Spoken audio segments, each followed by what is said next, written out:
My goodness. Ay, ay, ay, ay.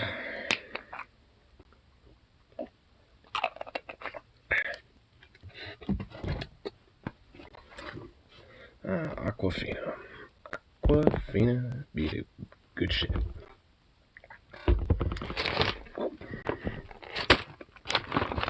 Donk. Yes, sweet. Sweet. Boom. Boom. And boom. Fucking hell. Nose. Hairs are sticking up in my nose. I don't like that. It's not cool.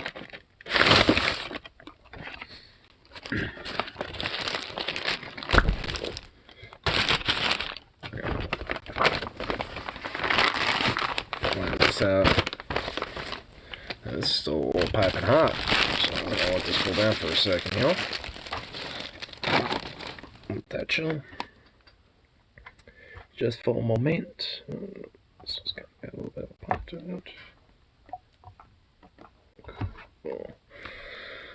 Okay.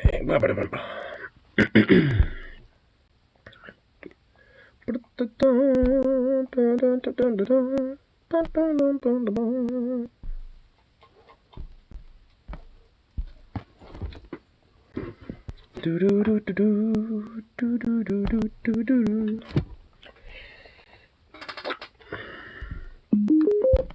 Ba-da-da-ba.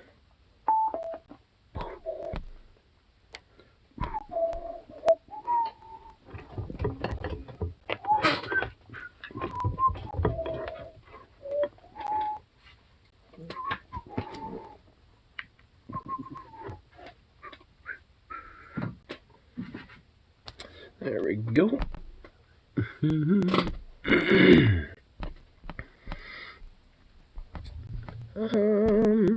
Yeah, let's get some background music here. A little something, something. Oh man, my foot. Oof.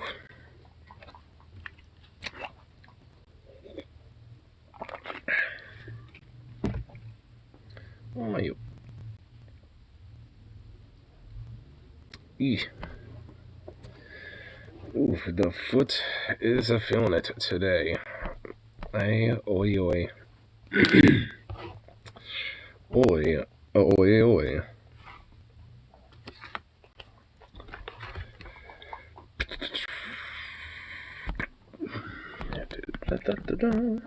Oh, sorry, down low. Sweet.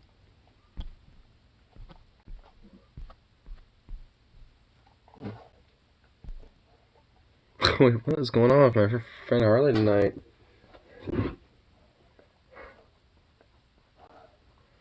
Oh no! Oh no! Oh, dude, my poor friend. Oh my god. Dude, my poor friend. He somehow flooded the back of his store? Dock of the Rip City base works. Hey, you forgot the MC. Dude, my friend Harley just somehow fucked up at work. And I thought my work last week was terrible, but holy shit, dude, my friend's got it bad. Works at Extra Mile, so, I mean, unfortunately, I kind of see it as being a norm, because I feel like it is. It starts with, God damn it, I'm an idiot. I flooded the back of the store with water, which I'm assuming he was probably, like, filling up a mop bucket water, and then it overfilled, and that started getting water everywhere. And frankly, I've done that before. I mean, yeah, it's this stupid thing, but whatever. And then he follows up with this, and this is bad. Oh god, this is horrible. God fucking damn it, this night can't get any worse. Some ass destroyed the fucking bathroom. There's little shit everywhere. And since I'm the cashier, I gotta clean that shit up. God damn it, where's a hazmat suit when I need one? Oh my god, dude. Bruh. Oh, man. Man. Man. Well, rip. That's all I have to say to that. Rip. Wow.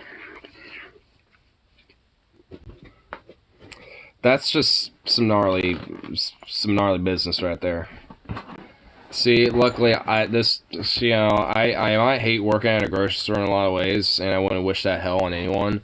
But there are levels of jobs that are unironically worse than that, like just dead ass. I mean, so I mean, like there's definitely a certain level of like job where I'm just like, yeah, no. You had a friend get fired from honor for accidentally filling the unsweetened tea jugs with sweet tea. That's literally retarded. Not because of what your friend did, but because of Walmart firing your friend after a Karen complained. Dude, just make the guy just switch them around. Be like, hey, these are supposed to be unsweet, not sweetened. The tag for sweets right here. Switch them around. Like, just give the dude a talk to. Be like, hey, look at the tags more carefully and make sure that they're in the right spot. And also, like, why would a dumb Karen bitch complain about that? Like, you could just tell that there's sweet tea and then unsweet tea. Like, yeah, maybe the tags are flipped around, but I guarantee you the price ain't different. So, I mean, even if, it was a meritable complaint, if, like, yeah, your tags aren't, stocked properly with the product, just flip them around. Just reshelve them. That's so fucking stupid, dude. Like, when I was, a courtesy for like a month, forcibly, then I didn't have a choice in it, really. But when I was doing it, like, there was times where I accidentally, like, misstocked things, or when I was facing stuff, like, it would be, like, at an angle like that a little bit. You know what they say? Hey, just, hey, reshelve it, you got it wrong a little bit. Or, hey, just, line it up a little bit more, horizontally, you kind of have it at an angle. Like, and I'll look and be like, oh, okay. And I'll just do it, just fix it, because, like, it's not, like, that big of a deal. It was saying it could have triggered her diabetes. Then look at the fucking label of the tea. My God, and just switch them. Just switch them around. Oh my God, dude, it's so stupid.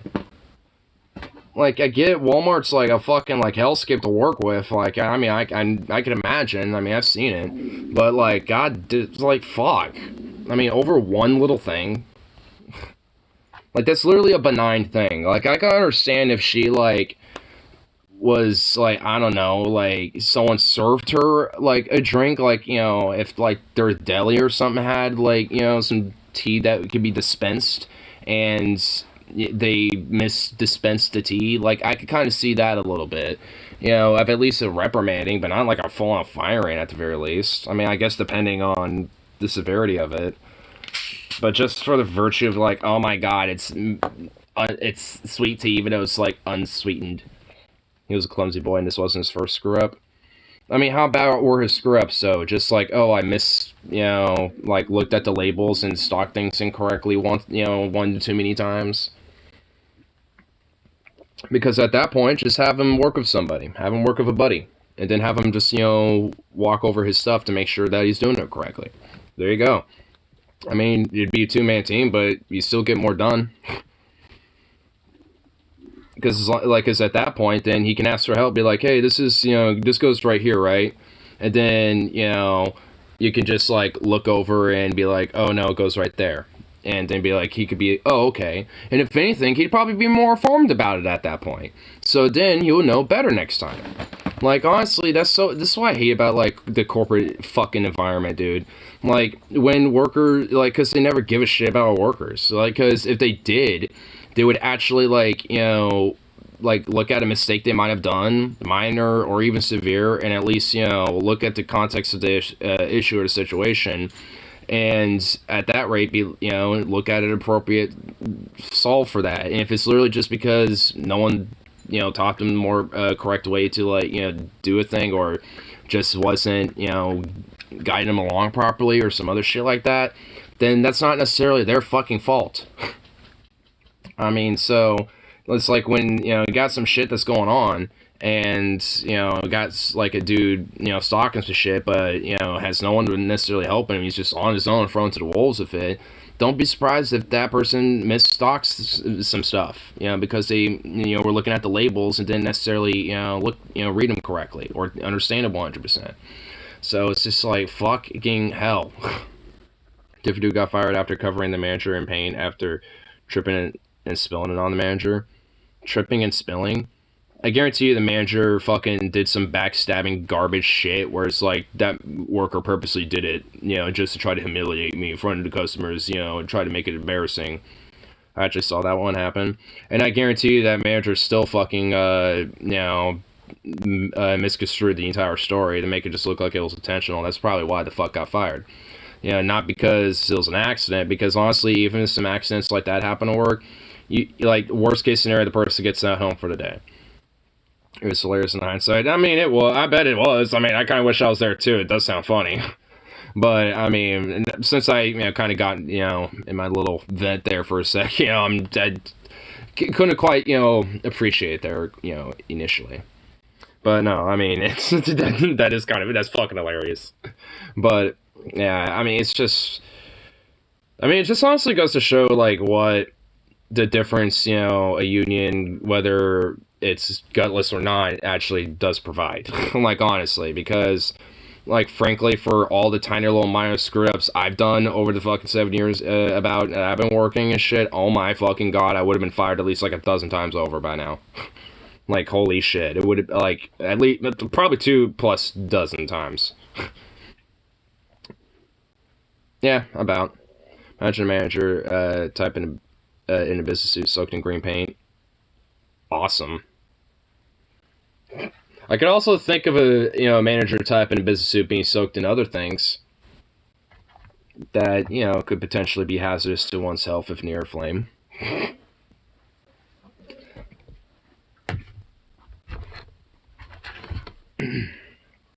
Or just just look at God's caliber.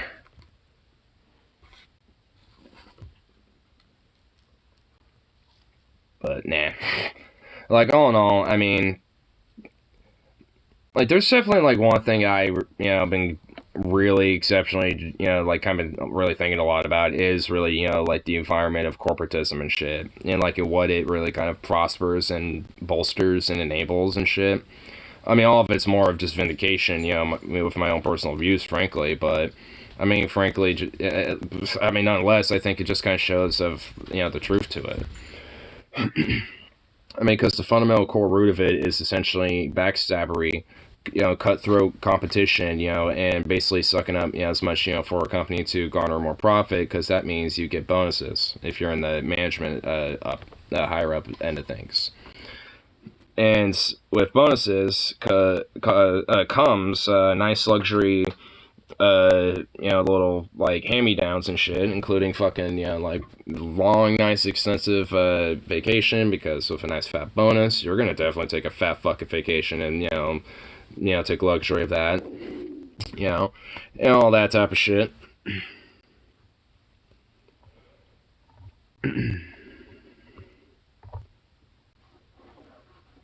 My friend Stefan responded to my friend Harley with his bathroom problem at work. He's saying it sounds like it needs to be flooded. Yeah, honestly. Like, my friend Harley and his bathroom problem, like, him flooding the back of his store, it sounds like he should just flood his bathroom. Like, unironically flood it. Like, and with a bunch of soap and water, or just get some scrubs and mops and just go to town, son. There's not much you can do. I don't even want to imagine what that looks like, honestly.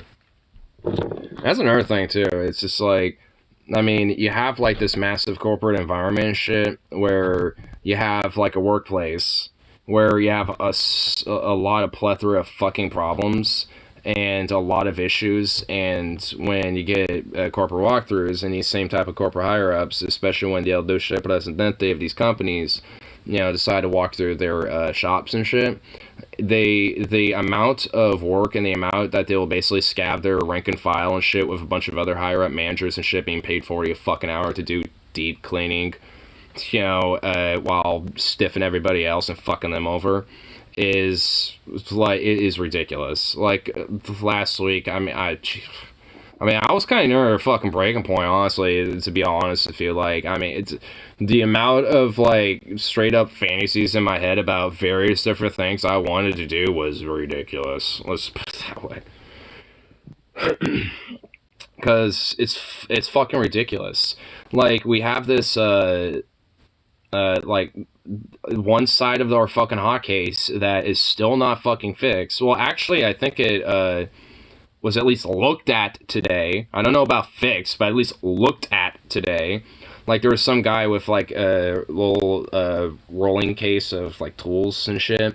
He rolled around, next to the hot case and, like, kind of looked underneath him, you know, like, took a couple boxes out and was kind of, like, tinkering some shit. You know, kind of, like, observing and checking stuff out. So I was just like, oh shit. It's like, alright, it's at least being looked at. And, you know, so that was at least nice, you know, finally. But, on top of this, like, surface dressing shit, though, they literally overstaffed the fuck out of the store for basically, like, Friday specifically. Like, there was people who normally aren't usually scheduled on Friday that were that day, who were there for, like, at most 4 hours, literally just so it looks good for El Duce. That was it. And it's just like, what the fuck is this supposed to, like, do for literally anybody? Like, this outside, I guess, you know, just sit around and pretend to work for 4 hours. Sure. But with that came a fuckload of, like, pre-packaged, pre-made shit to just fill up our floor. Like, today, oh my god, it was insane how, like, 90% of that shit was just basically tossed and distressed because it went past the 3 to 4 day mark when it comes to being on the floor for at least a lot of different items. And it's just like, what the fuck is the point of, you know, just basically making a loss just so you can get a nice little cut, you know, for the fucking corporate higher-ups because, oh, they did good. And then especially using that as an opportunity to stab different workers in the back if they ever dare, you know, like, not even misbehave, but just, you know, rub them the wrong way. But fully stabs you whenever inspectors come by. Yeah, literally yes. Well, inspectors like Ecolab and shit, that fuck no. They actually get us at our worst of that. They try to get us when we're the most fucked. So then they could ding us of a bunch of shit, so then they have more of an excuse to harp on our ass about shit. Like, basically they'll say, hey, walkthrough coming in, you know, this day. By the way, whenever that day is, whatever the date is, they never show up. They never show up the day that we're told. It's literally like a week or two after the fact. You know, usually, you know, like a Friday or a Monday, and it's usually going to be either one of those days, and, you know, if they say, oh, we'll be Friday this week or some shit, just push it to 2 weeks. That's when they'll show up. So it's like they basically want us to harp on our ass, you know, to just, you know, basically deep clean random shit and just try to keep up with it, which I don't necessarily mind, but instead of just basically, you know, having this weird fearmonger tactic, why don't you just, I don't know, observe your department and just be like, hey, you know, I'd like, you know, at least, you know, for this week, you know, these type of projects done, you know, when you have the chance for closers or this and that, and I'll make sure that, you know, you know, you have the labor hours, you know, so you can have extra staffing and a third closer to do that or something. You know, so, and just make sure they're done by the end of the week or something, and here's, like, a list of, you know, like 5 things for the week or something. That would actually be alright, and I would you know, because, 1, communication, and 2, you have a store director and a manager and a corporate stiff that's actually having to look through, you know, the fucking workplace and actually understand what the fuck it looks like and how it works. Instead of having, like, some faint interest of just, like, observing around, like, you know, some sort of wildlife investigator or some shit, you know, just, like, checking things out while, you know, maybe doing some tags here and there or stalking things occasionally for, like, 30 or 40 minutes or an hour. And then just, you know, talking to everyone and make sure that your game plan for things being done that day are all done and then going off for the night. I don't give a shit.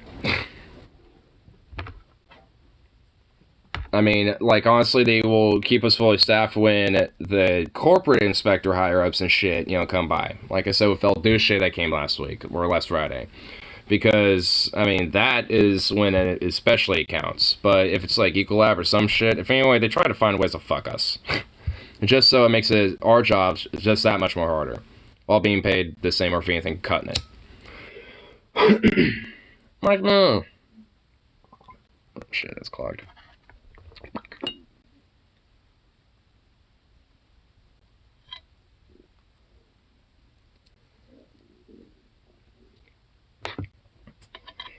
But yeah, I mean, it shows how like insanely cutthroat, like not just corporations just are, but just like the environment that is in workplaces because of it.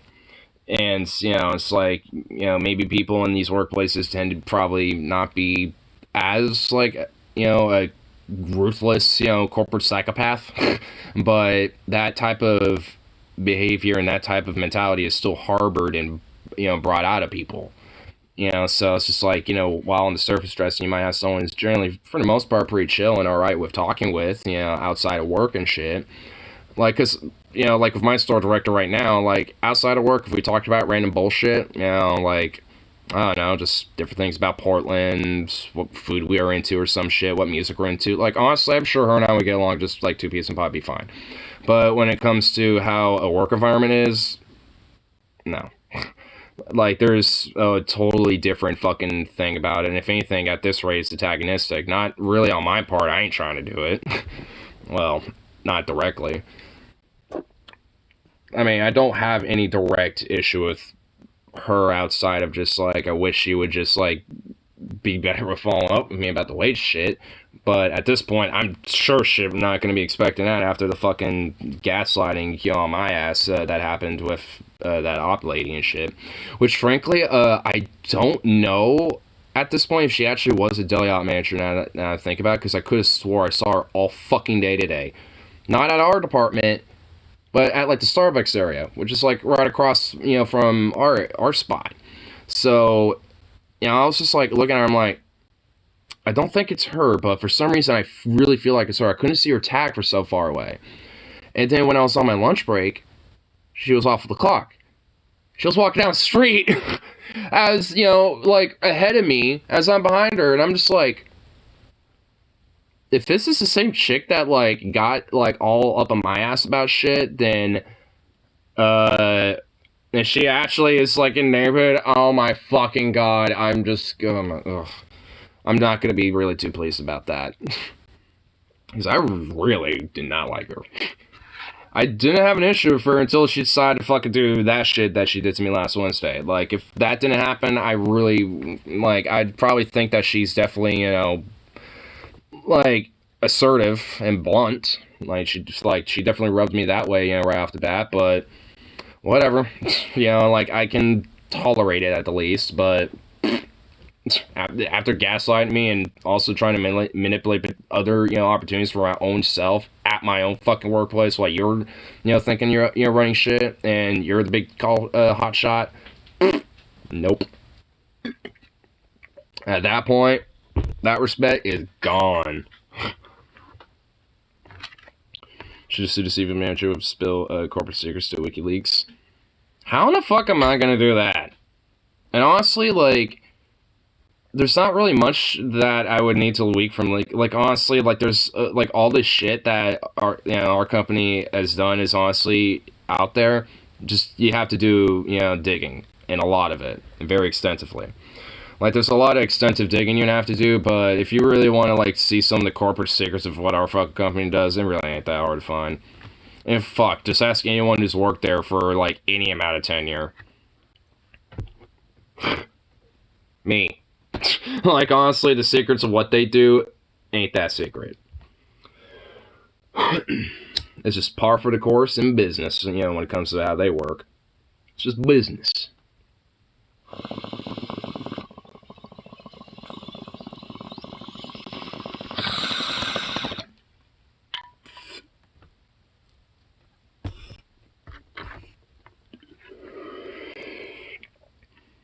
I understand. Not for the company, but mainly for because of the people I work with, and the fact that, I mean, I honestly kind of mentioned it, I think, on fucking not trying to be condescending. Nah, I mean, you're fine. Yeah, I'm like, I remember breaking down about it, honestly, I think the fucking Wednesday night and shit when I was like drinking hella because of bullshit. And, I mean, it's same thing, you know, that I remember there. It's just like, I mean, because I give a fuck about the people in the neighborhood, and obviously, you know, like me and everybody else, sometimes I want some chicken tendies, or maybe I want some JoJo's, or this and that, or whatever the fuck, you know, and at least when it comes to that specifically, you know, I give a shit. When it comes to the coworkers that, you know, I work with, I like them, you know, and I like hanging out with them and chat with them, and a lot of them are, you know, at least a few of them are actually old high school buddies, you know, at least a couple of them. And you know, so there's a little click, you know, so it's like there's a lot of aspects about, you know, the work that I genuinely do like, you know, but I mean, there's one caveat to it all: the company. It'll always be that shit, because they're the ones that always like to fuck it up. And frankly, like, I definitely, you know, feel like last week I got far more fucking complaints and more frustrated people than not. And frankly, it was really fucking annoying and bullshit. But at least so far, now that you know, they're fucking, you know, gone and that bullshit's finally done and over with, and a lot of that stress is now subsided, and like shit's actually kind of more relaxed. And I even noticed that customer side too. So it's just like, because, you know, even if, you know, we happen to be out or something and this and that, you know, they're actually pretty chill. But also, I was the cook for, you know, like this yesterday and today. So, you know, it's just like, obviously, you know, when I'm the guy, you know, cooking shit up, you know, I always make it nice. I always make it good. And everyone, you know, calms them into that shit. Never get complaints. Not one. So if I was thinking, shit, that's what I mean. The company don't give a fuck. I don't give a fuck about the company, and because they don't give a shit about me. It's you know, it's like you know, that's why I say the specific, you know, actual workplace with the people, and like, you know, the you know, like the people that shop there. Like, there's, you know, everything that the company doesn't have to be there for. Like, everything I'm talking about outside of the fact that it's a Safeway, you know, can still be there without a Safeway. So at the end of the day, fuck Safeway, fuck the company. That shit can still, you know, like, you know, I mean, but shit's still necessary, and people still got, you know, have a grocery store, and that's, you know, what, you know, at least to me, you know, it's like what matters about it. I'd rather it, you know, be like just some, you know, mom and pop shop, or a far more, you know, smaller regional thing. But like, I mean, name me a spot where you could find that. Like that, unless it's like a tiny ass little mom and pop place in like some small bumblefuck town or some shit. I mean, and even then, not really. Like, that just doesn't really exist anymore. Which is why, at the end of the day, the union is important and shit, because when the company ain't gonna give an iota of a fuck, which is, now when I say the company, I mean literally any of them. It doesn't matter what. That's why, you know, kind of expanded outside of just my own. Then you need at least, you know, some sort of collective means to be able to force them to give a shit. Because if not, they'll just walk over you.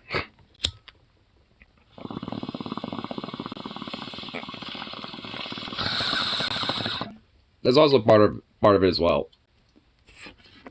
While obviously Safeway, the only union shop nearby, there's not many around. And at least the closest one that is also affiliate of mine, frankly, isn't even really that better. At least workplace-wise. In fact, it's kind of worse. And the guy running the deli at the friend of mine that I'm aware of and shit, that our union's part of there, used to work the guy, not exactly a fan. Outside of work, he was cool, but as a manager, I did not like him. I've gotten any on wage increases.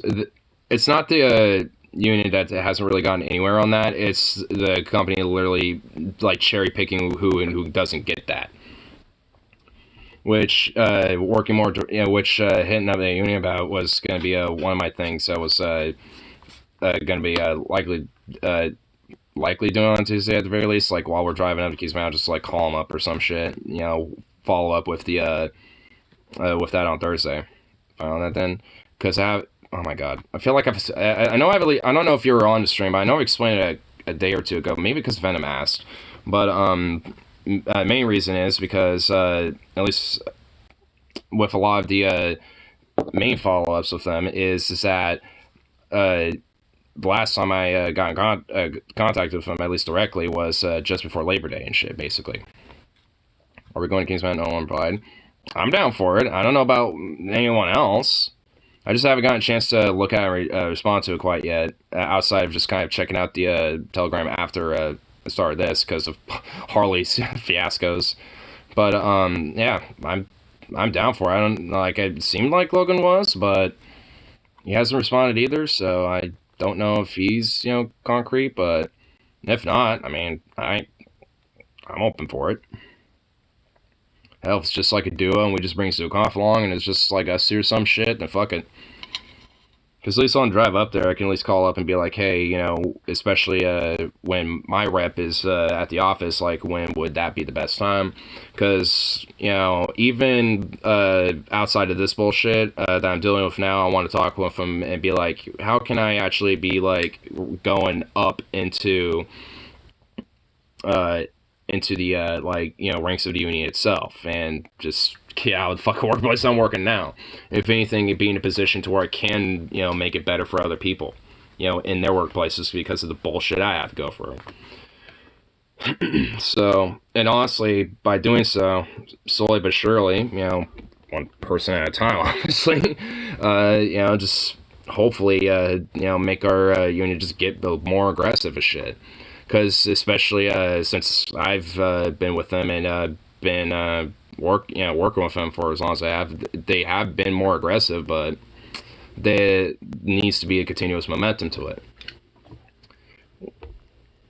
Which also, a part of that, requires workers to also stay very cohesive with it too, and if they're not, then there's also a problem to communicate on that front too. So it's a little bit of a two-way street with it. If no one's actually, using the advantages of, their union and shit, then, they're not going to really be as effective because they're not necessarily going to be hearing what's going on. Which also requires, the reps to probably maybe be proactive at that point. I'd say, be like, hey, check out the workshop, see how it's going on. Which, at least, if our rep haven't seen her at our shop yet since then, which I don't know if she's just going to other places because she's our store isn't the only store that she reps, so because there's a bunch of other stores and shit, so there's that part too, which again it's about following up and actually sitting inside with her at our office and shit, which is out in fucking Tigard, so it has so it has to be like a organized thing, or have her just meet at my workplace some shit, be like, hey, let's like talk outside of one of like seats and chat out a little bit or something. So at the very least, I want to make sure that I have like outs and opportunities, to be able to be like, all right, I have a way to move forward a little bit without necessarily getting too fucking crazy with getting into a place where it ends up being way worse than I hope for, than what I'm hoping for, or it's at least going to just be stagnant, or like at least the same shittiness, or at least hopefully marginally better, which that's basically is the best to go for. It's like, just hope that your workplace is just or at least the next one is just marginally better than the last.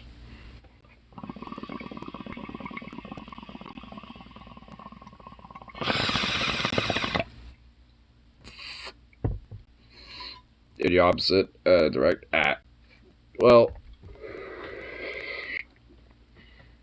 I don't know if what Logan's doing now, but I could probably directly hit him up. It's like, hey, if you're still down for Kings Mountain, then I sure shit him. Plus, Zukoff, can meet up with his siblings. It's been a minute since he's been with them. So Logan does, and that actually would be great, in a way.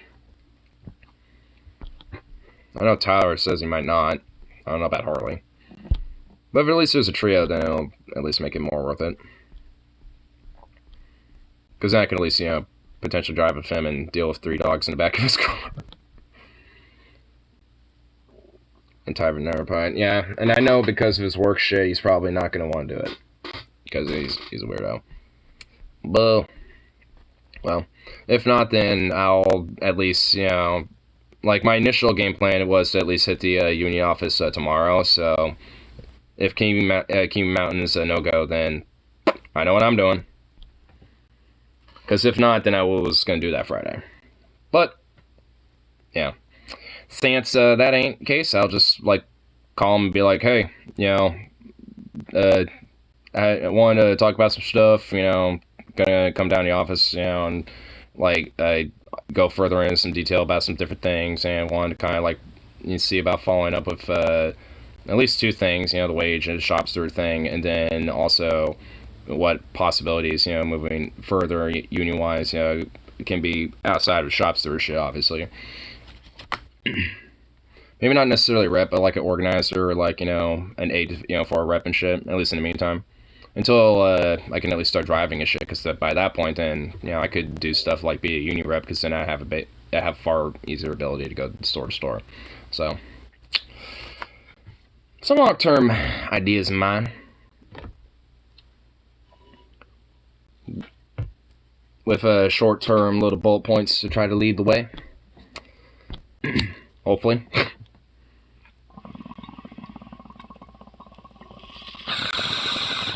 Yeah, well, not immediately, but yeah, I'm gonna look more into that, try to get that shit going again. Also, last night, Harley kind of got me more into wanting to drive around again, because he was looking at various different old military style fucking Jeep mail trucks and vans and shit like that. And I'm just it kind of reignited my whole van thing again. And I'm just God damn it.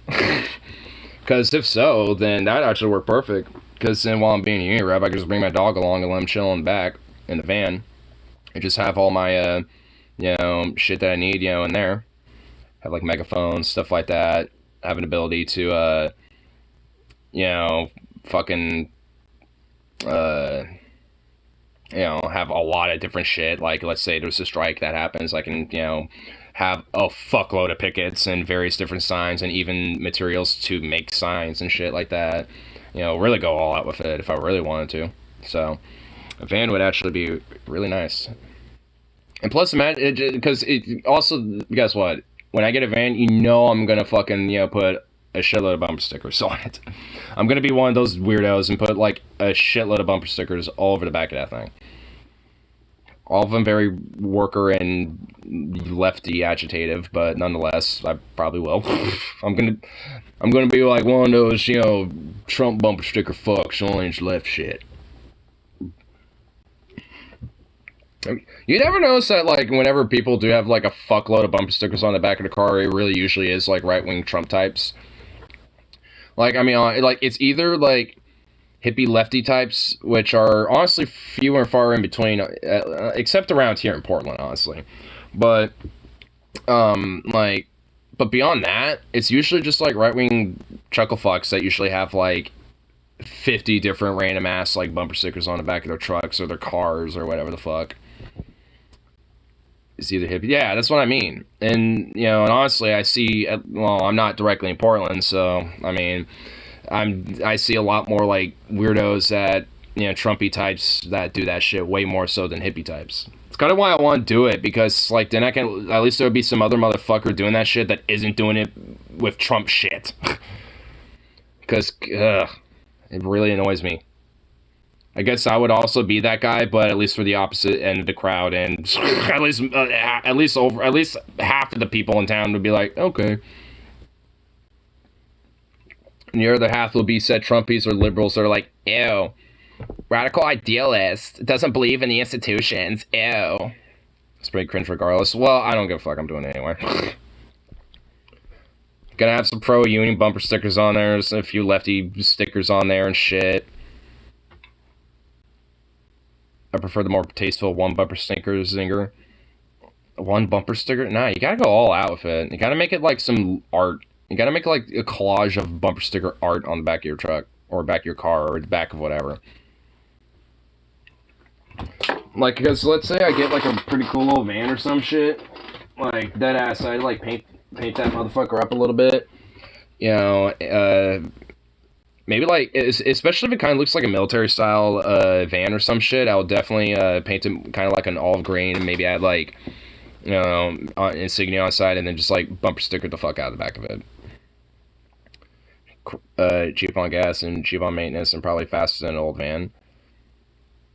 But I want a van. Or a retired military mail truck. I want that. Boo.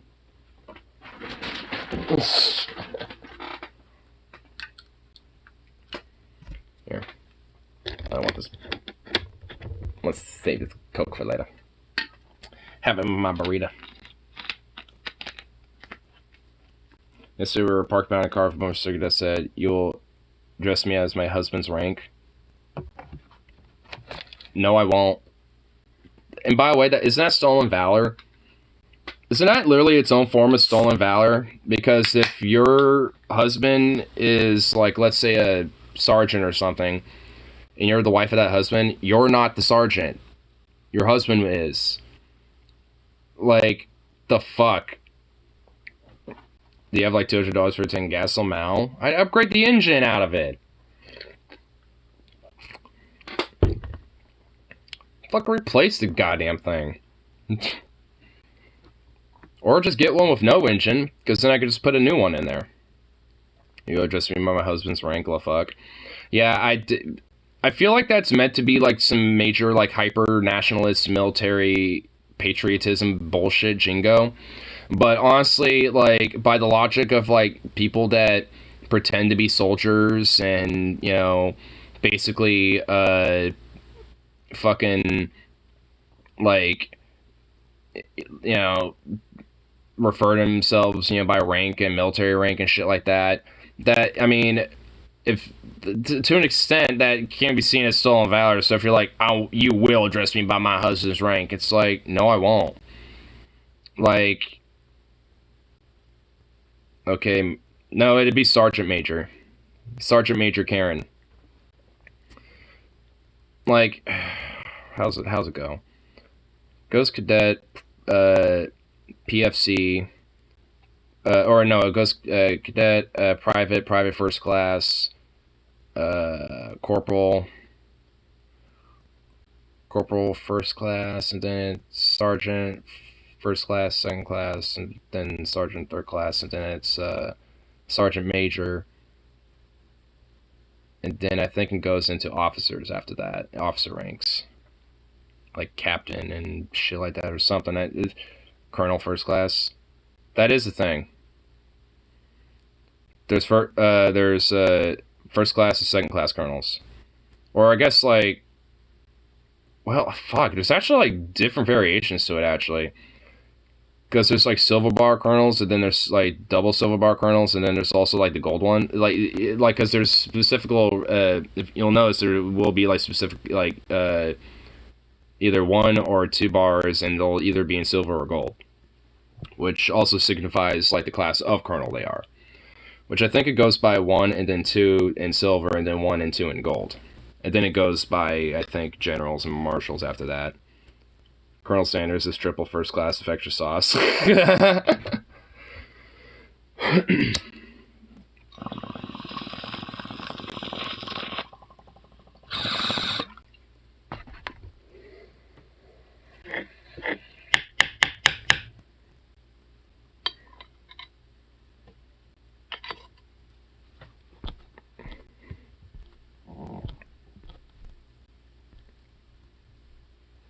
Oh, here. Put this background music.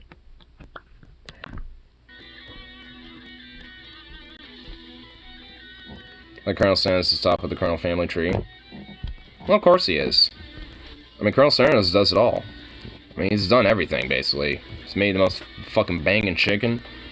He's led the most greatest of victories in battle. He's ran for office, you know, for a based-ass fucking campaign. Like, Colonel Sanders done it all, bro. Colonel Sanders based.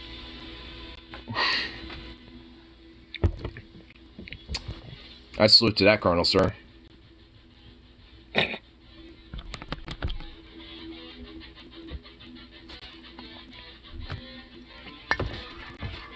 For a second there, I thought Rib said Colonial Sanders. Colonial Sanders? Yeah, Colonial Colonel Officer First Class Sanders, yeah.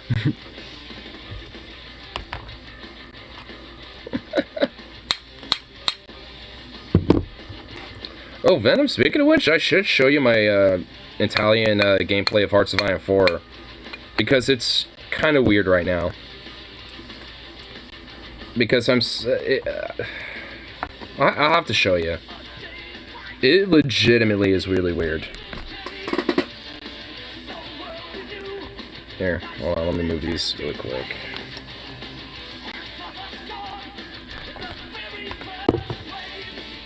Sanders won the Battle of Iron Fork on March 11, 1911, 311, never forget. 311, man, never forget. He held the line. I heard that he got on the Maxim machine gun and shit. You know, and fucking just like held the line on top of the fucking, you know, at the bunker on Iron Fork. Run on Iron Hill, dude. It was fucking, you know. I mean, it's a very immense, crazy tale. I mean, it's worth definitely, you know, looking up on Wikipedia, you know what I mean? Like, there was, like, you know, 3 regiments, you know, they're coming up, you know, up the hill line and shit. And he was, you know, able to at least take one down and force him to retreat and it pinned the other 2 down. Pretty crazy shit, man. And that gave enough time for the rest of his division, at least the rest of his division and at least 4 of his battalions to move up and moving on the flank. Fucking secure the battle, dude. Great shit. We ran away and left our country. I had a game earlier where Russia had a fascist revolution after I set it to a Tsarist revolution. Dude, so it's like, at least in my game, it's like 1941 in the game, and the Soviet Union's literally still having their civil war with the provisional government. Like, the Tsar hasn't even been established yet, because I set that to be what happens in Russia, and that literally didn't even happen. The civil war is literally still going on. Well, I guess, depending on how you view it, the 2nd or 3rd Russian Civil War, you know, and while that was going on, so, like, fascist, Poland basically started invading, the Soviet Union while they were still having their civil war. Dude, I gotta show you this, because it really is fucking weird. Real life, but right-wing authoritarians instead of left-wing authoritarians. I mean, yeah, kind of. But Russia isn't really having a civil war, though.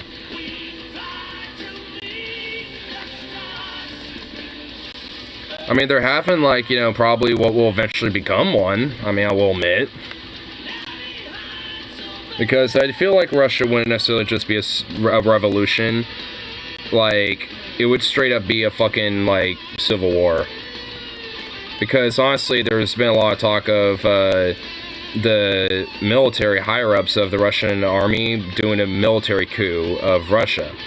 Which, by that point, means that there would be an unstable power grab in Russia, and thus a lot of people would, you know, do more massive, like, you know, protests and revolution, you know, in a lot of ways, and different factions would start growing from that, and thus, straight up, you know, by that point, would eventually, frankly, you know, cause a civil war and have various different breakaway states, warlords, fucking, you know, of, like, different generals, bureaucrats, mafia thugs, you know, leaders, and, you know, like, you know, leftist groups and shit. You know, like, there'd be all sorts of shit going on. Like, honestly, that would reverberate globally, I feel like. Even looked at his nuclear button wrong, he could be cooed. That's essentially it. Like, it basically, if he started to, like, heavily consider it, and, yeah, basically just looking at it and being like, alright, I want someone to get ready, you know, to have this button for me. It's like, it basically, as soon as, like, the word gets out that he's probably going to use it, or is on the path to use it, like, they're essentially, from my understanding, that's what they were going to do. Like, they're not even going to give him a chance to do it, which I guess in a silver lining, that would be good for everybody. But, I mean, it's also the fucking war profiteers and the militarists and nationalists still doing this. So it's just like, and that's also, like I said, going to create a very major unstable power vacuum. Like, I'm sure we'd probably, you know, see, like, breakaway states in, like, eastern Russia and shit, like where Vladivostok is and stuff, where they're probably just, if anything, gonna be more likely to just be like, alright, we're fucking off from everything. You know, like, I feel like that would be the case, while more of western side of Russia would be a lot more bloody, really. I mean, especially, like, around Moscow, St. Petersburg, fucking, definitely around the Ukrainian areas and shit. You know, because I wouldn't be surprised if that, you know, made an opportunity for, you know, maybe soldiers who might hear that news, you know, start defecting and fleeing back to Russia to see their families, maybe. Not like that they've already, you know, some people have already been trying that, but, you know, that would probably happen even more en masse. Like, the front lines in the Ukrainian war would probably at that rate just collapse, outside of maybe a couple of loyalist generals that are, you know, still going to try to hold the fight, even though, like, half of their fighting force is left, including other generals and other officers, potentially. So, it would be a fucking mess if it happened. It would just be an absolute fucking mess. I mean, it'd really be hard to really say what would happen as a result in an outcome once the dust settles. Like, it really is hard to say, honestly. Hey! God, bro.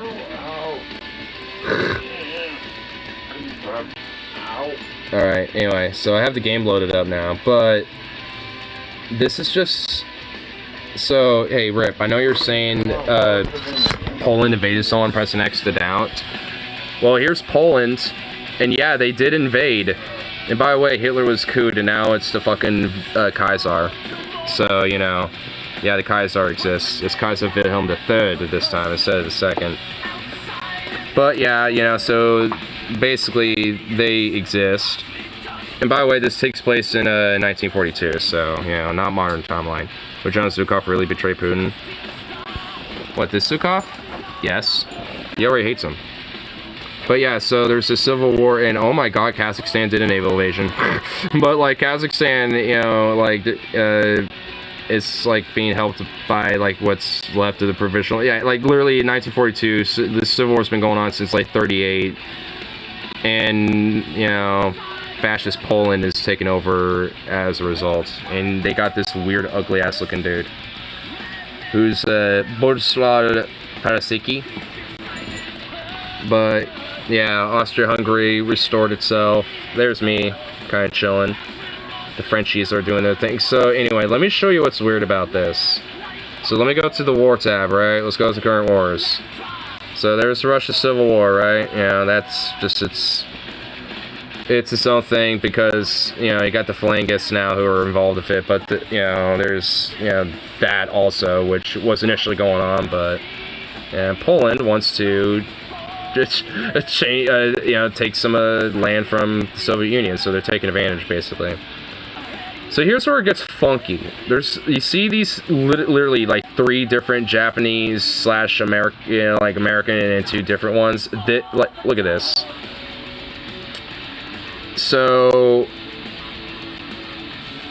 this is all like going on for some reason, and we're allied with Japan, and like they're, you know, in this war because reasons, I guess. Like, cause England wanted something from the fucking Dutch, I think. Yeah, they wanted to puppet the Dutch, and they're in this fucking faction because they happen to be at war with the goddamn Japanese in the Pacific. So because of that, we are now, by proxy, you know, helping them, and at war with all these dudes for some reason. And, yeah, I really don't know. I can't explain that.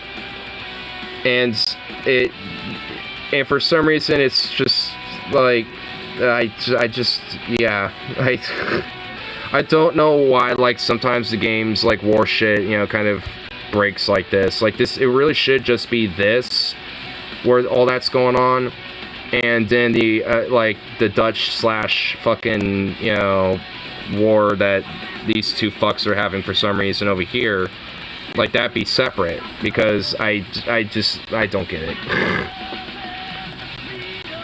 And there's also 2 of these for some reason. I just what at war with the Tongolese, like commune, huh? See what I mean? Everything's all janked and whack, bro. Literally just because this is going on over here. Just because this is going on over here. Mamma mia, what happened to Benito Mussolini? He got made into spaghetti. So, yeah. But at least in the meantime, I've basically been slowly but surely, you know, moving into all this shit. But every time I do, like, all these independent countries, you know, fucking essentially immediately become into a faction. So I'm just like, alright. I literally can't, like, do, like, a lot of the progress I've been wanting to do at this point, literally because of the war going on. Like, I have no choice. Like, there's no way for me to, like, have my faction pull the fuck out and have, like, just this own, I just have to literally hope that, you know, either America or Japan or some faction capitulates first, because it's kind of annoying. Because when that shit resolves, then it should be a clean slate again. And also, I want to eventually go into the Central Powers and shit, but that is also going to cause problems, because as soon as I do that, then it's going to create a domino effect. So I'm waiting for the right time to strike. And honestly, because the Phalangists are at war with the Soviet Union now for some reason or another, my idea is that I'm going to try to strike them first. But I really can't do that unless I cut through Austria-Hungary, which is in the Central Powers. But Romania is independent. They're not in a faction. They're by themselves and all by the lonesome. So that's the only way I could potentially, you know, get at the Phalangist Polish, and by proxy maybe, you know, hit Spain as well. Because I could get Spain for Africa at this point. What? How's that? What? Oh. Oh, France is a part of the Chinese United Front. What? Huh? The French Commune? Wait, how's that work? Oh my god. Don't mess with Romania. Well, too bad I am. Good luck with that. Ever since yeah. Confused, well, that's... no one messes with Romania. Well, no. Not really. A lot of people have. Yeah, Romania's been, like... a lot of people died doing it, but anyhow. Not really. In the modern day? I mean, if anything, in the modern day, it's basically just kind of like a place for a lot of, like, different criminals and money launderers to go hide now at this rate, because they got loose-ass laws about that shit. Nowadays, how about a long time ago? It's probably the same, but yeah. Not really.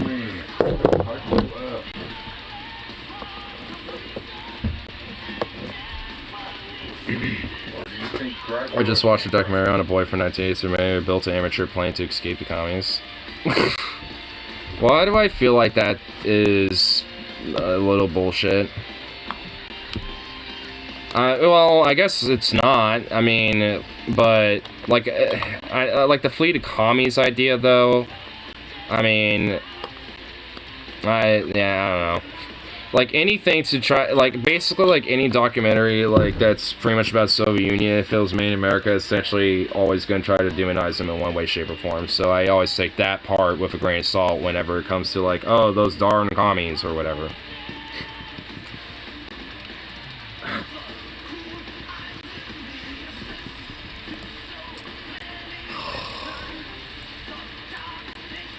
I hate the war that's going on in this game right now.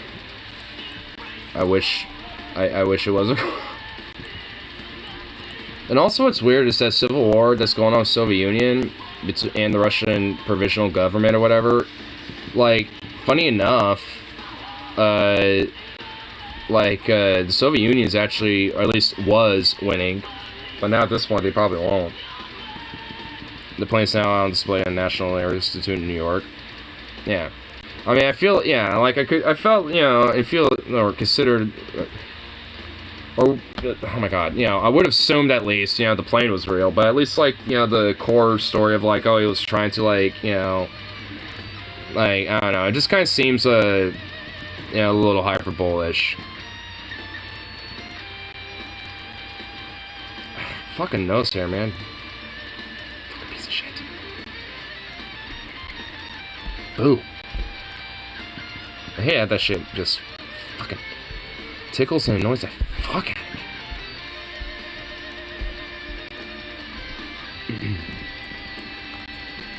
of me. Don't really have any plans to play this, at least at the moment, so... Oh shit, I'm in 6th place overall when it comes to, like, power, basically, or at least in all that shit. Dude, based.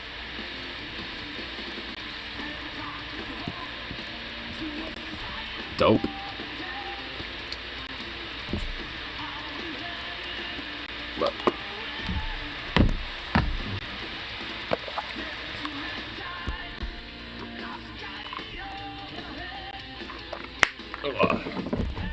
But yeah, that I can imagine escaping East Berlin, but everything I've read about Communist Romania is everything was great until the system crashed in the early 90s. That's kind of what I mean.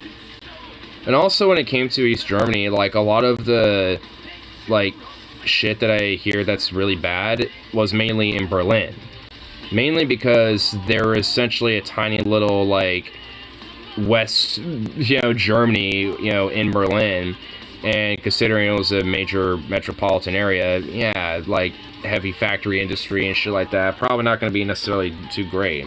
You know, also considering a lot of other, you know, factors and political tension, you know, with the city itself, because of that and shit. Like, yeah, I'm, you know, honestly, like, I can imagine, you know, due to many variables, you know, why, you know, East Berlin was probably not great in comparison to other parts of the country, because honestly, when it comes to the rest of East Germany, like, things weren't really that terrible. Like, if you're, like, in some, you know, like, medium-sized town or some shit, like, you know, Potsdam or something like that, or, you know, or some shit, I mean, actually, from, you know, all in all, it wasn't, like, great, but, you know, it wasn't, like, you know, absolutely terrible. So at least, you know, okay, and, you know, people were able to, you know, get the things that they needed and shit. I mean, East Germany, all in all, definitely had many flaws, but, I mean, it being, like, some absolute, total destitute shithole that, you know, no one wanted to live in, I mean, that's more farther from the truth than people want to make it out to be. Like I said, it had problems. It had essentially, you know, intelligence agency that, like, fucking NASA, the NSA, the NSA, fucking, you know, pretty much, at, you know, it's the only one that could rival it, at, you know, like, at any point in history, really. And, you know, on top of that, there's just a lot of, you know, elements of, you know, political, essentially, like, you know, Stalinist-style political unity type of shit.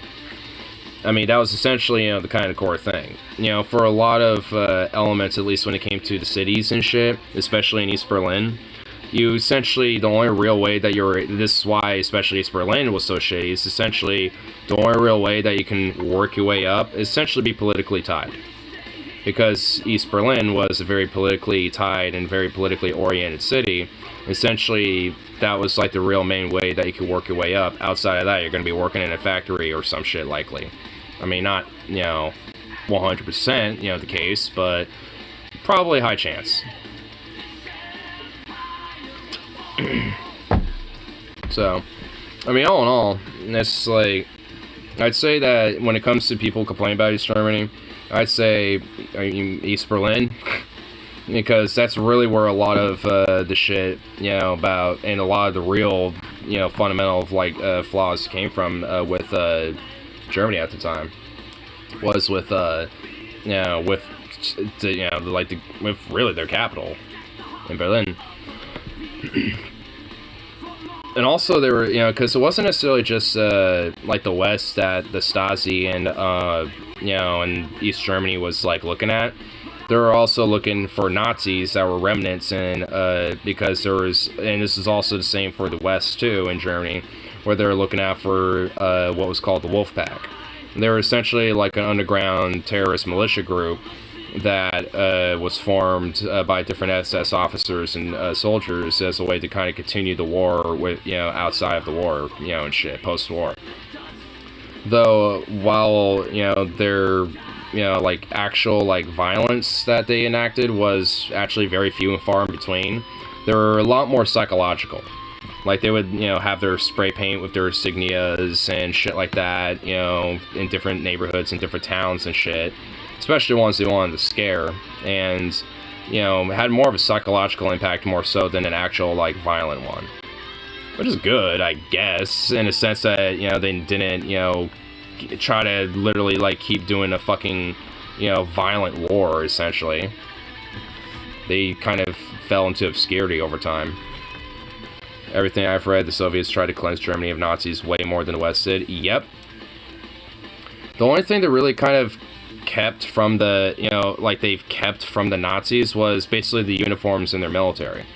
Like, the Prussian Gray was essentially, really the only one, the only, thing when it came to, their uniforms and shit that kind of stuck, just the way their uniforms looked, they want, there was, they actually kind of did it in a very smart way.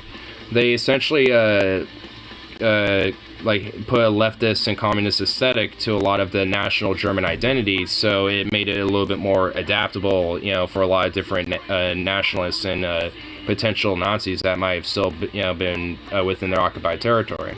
So it kind of gave a sense of, oh, this isn't a foreign army, in a sense.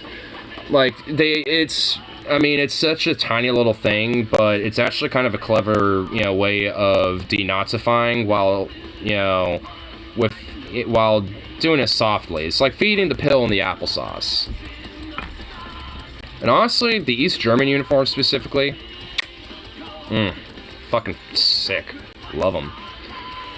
Plus, they don't got that Gottman Unst belt buckle either. They have just the East German insignia, and that's it. Just the sextant and the hammer. With the wheat reefs around it and shit. It's actually a really cool insignia.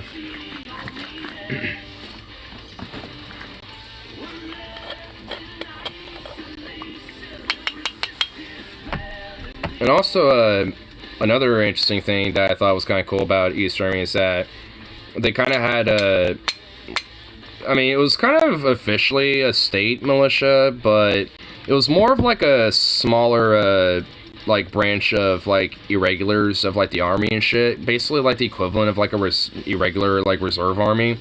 That was called the Kampfgruppen of der Arbeiterklasse, or combat groups of the working class and shit. I actually wear that olive green jacket. That's the field jacket for it. And it's basically just, more or less a lucid, more loose requirements if you still wanted to serve in the military for some reason.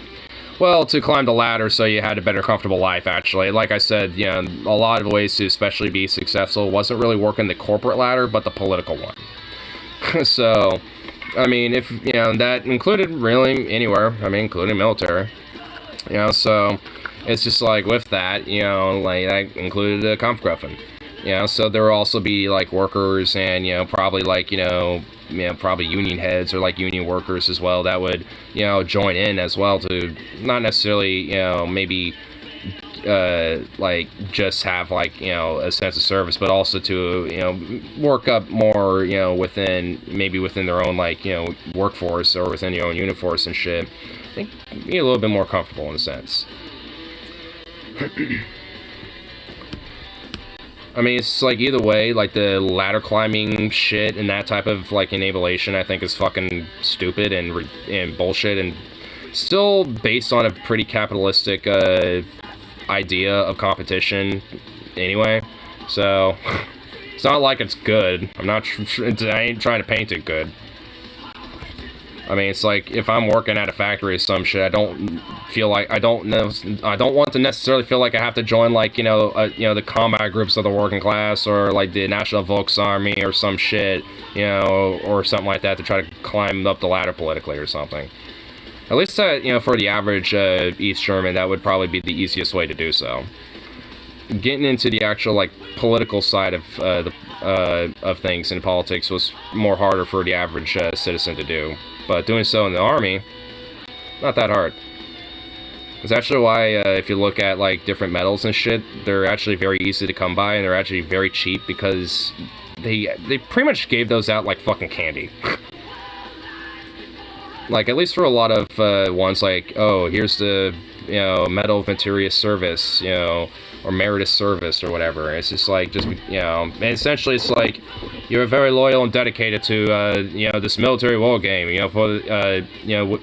that was noted by our political officers. Here you go. It's just like different shit like that, and doing that helped you climb up. But like I said, I mean,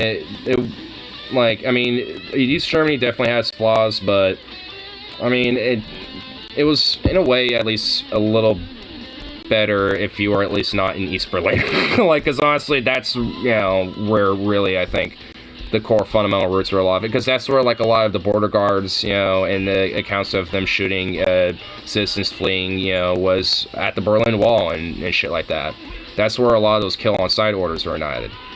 Like around the outskirts and the borders, like around the rural areas, I mean, I'm sure they had the same orders too, but those type of cases were far more fewer in between.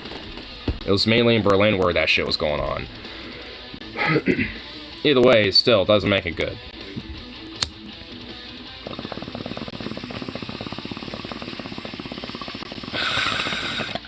And also, there was even at one point during the 60s where... Actually, if I remember correctly, I think it was partially because of like this triple spy, this German spy a little bit. Like there was I forgot who was the Prime Minister of East Germany at the time. I think it might have been Honecker.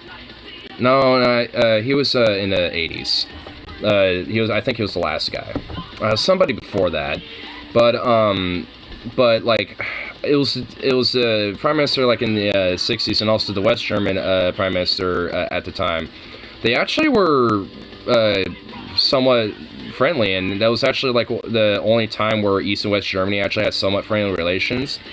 And I think during the Olympics, or one of the Olympics, or I think both the Olympics in the 60s, there was a joint German team. Because like relations were actually kind of looking to be building up a little bit, and there was actually even talk about reunification back in that time, and a lot of it was, like I said, because it's like this triple spy, because in a way he partially helped build it up, but at the same time got fucking ruined because he was caught. I mean, because essentially he was the East German who was enlisted with the Stasi, and was essentially meant to be a double agent in a sense, to be in the West and act like a double agent. And then eventually he just became a double agent. And he actually kind of started, growing on the idea of like, honestly, this strife between East and West Germany, shouldn't be a thing. Like he kind of grew on the idea. And he actually kind of opened up about that to some close people that with him in the East, and they were actually kind of open to it too a little bit, and that actually kind of helped build like this diplomatic relations to help kind of strengthen that idea a little further. And there ended up being some actual diplomatic talk about it potentially, but eventually, I forgot how, but because I read up about it a while ago, but he eventually got caught, And essentially, when when a lot of that information came out to both of the governments, they were like, what? We were like, and so in a way, that kind of fractured a lot of that diplomacy that was being built up, to a possible earlier reunification. Which fucking honestly sucks, because, like, I forgot the name of the spy, but I remember, like, because I was reading up about East Germany and shit and its history a little bit, and just delving in, like, the Wikipedia pages and just going down the rabbit hole and reading up about it on, like, a surface glance of it. It's honestly a really fucking interesting story. Honestly, I could see Paul doing an episode about that or something. Because I'm surprised there isn't even a movie about it, because it's a really, like, interesting story, honestly. I just forgot the name of the spy, because if I knew that, it would be easy to look it up. Because I'm pretty sure it's on his Wikipedia page is where the whole, like, details about it all is. Oh, wait. No wonder Harley likes Harley Quinn so much. Oh, yeah, here. Hold on. Let me see these links. Whoa, Harley. It's a fucked up game. It's rigged against you. Oh, Harley Quinn. Your boss is not your friend. Your landlord is not your friend. Cops are not your friends. Don't be fooled when they play nice. These people willfully occupy positions in a system that desires to crush you. Based and true. Based, Harley Quinn. Stalin almost allowed Germany to do reunification in the early 50s, but the West didn't want a neutral Germany, wanted an allied Germany. That was also a part of it, too. Like, honestly, the whole idea of Germany reunifying and German reunification was essentially, like, an idea that's basically was from the start, since World War II ended. Because you had the British, French, and American-occupied sectors of West Germany that was established, and then you had the Soviet sector, which was East Germany. And, and basically ever since the start of that, there was always a conversation about it, but there was only really, like, 3 times, and the third time in the 1990s when it actually happened. But, there was, in the early 50s, because Stalin was kind of open to the idea, because that would also help create more of a buffer state between the Soviet bloc and Warsaw Pact and NATO and the Allies in the West. Because when you have a neutral Germany, harder to get into the Warsaw Pact and invade, especially by land. You have to do naval invasions or airdrops. And that's a lot harder to organize in a war in comparison to, full-on naval invasion when you have, like, a full-on fucking border, right in the middle of Germany, you know what I mean? So, yeah, but also, like a decade about later, in the 60s, there was also, some other talks going on. That happened kind of separately, within Germany. But, got foiled and shit because a lot of different variables, frankly, but a lot of it was just because of, like I said, with the incident with the spy, and then just obviously with the antagonisms between the Warsaw Pact and with NATO, and both of them basically using Germany as their fucking puppet to keep up bolster a lot of these tensions, which I wonder what that sounds like right now.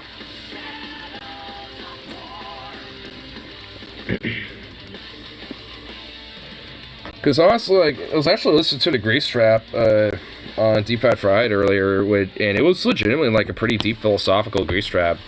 Because they were talking about Ukraine war and like human condition a little bit and stuff, and and honestly, like this little conversation kind of make me think about it a little bit, because like, it like, because especially like if the German people, or at least especially just the people within like a fractured Germany, in that case, that were trying to essentially reunify and essentially just want a betterment and prosperity for the Celtic communities, and for essentially what was before fucking everything went to a hay basket in hell and shit, which I guess is all the time. It was all the time for Germany, pretty much from like the late 1800s onward up until that.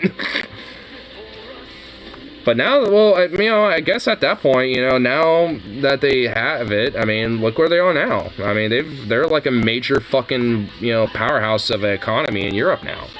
So it's just like, these days, I mean, they've essentially achieved it, but in a lot of ways. But they're still riddled with problems and shit, and also partially still militarily occupied by the U.S. having a fuckload of military bases there, courtesy of America. So, I mean, it's friendly and jointed with their government at this rate, but I mean, it's like we basically haven't, we haven't had it. It's like we haven't not had a military base there, like, since World War II, basically. Because we had, like, little military base FOBs and shit like that, in German territory that we've taken over and shit. And I guarantee you some of those just end up becoming just full-on military bases that probably are, at least a couple of them are probably, still here today. It just has full established bases.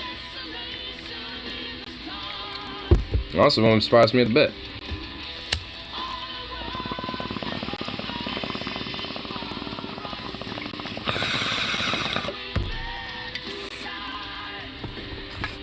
They probably just use those bases as training exercises.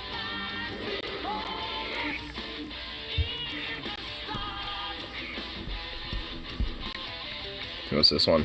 Does your employer appreciate you when you volunteer to work? When your boss tries to call you in on your day off?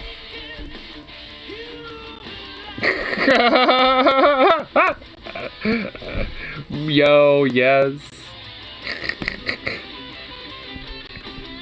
I love it. And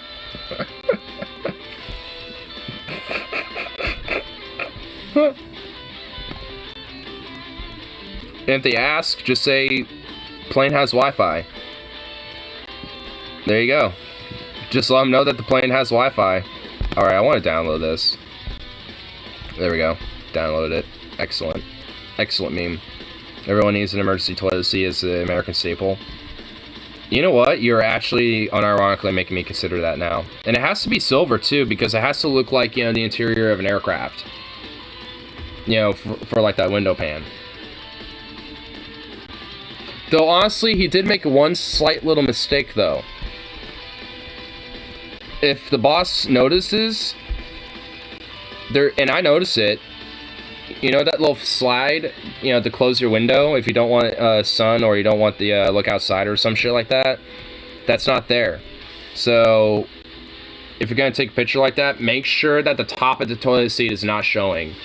And that the bottom of, the bottom of it isn't. You would have to really strategically, like, have a zoom in.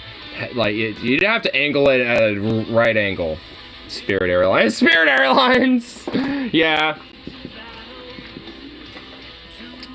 Yeah.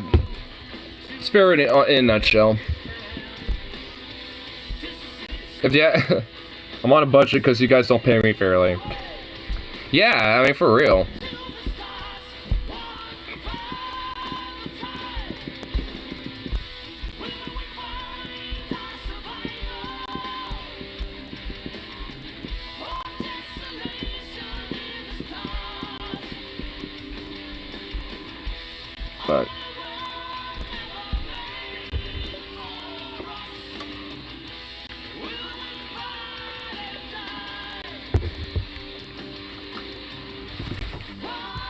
But yeah, I was listening. Like I said, I was listening to that Grease Trap a little bit about because Paul and Teacher were talking about like some shit about the like Ukrainian war and stuff, which they actually haven't talked about in a long while. But honestly, I mean, like a lot of what they were saying, it's just kind of like how I've been kind of feeling, especially as of lately. And it's just, and a lot of it, I really wish I could, like, at least share some of that, but obviously it's Patrone content, so I mean, I'm not going to pirate it. Hey guys, hey, what's up, Logic? What's up, man?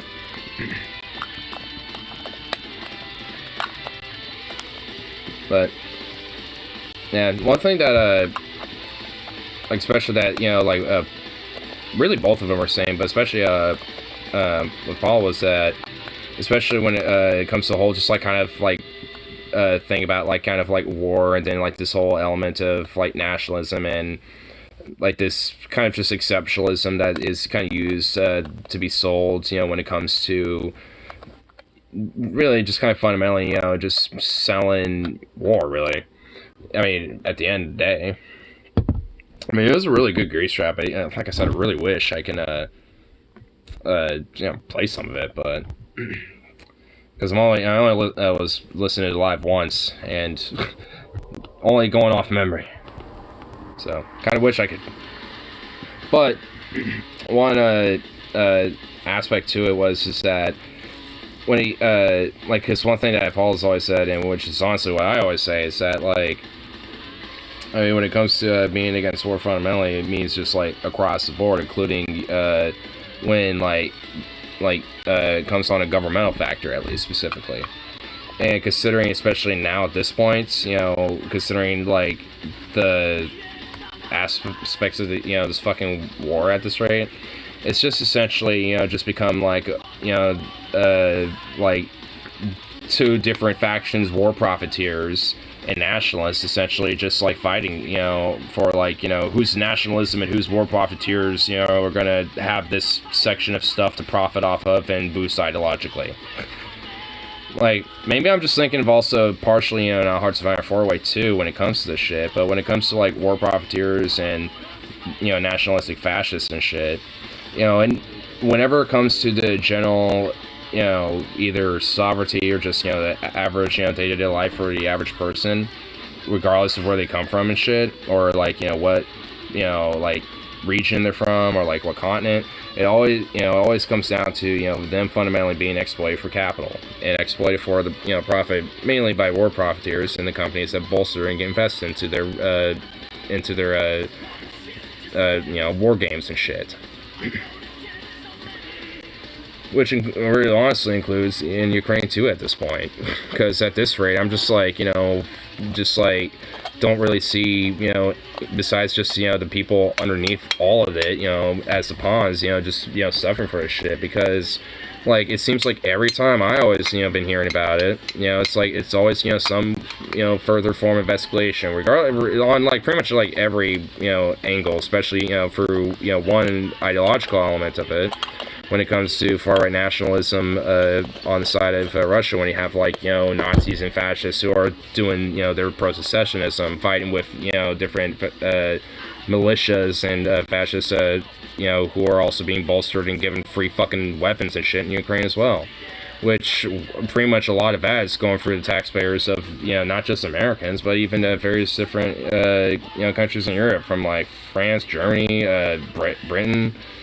Like, I mean, at this point, it's just like, you know, like, it's just, hey, you know, let's make sure that the war profiteers have, you know, a couple $1 billion contracts, you know, like every couple months and shit, you know, to just, you know, give to free weapons and shit, you know, for different militias and different military groups, you know, to essentially get have in their hands. And well, whatever happens when the dust settles in that region, question mark, question mark, question mark. And that's kind of the main caveat when it comes to shit like this. Especially why at this point I'm like kind of done seeing like every like 2 weeks or some shit like, oh, another like $6 billion worth of, you know, weapons is sent to Ukraine and shit. It's just like, I mean, what? Is there going to be literally like, you know, 20 times more guns than people in Ukraine at this fucking rate? Because Jesus, there's probably going to be more guns than people per capita. Like, it might be like the first country in like literally forever to surpass America at this point for guns per people if it keeps it up. It's like, Jesus. Because, like, you know, when the dust does settle, I mean, it ain't, you know, and not, it ain't gonna just be in the hands of, you know, just like, you know, Ukrainian military ministers and, you know, agencies and logistics. A lot of them are gonna be hands of just random fucking people. And they're also gonna be just lying around too, likely. Probably random abandoned armories just left out in a field base somewhere that was, you know, forgotten about potentially, you know, because it was abandoned as, you know, one side fled, you know, retreated or something. And thus, because of that, you know, shit gets picked up. And that, you know, goes in the hands of, you know, potentially far-right fundamentalist, you know, types of militias and shit. and they're going to use that as an ability to, you know, try to garner more power in a unstable power vacuum. Because even if there is, you know, like, you know, still having you in Ukrainian government and shit, you know, just because they're going to be way too busy trying to rebuild what was broken up and destroyed and shit, you know, you're going to have a power vacuum in a sense in a lot of these regions that are still kind of war-torn and haven't really been directly addressed by the government yet because they're rebuilding everywhere else. Especially where you have a lot of these secessionist forces and shit. I mean, they're gonna stop. I mean, like, and also they probably, you know, in a lot of ways have gotten their hands on some of these weapons too, just because, you know, when they make, you know, that one rare little like push forward and, you know, on the Ukrainian front line part, and then get counterattacked and shit, they're gonna pick up ammo and guns as they retreat. I mean, any force is gonna do that as they try to retreat, is pick up what the fuck they can as they're leaving. You know, don't want to leave all your shit behind. I mean, also considering that all their shit's getting blown up, yeah, they're gonna pick up whatever they can on the field. So, and all, you know, and frankly, a lot of them, you know, a lot of these conscripts and shit don't even want to be there in the first place. That's why usually, you know, a lot of these different militias and like these like people's republics are usually doing a lot of the fucking fighting now at this rate, because so many of these conscripts just don't want to, and most of them are just surrendering. Like, I've seen enough videos at this point where it comes to like the either Belarusian or Russian soldiers at this rate, like I see them surrendering more so than like these Luhansk or Donetsk, you know, soldiers and shit. I mean, because, you know, those ones seem to be a lot more nationalistically and a lot more zealous about, you know, their fucking fighting shit. Because in their mind, they have a little bit more to lose, you know, in this sense, even though they really don't. They're just, you know, being used for, you know, world profiteers and ideological fascist zealots. And just using people down below, you know, in these people's republics, ironic name, to just exploit them and fuck them over further. And how's their life change? Outside of basically being in a region that's been fucked up by skirmishes, bombings, firefights, and battles, and who knows what the fuck else now for over, like, what, probably, like, more than a decade now? Well, coming up about a decade? Well, at least, you know, probably a little more, because, I mean, shit was probably building up, you know, even before shit happened in 2014, you know, with the revolution there. So, I'm sure shit was been building up there for a while. And how do people, you know, and, like, how are people faring because of that shit? Or, you know, like, these, you know, people in these people's republics, you know, are still suffering. They're still getting, you know, fucked over. You know, they're still probably getting gaffled up because, oh, they're suspected of a traitor because they're on this side or that side or some shit. All the while, you also have, like, you know, both sides, you know, when it comes to this tribalism and shit, just demonizing a scapegoat as, like, an entire fucking group of people for it. Every Russian is a bloodthirsty, savage orc. Like, literally every Russian to some people's minds and shit, you know, to some of these people, you know, and then on the other side, they think literally, like, every Westerner is, like, some sort of, like, you know, grooming, queer, woke fucking weirdo and shit because of the fucking nationalistic zealotry of, you know, the government that they are ran by. It's like, at the end of the day, it's like, how does shit, you know, end up, you know, changing that much? Considering this type of shit seem, you know, depending on, like, how the different, you know, pieces in the chess game, you know, are being moved around and shit, end up really having pretty similar fucking results, while people, you know, down below, mainly those pawns, end up always being the ones that get fucked. Also because they tend to be the most numerous, too. And the ones that have the least amount of say, as well, you know, on top of that. All to defend the most weakest fucking piece in the whole fucking game, too. The king of it all.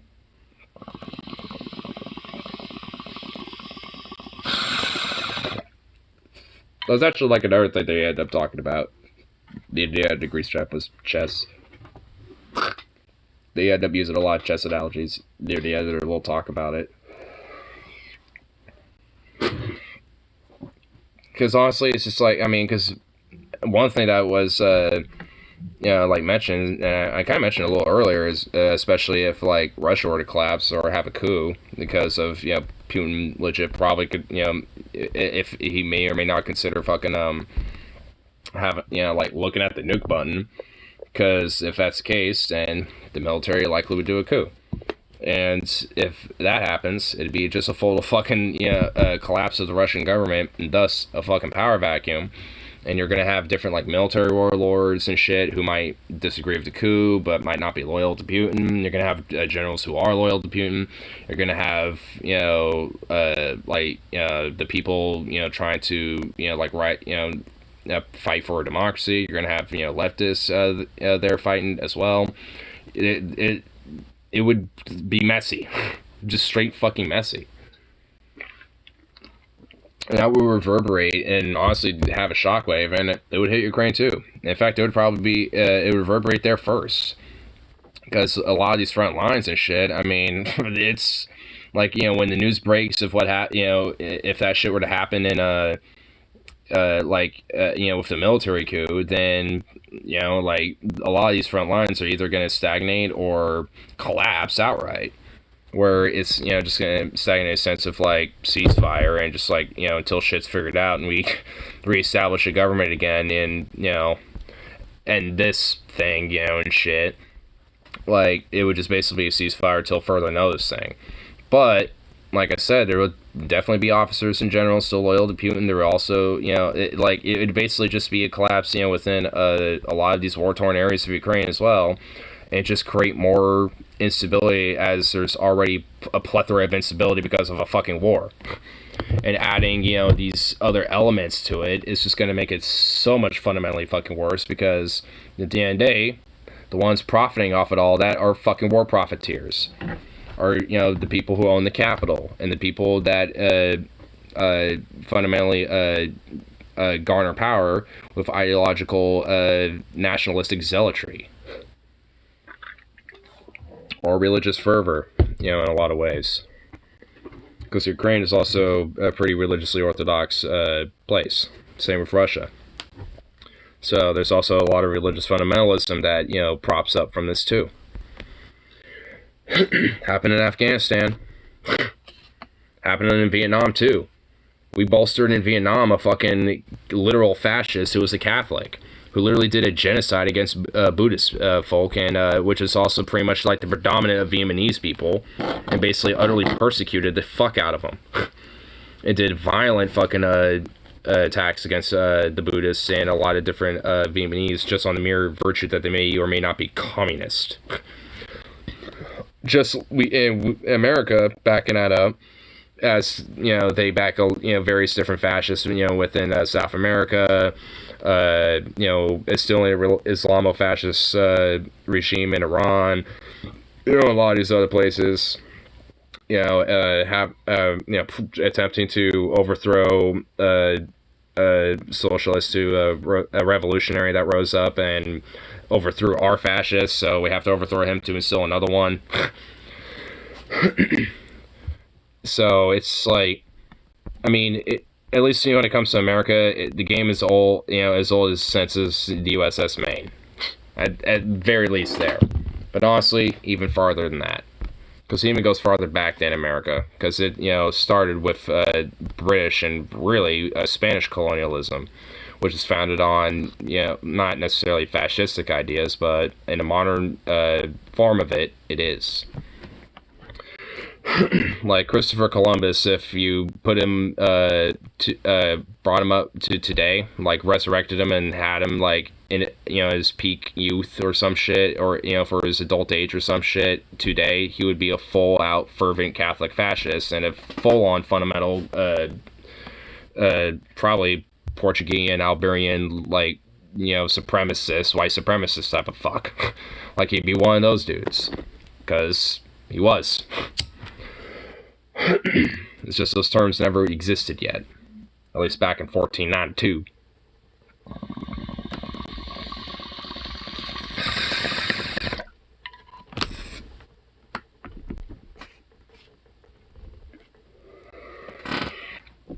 Honestly, it's a part of the reason why I think an AI, conceding to that would just be better, because there's just a lot of elements about humanity, at least today, that it's just so fucking ingrained, not necessarily in our nature, but in our environment, that it gets essentially like built into us and groomed into us and shit, that it would literally take multiple generations just for these fucking things to break, because of how ingrained it's been over all these fucking centuries.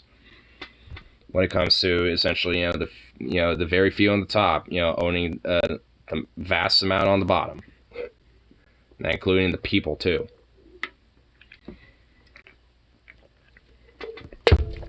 It's not like it hasn't been challenged. Of course it has. History shows that.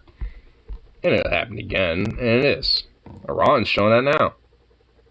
I mean, what's going on around in Iran is fundamentally really at the fault and at the root of these fucking issues of what the United States does, especially with how they enact war and profit off it and exacerbate it, even if the U.S. itself isn't the one starting it.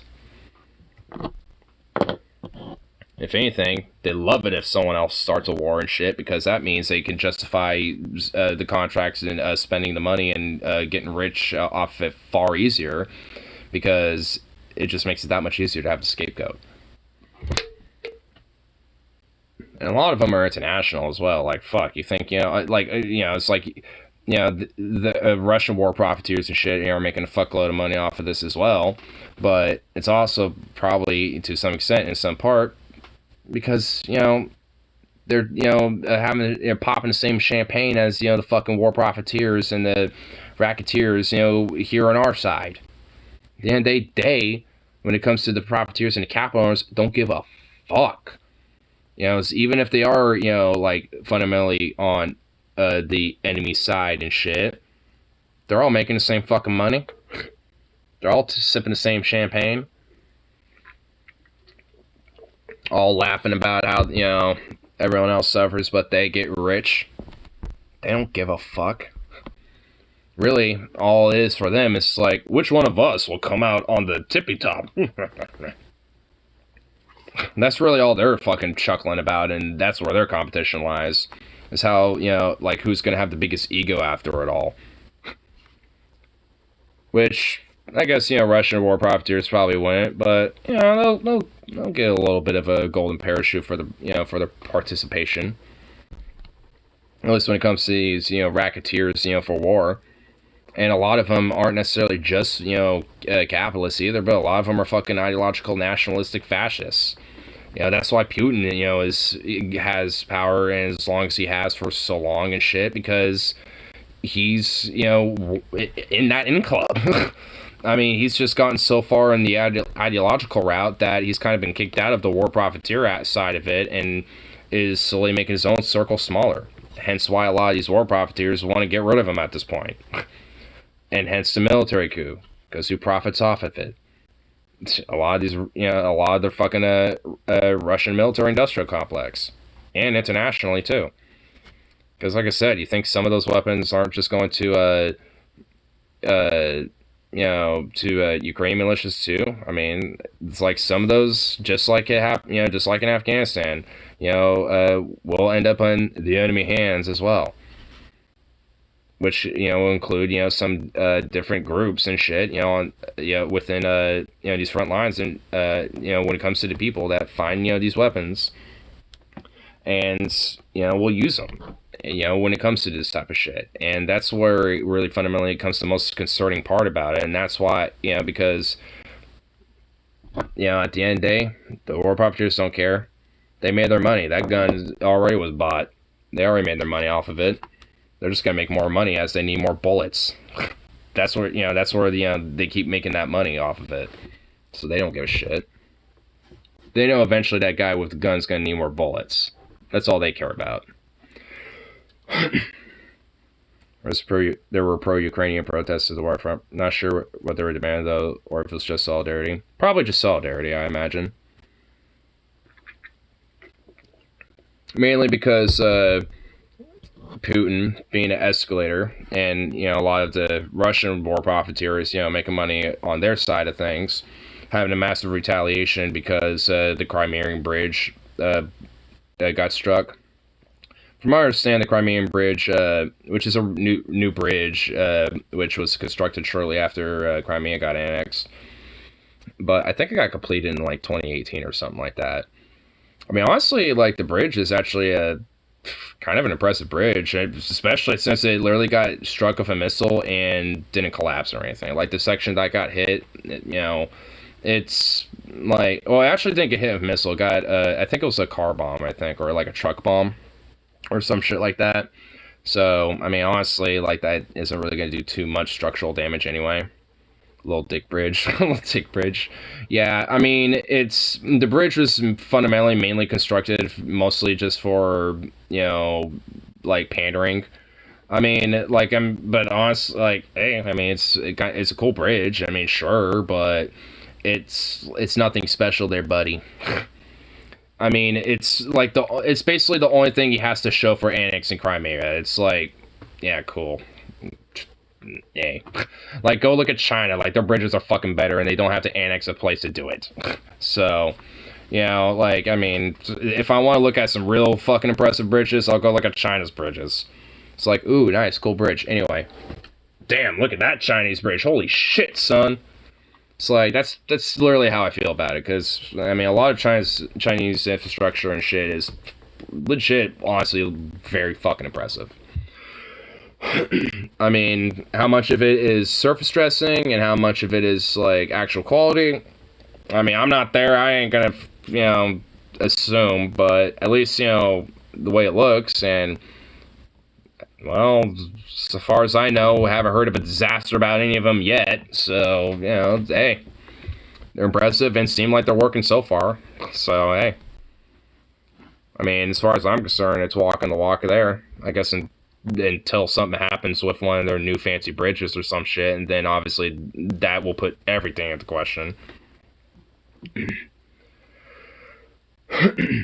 Just think if Putin had spent all the war money on HSR instead, he could have boosted the economy and went up to US. I mean, honestly, like, on top of that, like, well, here's the main reason really why. It's because of natural resources.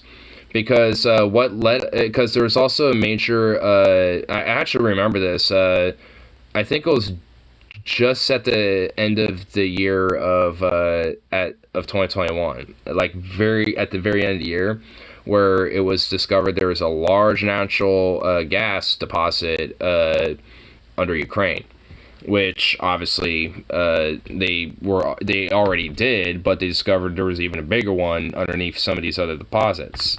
So this war is so fuck the Russian version of Iraq. Yep. They also have oil deposits too. Ukraine has pockets of oil in between all this natural gas pockets, and I think that's actually how they discovered one of these natural gas pockets that are deeper, because they have like this. If I remember, they had like a little oil pocket, and then a little natural gas pocket, like near each other, and while they were drilling a little deeper in the oil one, they noticed that, like, oh shit, if we drill deeper, we're actually going to hit a natural gas pocket here. And when they dug deeper through the natural gas area to see if it went through, it did, and they realized, oh shit, this is actually a very big deposit. So they realized that they kind of struck natural gas gold, basically. So that's why, in a lot of ways, Putin really fucking wants it. Plus, there's also, for Europe especially, and parts of the Mediterranean, wheat and grain is a major export in Ukraine. So that also includes, some wheat and agriculture as well. Yeah, so Ukraine actually has a lot of resources, in its country that could be very vital, whoever owns it, which Putin wants. So, that's mainly, it's really, like, all this, like, nationalistic zeal and shit like that is fucking bullshit, because it's all about the capital. It's all about the fucking money. And it's all about, how do I get the most of it? Well, get the most amount of resources, get the most amount of, guns sold, to get that shit, and get the most amount of power to do it. I mean, that's a part of it. And also because he's declining in health as well, he basically really is, has a mind of, like, I want this, before I die. So, that's a part of the reason why he doesn't give a shit anymore. in a lot of ways when it comes to his own escalations, which just bolsters more nationalistic zeal and shit. Which only really works in the rural parts of Russia anyway, because, like, just like the U.S., like, I mean, it's not really, like, Russians are actually pretty similar to us.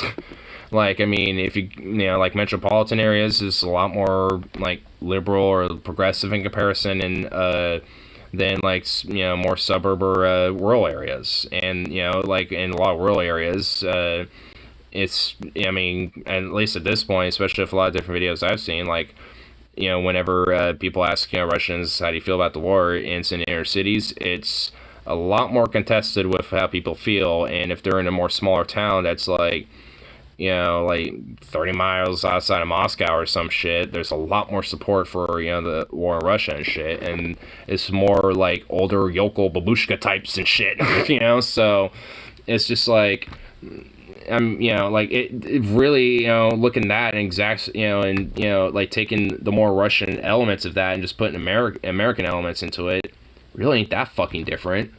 Going in any area in rural America, you're gonna get, you know, rural, you know, like fucking American patriot, military jingo lingo. We can't do no wrong. We're the fucking angel motherfuckers and shit.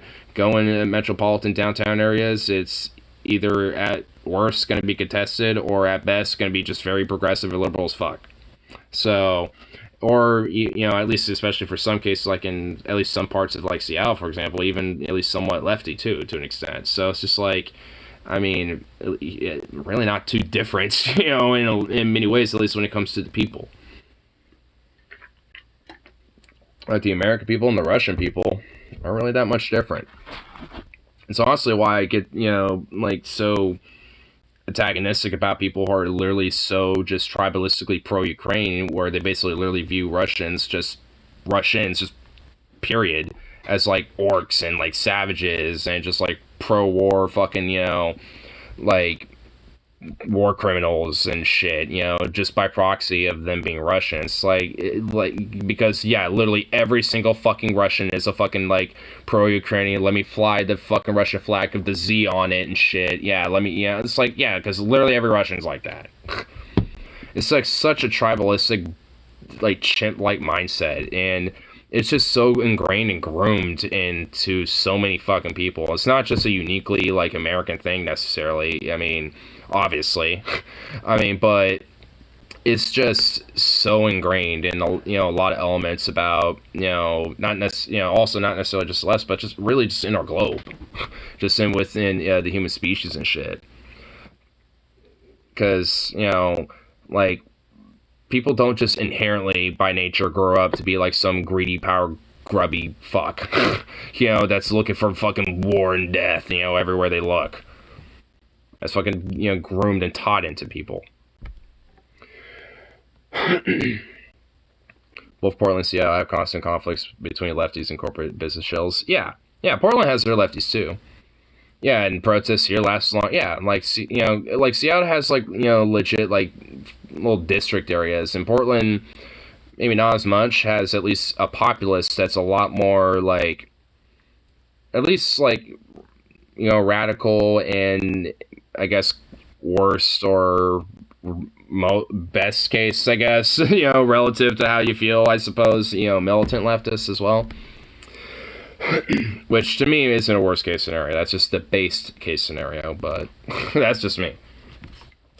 But, you know, some people obviously see doing direct action that's a lot more violent, you know, at least in their eyes, is, you know, counterproductive. And it's like, okay, sure. Yeah, it'd be counterproductive to spray paint and maybe break the glass of a Wells Fargo or some shit. Oh no, Crimea River. The liberal NIMBYs will sure be in an uproar about it the next day. Oh, and I'm sure those tears are gonna, you know, just be desperate to have one of my fucks. But unfortunately, if they look at my field of fucks, I have no fucks. And thus, because there are no fucks to harvest, they cannot have a fuck. Because, frankly, I can't give a fuck. Both cities are known for good trouble May Day protests, though there haven't been good ones in a while. Yeah, I think COVID kind of fucked that up for some people. And lefties are a lot more proactive about, health and shit like that, when it comes to, like masks and stuff. Like, I think, maybe not anymore, but I know at least, even like in 2021 when there were, like some rallies going on here and there and shit, there was always like, bring masks, for some of our immune compromised, in our community and blah, blah, blah, so, like, they're more, like, lefties are more proactive about that, and at this point, for some people, I mean, even me included, it's just like, I mean, it's, yeah, I mean, but it's not really that necessary anymore, I feel like. But, I mean, I guess it's understandable. I'd say at this point, encourage it. They still do that for the rare rally. Yeah, and I feel like if they just, like, did more rallies and just at least encouraged it, and didn't at least make it a full-on requirement, I do think, we would see an uptick in protesting around here, and at least rallies at the very least. Because, I mean, Portland's known for it. Portland's known for having that good trouble. I mean, fuck, there's always something to be fucking rallying about.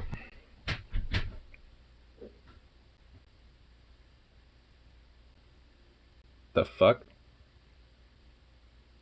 Did my dad leave and he come back? Yeah, he did. This actually? Whoa! Hold on.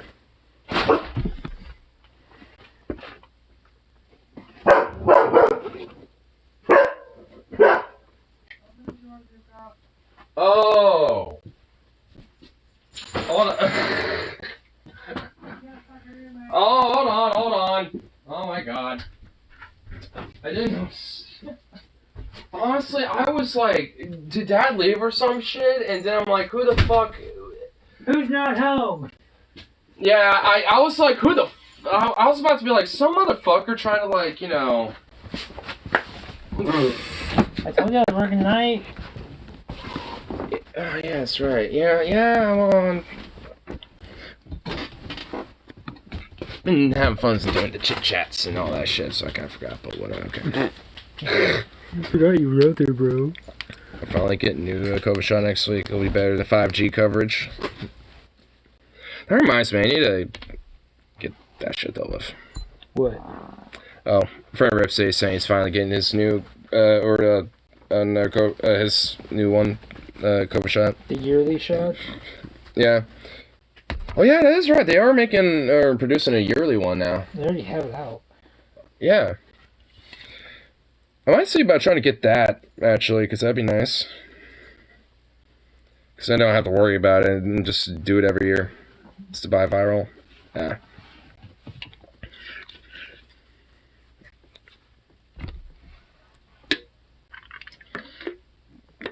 Because if, once the yearly one gets produced enough to where they have enough stock and, to where they can at least have it in most pharmacies and shit, then they could just, have it, just given when you get a flu shot or some shit at that point.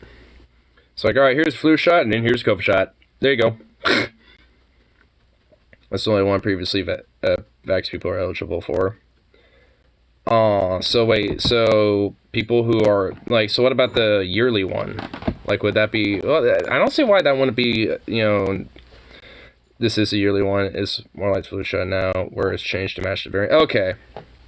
Okay, so that's what, alright, so it's the biviral, alright, that's what it's called. Okie dokie.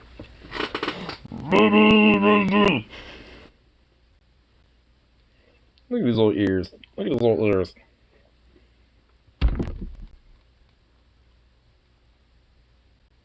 Look at those little ears.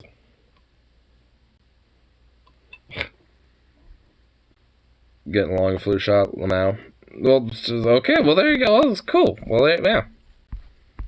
Ba bam and ba boom.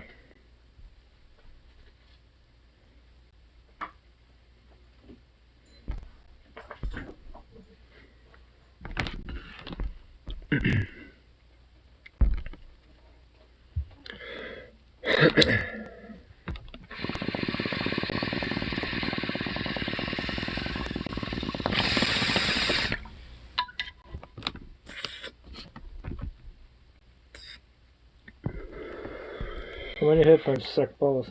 Hmm? My new headphones suck balls. They do? Mm-hmm. Oh, no. They connect to my phone without even me pulling them out. They what? They connect Yeah. without me fucking doing it. Oh, so they auto-connect? Yeah, they auto connect when they're not even out of the case. So they turn on when they're, like, in the case. Bruh. Bruh. Close the doors, new ones. And send the old ones back. Yeah, the building floods and someone destroys the bathroom in the same day, lol. Dude, it makes me real, like, honestly, like, the bullshit, with the bullshit that I have to deal with, thank fuck I don't have to deal with anything like that. Like, I flooded the deli before with mop water and shit like that once. You know, or not once, I've done that a few times, actually. Where it's, like, soapy mop water. And I have a feeling that that's probably what he did. Which, if that's the case, honestly, there is a silver lining that is, at least it's like soapy mop water. So you could just spread that everywhere and just, you know, just mop the floor early, you know. But, yeah, like, if it's just water, then it's like, oh, fuck. That fucking sucks.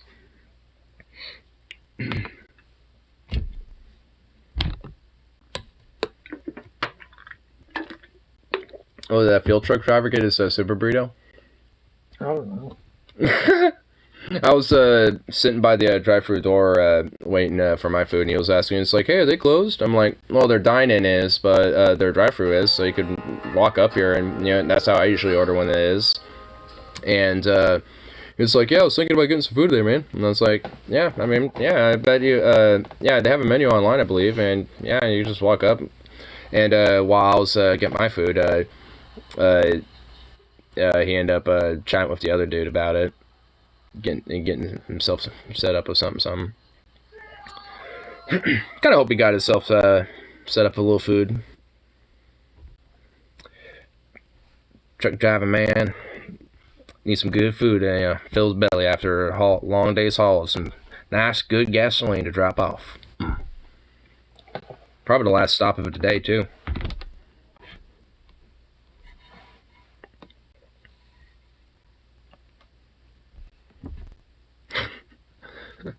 I'm also trying to imagine him driving through with like this fucking big ass semi truck with two big big fucking tankers of like gas and shit, like going for the drive-thru. Like, yeah, I'd like to have like 2 fajitas and one, you know, like 3 tacos and, you know, some other shit. Yeah, it's like, man, it would not fit for there. But, you know. That's why I like Super Burrito, though. Like, if you walk up to their drive-thru, you know, like, little door area after the dine-in's closed, and they notice you, they'll hook you up. They don't give a shit. That's actually what happened with me with Taco Bell, too. Their dine-in was closed, and did the same thing, and that was after I showed up after my order when they closed. Yeah, I'm into BSM Battles, Dragons, Swords, and Magic. Based and true. Yes. Not because I'm into BDSM and I'm into BDSM. I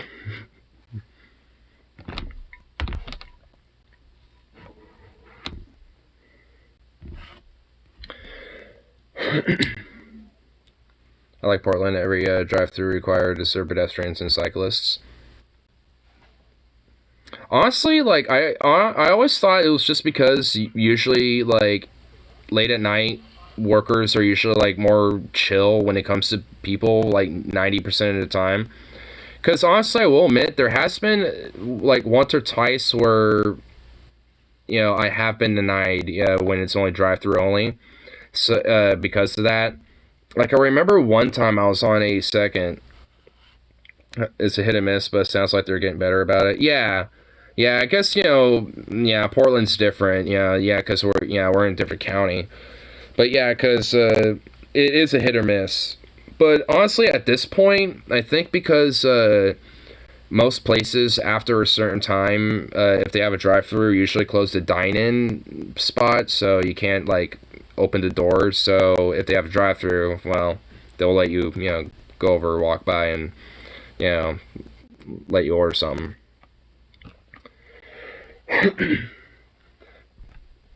Yeah, I don't know if I told you my Taco Bell story, though, Rip, but basically, on Sunday, I was, well, no, not Sunday, Saturday, I was like, I'm kind of feeling a little bit of Taco Bell. I don't know why, but I kind of was feeling some, a little bit. So, I ordered some, like, a little after 10:30, and it said it would be ready, like, a little after 11. So I'm like, alright, cool. So, I'm like, I'll walk my dog and, go down there and shit. So I go down there, and I see, like, most of the lights are off, and I'm like, oh, shit. And obviously, when I look online, it says it closes at midnight. But obviously, being a little after 11, well, they close at 11. So, I'm just like, walking up, and I'm just like, oh shit. Like, uh-oh. So I go to the door, and, like, all the lights outside of, like, the kitchen are, like, out, and I'm just like, oh fuck. So I, call up real quick to the place, and there was at least 2 closed back there. I saw that at least. And they were like, "Hello, how can we help you?" And I was like, "Yeah, I had an order online. I did not too long ago, and didn't realize that you already closed. Wasn't made by chance or anything like that." It's like, "Oh, no, sorry, we didn't get that, unfortunately, because we're already wrapping things up, closing for the night." And I was like, oh, okay. I mean, I get it. It's all good. I thought in my head, all right, I'll just, screen cap my order and, the receipt to it, so I'll show up the next day after I do my 9 to 5 on Sunday, which I did. And I showed up, and like, their dine-in was closed. And I was like, oh, shit.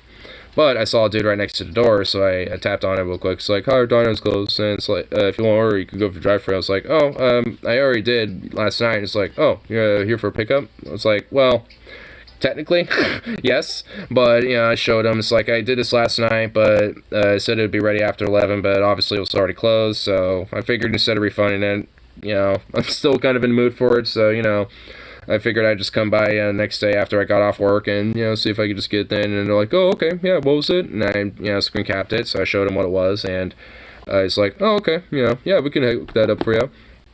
And then, like, not even a minute later, he comes out, it's like, you guys want any drinks on the house? And and I had my friend Harley with him, and him and I were just like, really? What? So I was like, yeah, sure, I'll get some. So I got a Pepsi, and he got a little freeze Baja Blast. And I was like, and when he did that, I was like, fuck, I wish, like, before, like, he closed the door right after he said, I was like, cool, I'll get those out. And I was like, and then right when he does, like, oh, you know what? I wanted to get, like, a strawberry freeze, freeze or some shit, or maybe Baja Blast freeze if they had that too. It's like, fuck, but no. Didn't get a chance. I probably would have just done a Baja so they didn't have to clean 2 machines, because I figured they probably would have had to use, 2 different machines if that's the case, and didn't want to do that to them, so, but, I mean, it's like, nonetheless, I mean, got us free drinks, got the order hooked up, and, and it was actually kind of a little bit of, like, a kind of a fuck yeah moment in my mind, and just really kind of confirms and validates in my mind that, Taco Bell actually is kind of the hookup a little bit. I mean, honestly, considering that they don't, they probably don't get paid well, and they probably get paid less than even me. Like, yeah, like, I imagine they really probably could not give a fuck about, like, what the corporate policy is, for them, as long as, like, either people, like, are either satisfied or basically just, like, or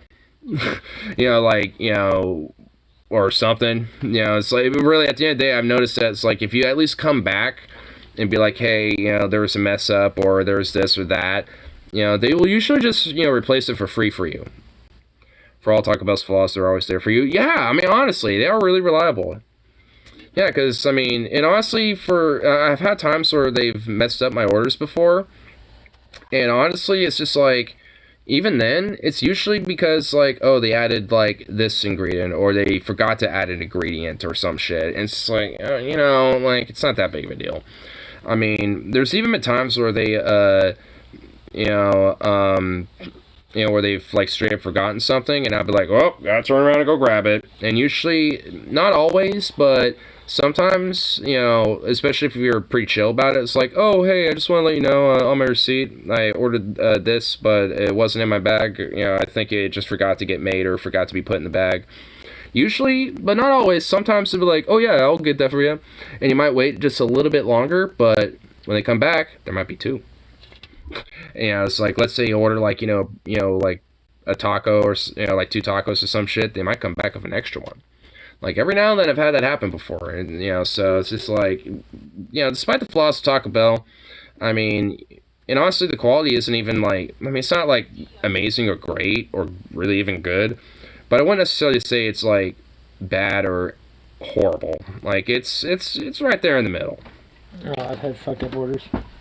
Yeah, I mean, I've had a lot of fucked up orders. I mean, yeah, I mean, I have too. I mean, I'm not gonna say that like every Taco Bell's the same. There are ones that are fucking shitty, and there are ones that fuck up orders because Seconds the worst.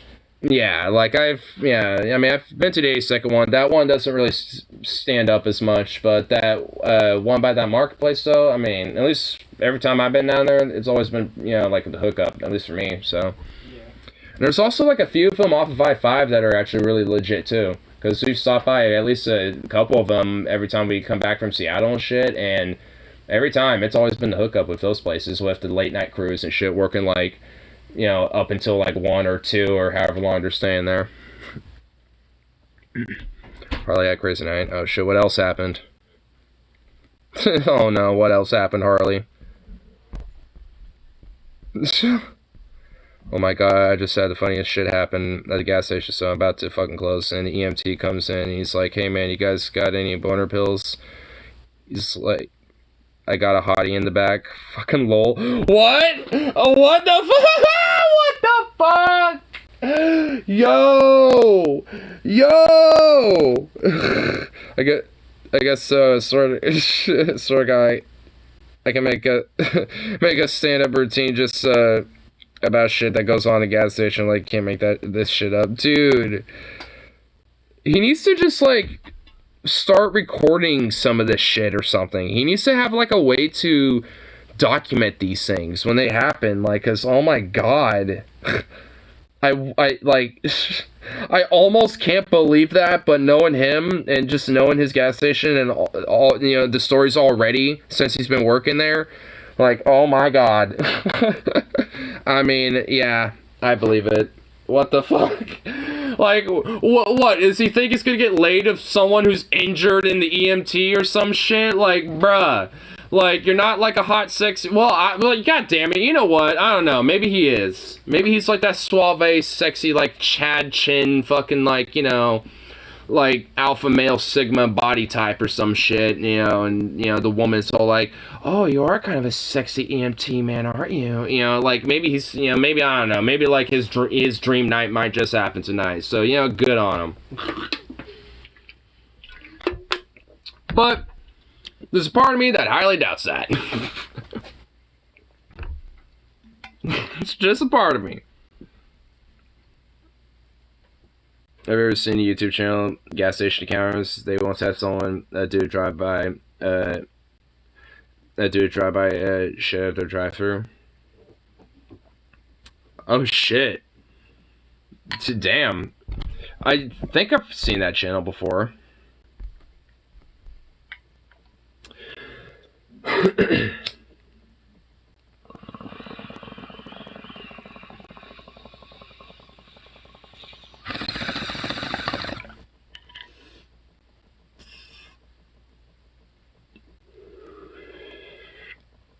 They also had someone dump trash and they found an envelope promptly returned to the sender.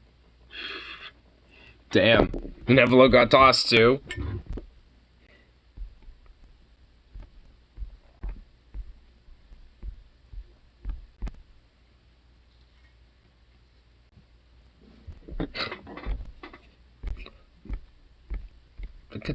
Good lord.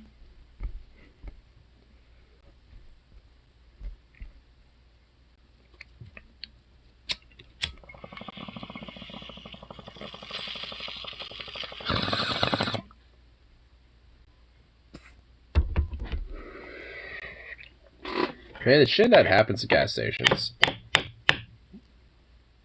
Dude, imagine like gas stations in like, or like little convenience stores in like New York, Chicago, St. Louis, Detroit, like just, or like New Orleans, LA. Just imagine working at a gas station or a convenience store there, especially late at night when you're like closing up shop. Dude, I can only imagine.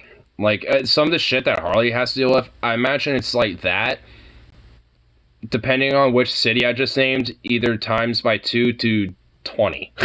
Depending. I imagine for, like, Detroit or Chicago, it's probably at least, like, more up in, like, you know, the 20 range. New York, probably around, like, the 10 times 10 range. LA, probably, like, I don't know, depending on what section of LA, maybe between, like, 5 to 20. I don't know, depending on which section you're in. Norla, yeah, at least a nice, comfortable 8. A nice, comfortable 8 right there. You know, so, like, because honestly, like, I can imagine, like, there's probably the most weirdest shit, but I feel like at least, like, most of the time, it's usually just harmless, funny shit. Because it's Norla. So you're gonna get, like, some quirky people that basically are just, like, celebrating Mardi Gras 24/7 in their brain. So, you know, I imagine there's just some people like that out there.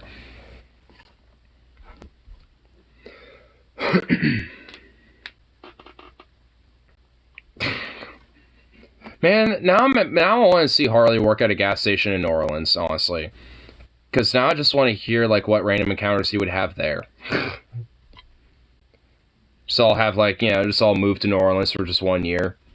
Just all take, like, you know, similar jobs that we do, but just in New Orleans just for 1 year and just move back. Just to, you know, see, you know, like, the, you know, difference in lifestyles and shit. At least specifically New Orleans, because I think New Orleans, Louisiana, actually be, you know, pretty dope, you know, for the most part. Outside of the hurricanes, fuck the hurricanes.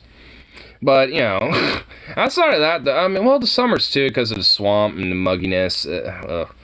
All about that swamp and bayou there, boy. Oh, you're gonna be down that swamp and the bayou now, boy. I tell you what now. Gonna be out there down the bayou now, to say what. Gonna be out in the mud swamp, maybe knee deep in the guy down, boy. Gonna be, you know, so knee deep in the swamp there, you know, gotta have the roo come and get you. Don't want no roo come and get you, know. I would hate that, Lamau. I've heard awful things about New Orleans. Isn't it like, I don't know. I've heard some mixed things about it. I've heard some really cool, good shit about fucking New Orleans, but I've also heard some very horrible shit about it too. Like, it's just, I mean, but honestly, like, a lot of the bad things about New Orleans just literally sounds like every major city at this fucking point. Like, so, it just, that, plus hurricanes. Like, I mean, that's just a caveat. It's like, its flaws are like every fucking, like, you know, problem that pretty much every major city has, just change the variables of how severe or not severe it is. And then, you know, got, you know, some strong elements of, you know, probably like, you know, various like kind of paganistic / you know, voodoo spirituality shit going on, you know, that is just kind of more unique within New Orleans area / Louisiana area, you know, because of just the more diverse cultural there, because it, you know, there's a lot of like Caribbean / like Haitian, Jamaican, you know, like culture that, you know, blends there too. So at least more uniquely in comparison to a lot of other major cities on the Gulf Coast, especially just considering New Orleans history. But that and hurricanes, it's also below sea level, so eventually it's just gonna sink and just not exist anymore. Honestly, that's the reason why I kind of have an affinity for New Orleans, because I actually want to fucking go there and at least see it before it's just one, just utter shit, and mostly just underwater. Like, I'd rather be there, you know, before all that goes, you know, happens. You know, like, New Orleans is basically just like, just trying to survive. It's like, we're trying not to sink. We're trying not to be underwater over here.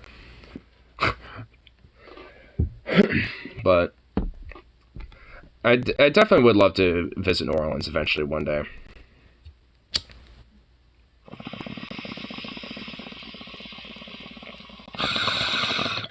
At least for like a week or two.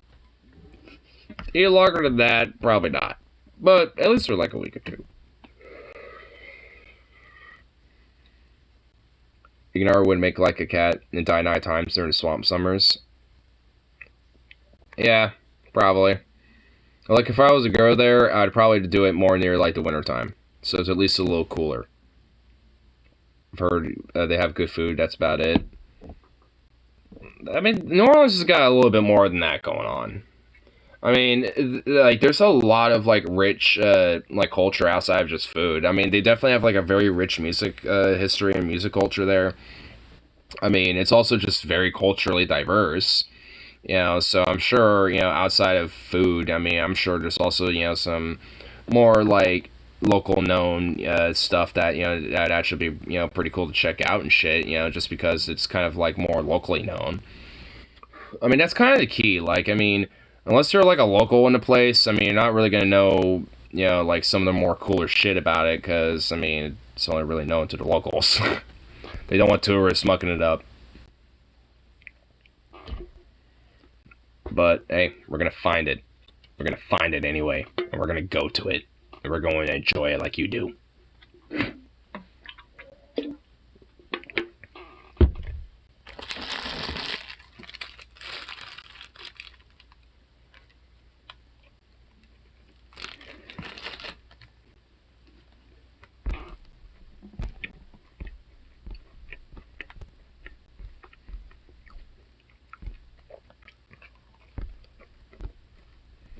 Mm.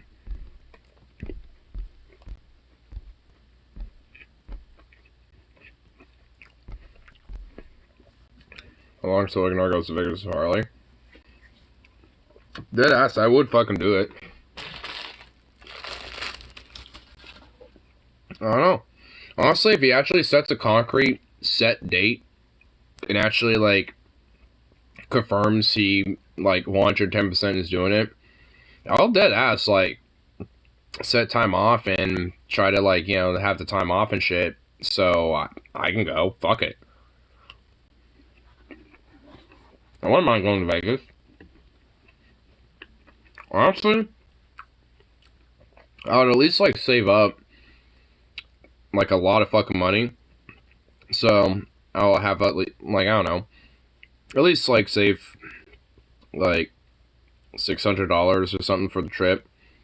Like at least like 200 just for like food and just for personal needs, and then the rest of it for or at least half of it for going to a casino with.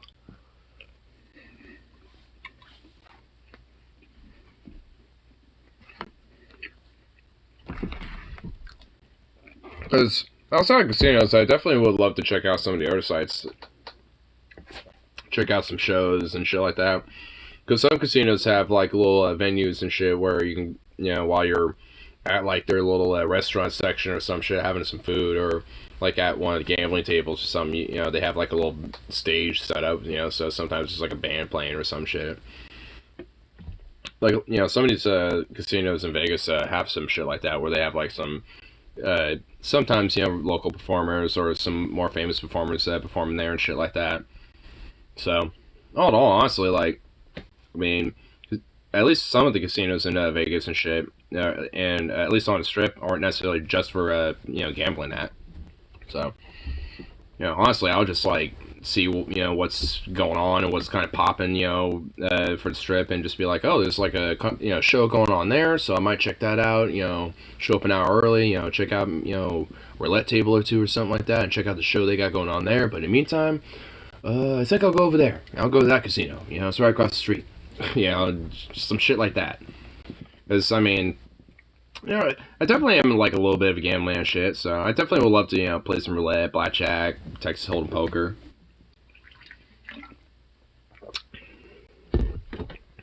I'm not like a fiend for it, but I like to have fun, with a little bit of gambling here and there. I feel like anyone that has like a, some, even a casual interest to it should at least go to Vegas at least once, to have at least, one little fun, night of gambling there. At least a little bit.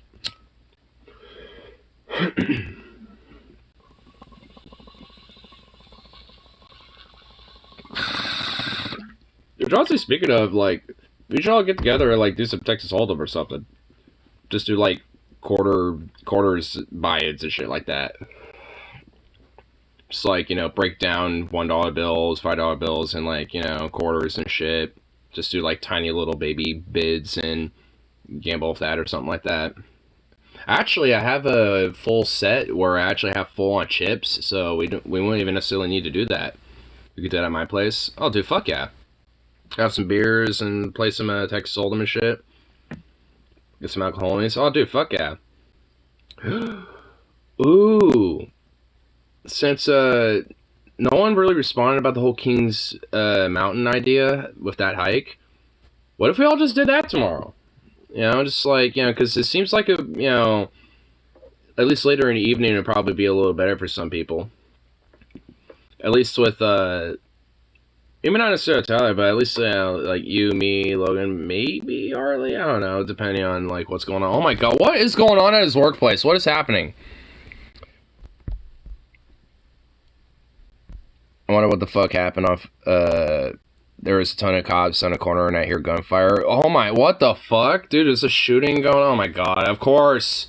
Another, literally a typical night in fucking Portland. Wow, the cops actually responded now?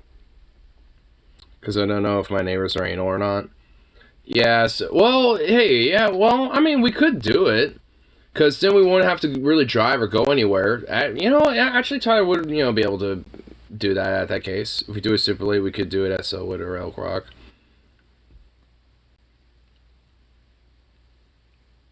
That way we can make a lot of noise. Yeah. Well, we would have to make sure that it's somewhere where we aren't like in an area that's super windy. So I feel like Elk Rock would probably be a little better. Because we could kind of go more inland and set up a little, you know, a little setup. And it wouldn't be like, you know, really windy either, so cars won't go flying away or anything like that. Oh, and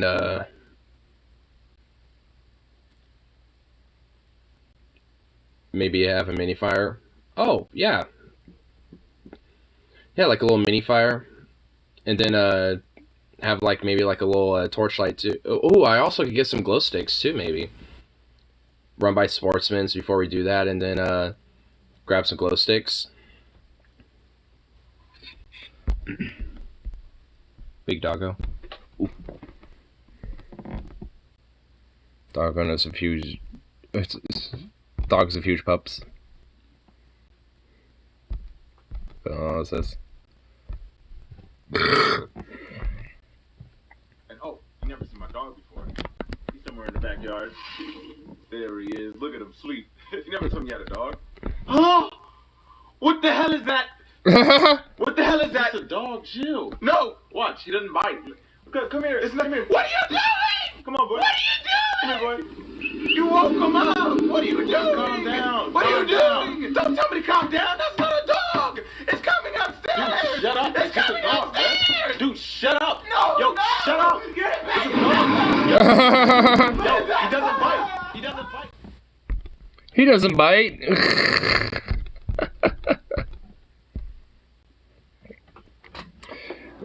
I mean, yeah.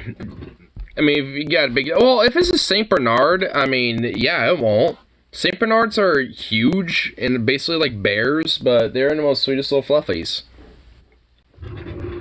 Speaking of sweet little fluffies... Oh, there he is. Oh my god, you look knocked the fuck out, son.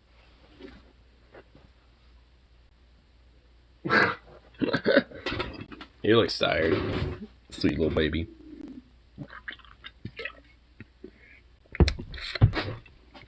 Well, sweet. A little bit more.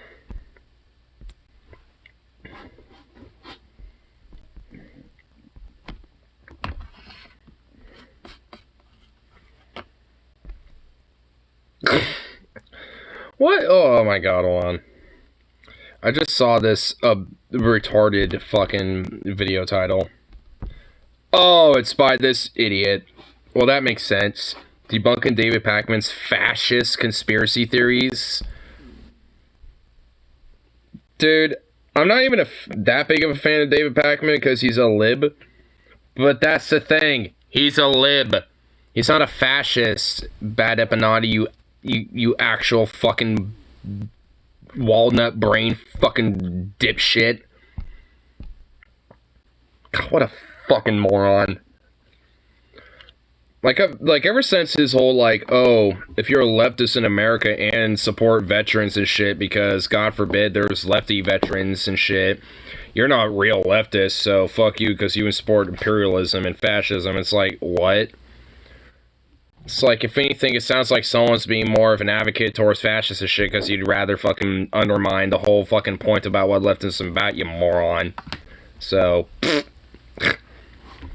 but yeah, I mean, bad habit now is such a retarded dipshit. Ugh.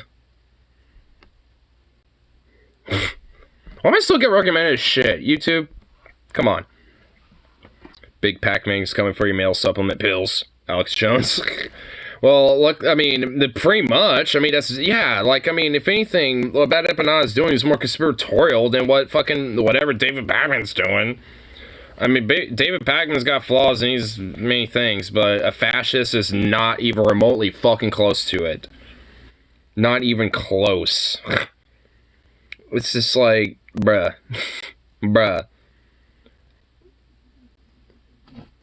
And I don't even like David Pakman, really. Like, I find him really boring, you know, especially.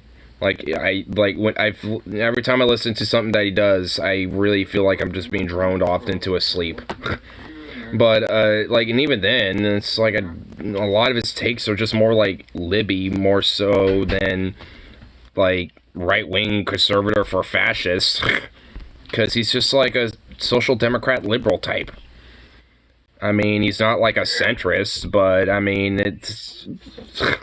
I mean, it's like I'm not expecting much from him, because frankly, there's not really much to expect from him. Plus, I swear, like every video has at least like 1 or 2 different sponsors. I swear to God, it's like one at the beginning of the video somewhere, then like one near the end of it. He always has like sponsors and shit. And it's like, bruh, really. Weinmon Lib. I mean, he really kind of is, though. I mean, it's like, I don't, like, hate him, and I don't think he's, like, a fucking absolute shitbag or something, but it's just, like, he's just so boring, because he's just kind of like a Weinmon Lib. Like, he's, I guess, like, nice to listen to a little bit, like, occasionally, you know, just, yeah, it's like, that's nice, you know, Weinmon Lib. But, like, I mean, we got Sock Dem, Soccer Mom Kyle, Weinmon Lib Pac-Man. Yeah, pretty much. Yeah, because, yeah, like I said, I mean, David Pakman ain't, like, terrible, but, I mean, honestly, one thing that I especially, really, honestly, legit don't like about him is that he is a Zionist. Like, he is, has legitimately made more either very soft stances or legit just outright pro stances on Israel and shit, so, I mean, you know, there are legit, like, things I just really don't like about him. But, beyond that, like, I really don't give a fuck about him.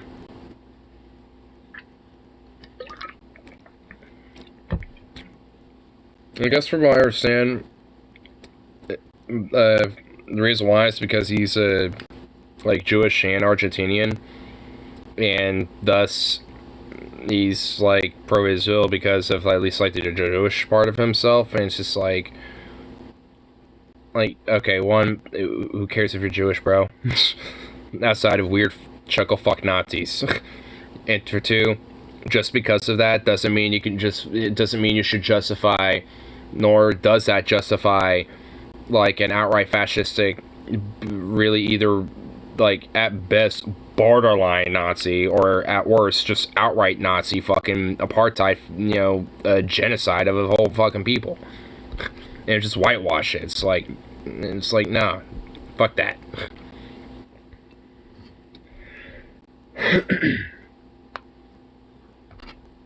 Especially considering, like, any criticisms, you know, of Israel and shit is just considered anti-Semitic by proxy, even though it's just like, you know, it's, just God forbid you know, critique a government, because a government totally means that you're, like, discriminatory towards an entire, like, ethnic group of people or some shit. It's like, what?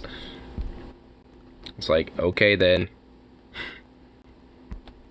I'm anti-American government, thus I'm anti, like, American, as, like, American people, I guess, like, by proxy. It's like, yeah, okay, yeah, sure.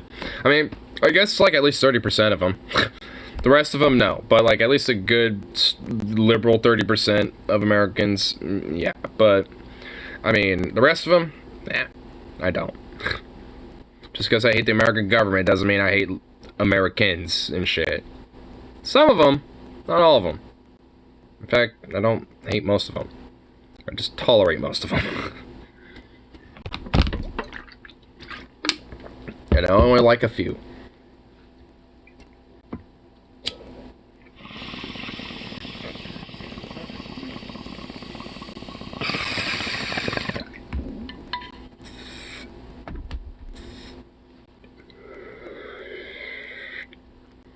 I learned recently that the UN had a plan for peace for Israel back in the 50s. Yeah, independent Israel, independent Palestine, entirely of Jerusalem and administered by the UN. It was a huge mistake not to implement that plan. I'm starting to notice something. The 50s had like a moment where like there was actual like moments of like in elements of the international community that were actually trying to kind of like in a sense peacefully globalize and actually like kind of, you know, have more diplomatic approaches, you know, to global solutions. But curiously enough, also at the same time, you know, there was things like the Korean War going on, McCarthyism and the Red Scare, and you had very absolute staunch, fervent anti-communist types and shit that were, you know, essentially established the military-industrial complex in a lot of ways, because that was essentially a way to garner more war support and more war funding for the Cold War at that rate, because the Cold War, you know, didn't necessarily start immediately after World War II. It slowly but surely started kind of building up into a full-on Cold War, and that's what happened during the 50s. The U.S. and Russia undermined, yeah, the Soviet Union, yeah. I mean, well, I mean, to a degree, yeah. I know at least, you know, earlier on stream, what Venom was saying, Stalin was considering on letting Germany reunify and being more of a neutral state after, you know, the whole more military cooperation effort after the war. And a lot of that was undermined mainly by the U.S. So it's like, and at least in that instance, obviously, when it comes to other parts of the world and other countries and shit, from different contexts, different shit. So in a lot of ways, Russia probably instigated in many other areas where it was in the Russian government's best interest or the Soviet Union's best interest at that time, you know, to be more antagonistic in these areas while maybe conceding on others, like with Germany or something. Because a neutral Germany would have been a far better buffer state, you know, for the Warsaw Pact in case a war did break out. So that, you know, it's like a, you know, give and take type of thing. Concede here, but demand this. Russia was and still is very expansionist in Eastern Europe. Yeah. I mean, in a weird way, a silver lining about Stalin is that he wasn't like an absolute expansionist and shit. Because, you know, Lenin and technically the true successor of Lenin, Leon Trotsky, both of them were very expansive with the idea about a permanent revolution and bringing the revolution to every country, especially Trotsky. He was, you know, hence Trotskyism as an idea, with the idea of permanent revolution. You know, until and basically the idea is that the revolution doesn't stop until every country and every part of the globe essentially has been won victorious under the revolution, essentially. So, and thus, by proxy, doing so even by violent means, because Leon Trotsky also headed the Red Army and shit, and he was also known to be, you know, at least, you know, with the Red Army under his leadership, at least the ones under his command, were known to be pretty brutish. You know, and a lot of what, and, you know, because there was a lot of propaganda about him during the Civil War at the time, about how he was like, you know, the red, you know, like the Red Terror and shit like that.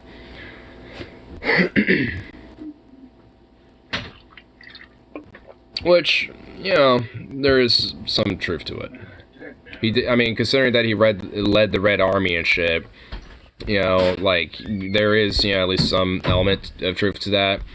But considering that he was leading, well, an entire army of, like, you know, ragtag fucking soldiers and shit, and irregulars and different militia bands, I mean, you know, at the same time, I mean, I kind of have to give a little caveat of, like, I mean, how do you regulate that when you aren't even a really established government at all yet? So, I mean, was it even really under his control? Or was he just kind of like the leader head that was just, you know, kind of passing the orders down, you know, to make sure the other officers at least had them? I don't really think he had a real way to enforce what the fuck, you know, they were doing. Which, yeah, a lot of, you know, the people in the Red Army were doing pretty crazy fucking heinous shit, even, you know, during the Civil War. In fact, you know, that's a lot of reason why the Greens became a thing. Because the Civil War actually had more than two sides. There was the Whites, the Reds, and the Greens. And the Greens were essentially the more anarchists and the syndicalist factions of the Bolsheviks and like the Soviet Union that was being established at the time that basically were like, you know, we're not exactly vibing of what you're trying to establish, so fuck this. And basically held a few different regions for at least a little while during the Civil War, but didn't. But eventually, depending on like, you know, what like where people's ideologies kind of fell fundamentally at the end of the day to the root. Some of them, you know, not many, but some went to the Whites, and most of them went to the Red Armies and shit. After a while. If anything, history has taught me that is that with the right propaganda, you can make a mother to eat her own baby. Yeah. I wish I could have more favorite people in that, but I haven't seen much to prove my albeit an exaggerated notion. Wrong, only slightly exaggerated. Yeah. I mean, it's why I kind of feel like, you know, I think, you know, a part of, you know, fundamental of humanity's prosperity is that, you know, an AI that is, you know, like a self-governing AI without like humans operating it, but itself doing so, and allowing humans to see that is probably for humanity's sake in some best interests because of shit like this, honestly.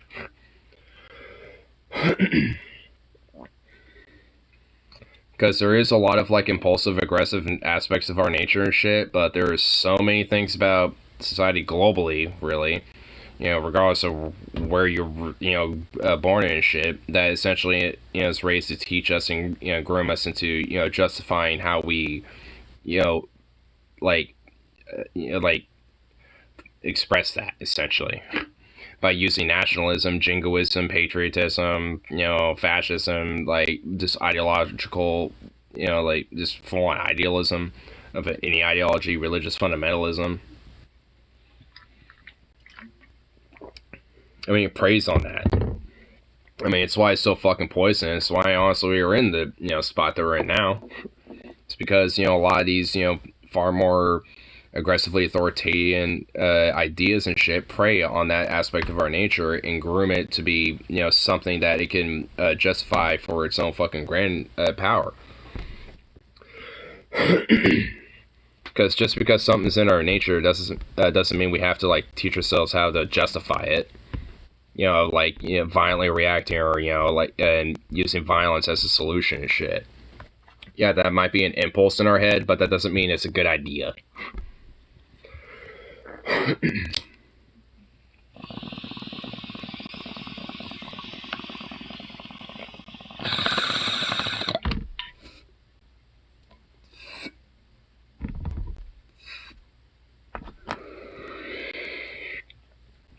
Because if it is, it should only be because it's a defensive reaction, non-aggressive. And even then, depending on what you're reacting to, even then it might not necessarily even be justified. So, you know, it's like sometimes it's better to just take a more diplomatic solution and shit. Like, if someone slaps you, do you think, yeah, like, it'd be better, justifiable to just literally curb stomp that fucker just because he slapped you? It's like, it's probably better to have a diplomatic solution to that. If someone's trying to literally curb stomp your ass to the ground, then yeah, curb stomp their ass back. You know, it's like, obviously, you know, there's, you know, merit to where it counts, you know, when it comes to violence, but it's just like, fundamentally, it, you know, like, it shouldn't be, you know, a part of like our environment and our nurture to, you know, enable that and say that it's an okay solution to go to, especially as like one of the first ones. You know, should be seen it, you know, only as a necessity, you know, when necessary, when it comes to, you know, the context, you know, of, you know, what's going on, especially, let's say, your life's at risk or some shit. But if it ain't, you know, shit like that, then really, then we shouldn't be feeding that.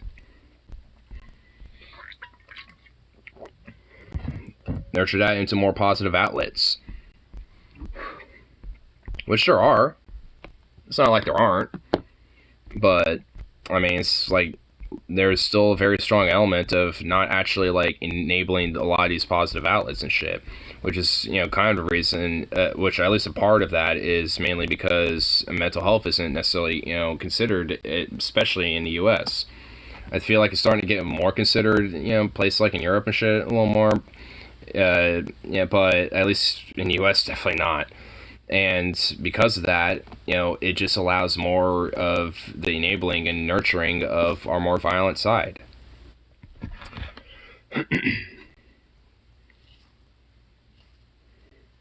So you slapped dude, then you knocked him out? No. You let it go then. I respect that. It's rare for that people. I cut his fingers off. Yeah. I mean, I cut his fingers off and then I fed his entrails to his dog. Alive. It's just, yeah, I mean, but it kind of goes to, because it goes to show, it's like, I mean, for some people, like, they literally, at least in their mind, think that's what they, want to do to people, and at least if they had it their way, would justify it and think it should be okay.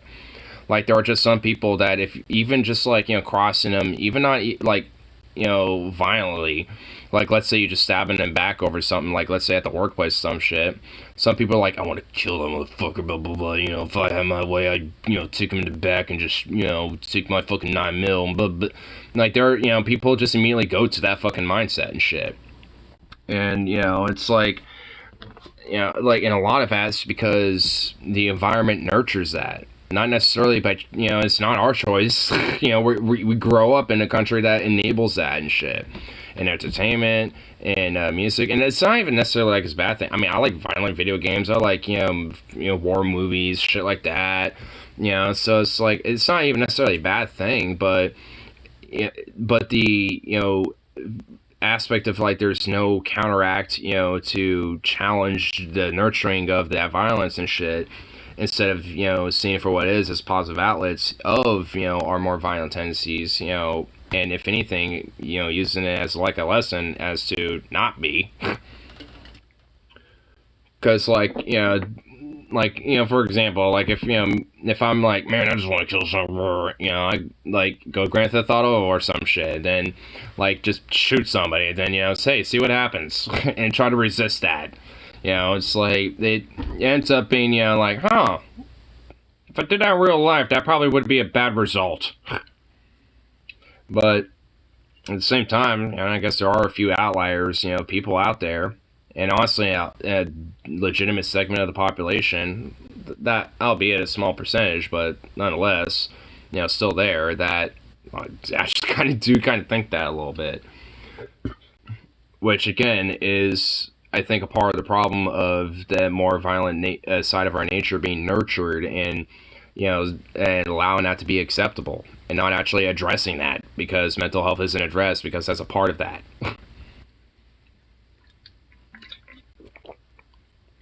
Because I don't think people just are inherently, just like some violent, like, bloodlusty, like, I want the glory of the blood gods in my favor, like, not every motherfucker is just like that. It's not just inherent in our fucking nature. Because if so, then pacifists and people that seek diplomacy and seek ration and shit, wouldn't exist, if that's the case. People who seek, like, more peaceful alternatives versus violent alternatives. I mean, it's like these people would not exist and these ideas wouldn't exist if that wasn't the case. So, obviously, it's just like, there's a strong element of nurture when it comes to us being a fucking violent species. And, that's why I think, because, letting a, global AI government type of idea, a benevolent one at that, I can see to that, as at least, global authority and shit would probably, be in our best interest because, it would, nurture us in a more positive way when it comes to some of these more negative tendencies of us. Because I definitely don't trust ourselves to do it. because they're always going to find an excuse to, you know, justify, you know, some of that tendencies, at least in this current, you know, environment. Not even necessarily just in America either, like I said. It's a global problem. Because, you know, at the end of the day, fundamentally, it's like what we're kind of talking about, you know, off and on, to, you know, in the stream so far. It's just like, you know, it really fundamentally benefits, you know, very select few people. Whether they're, you know, war profiteers or really just fundamentally just the top, like, 1% of the capital owners, which a lot of those are the war profiteers. Because they go hand in hand. And a lot of shit does go hand in hand with it.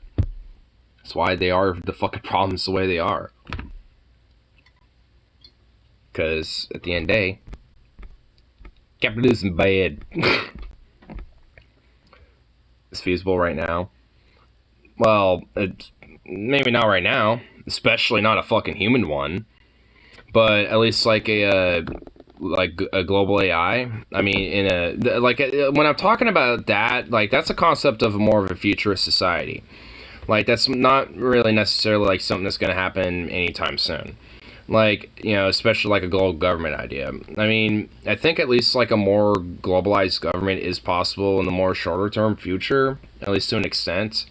Maybe not like a absolute 100% global one world government type of thing, but like at least like the majority of the world unifying under like a mostly global government to an extent, because it's already kind of like that to a small degree, at least with like the EU a little bit, you know, and like a lot of these very strong alliances and relations when it comes to like trade and economics and shit like that. You know, so it's like there are like soft elements of that happening like now, but I mean, it's definitely going to be, you know, at least like 100+ years or so, give or take, before, you know, like a full on like global government, you know, could really happen.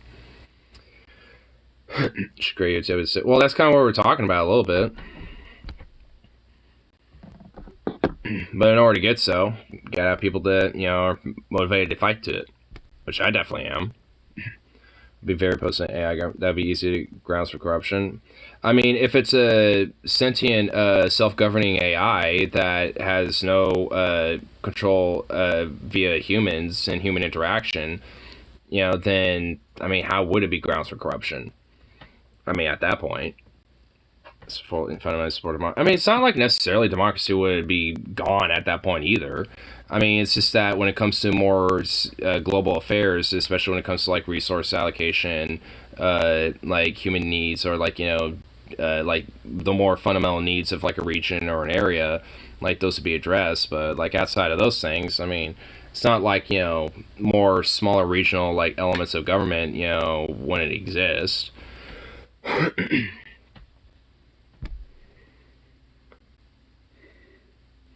The government side is going to stay strong on the side unless it's protecting against it.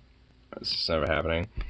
Well, I mean, that's kind of a part of also what, you know, we're talking about a little bit too, with especially the, like the, grooming of like this idea that, of indoctrination of, you know, of like, you know, like fueling our more violent side and shit. You know, it's like, you know, justifying the idea that, you know, oh, we have to be, you know, wary of the them, or, you know, got to worry about, you know, what they are up to and shit. You know, the outsider, like, you know, another, you know, type of foreign threat. But really, honestly, at the end of the day, like, you know, humanity's, you know, threat is really at this point itself.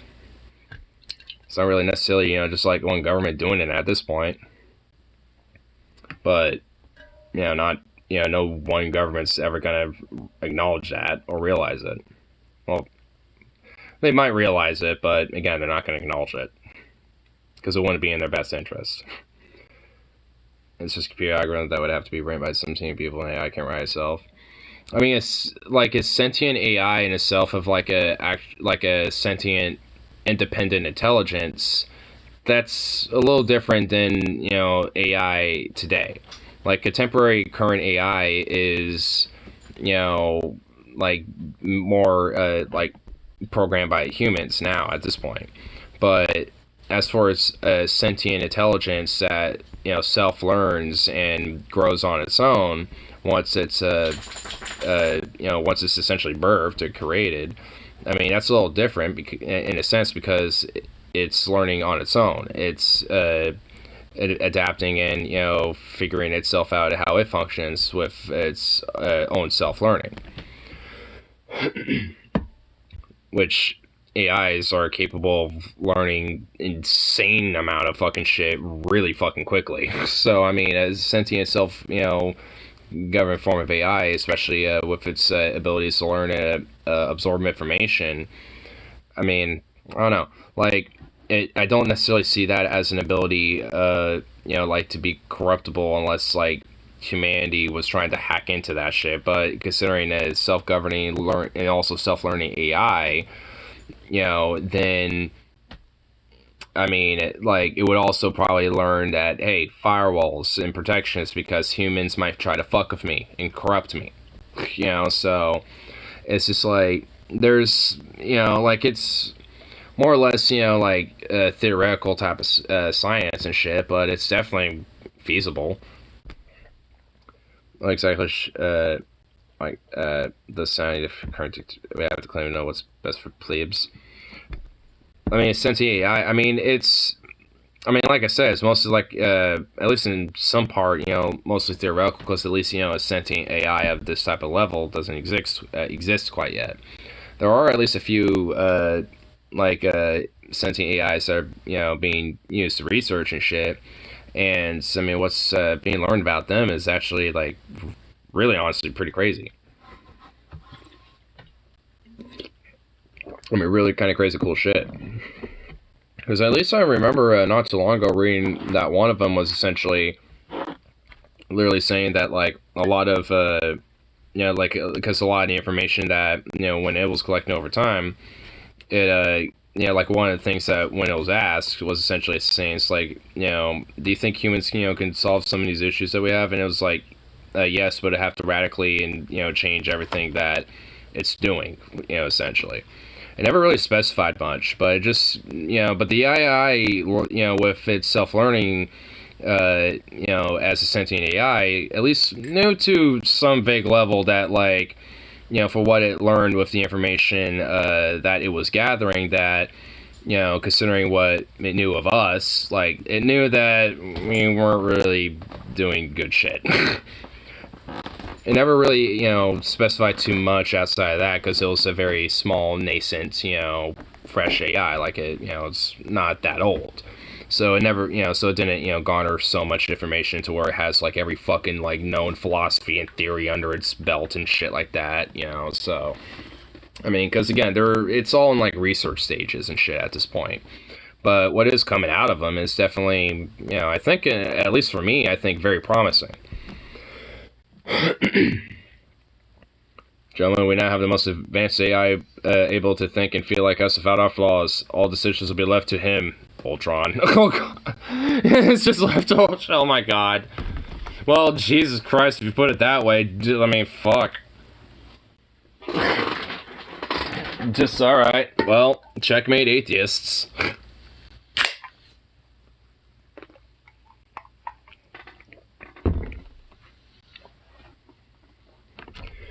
I mean, it's not like I, don't necessarily see the flaws of AI and shit, because, I mean, it is possible that, a sentient being, it can have a wild hair up its ass and decide to do some shit. So it's I mean, obviously, any idea, and I think of any form of governance and any form of, ability to, govern people in general, there's always going to be at least some form of flaws. And obviously, at the end of the day, there's always going to be some motherfucker that is just never going to be satisfied about how the current state of affairs are. Which, to be fair, hey, you need those people. You need those people in society. You need the cynics and then, pessimists to be out there to be like, hey, shit's not 100%, motherfucker.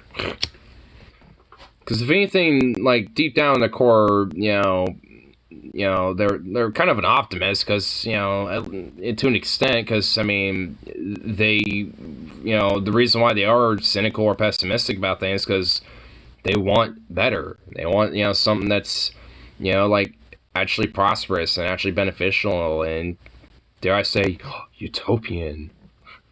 That shouldn't be such a buzzword like it is, honestly. Like, a lot of people think utopian, like, oh, just pie in the sky. It's like, oh my god. It's like, fucking hell. Like, yeah, like, the fundamental core root of, like, utopian is probably maybe unachievable, but that's not really inherently the point.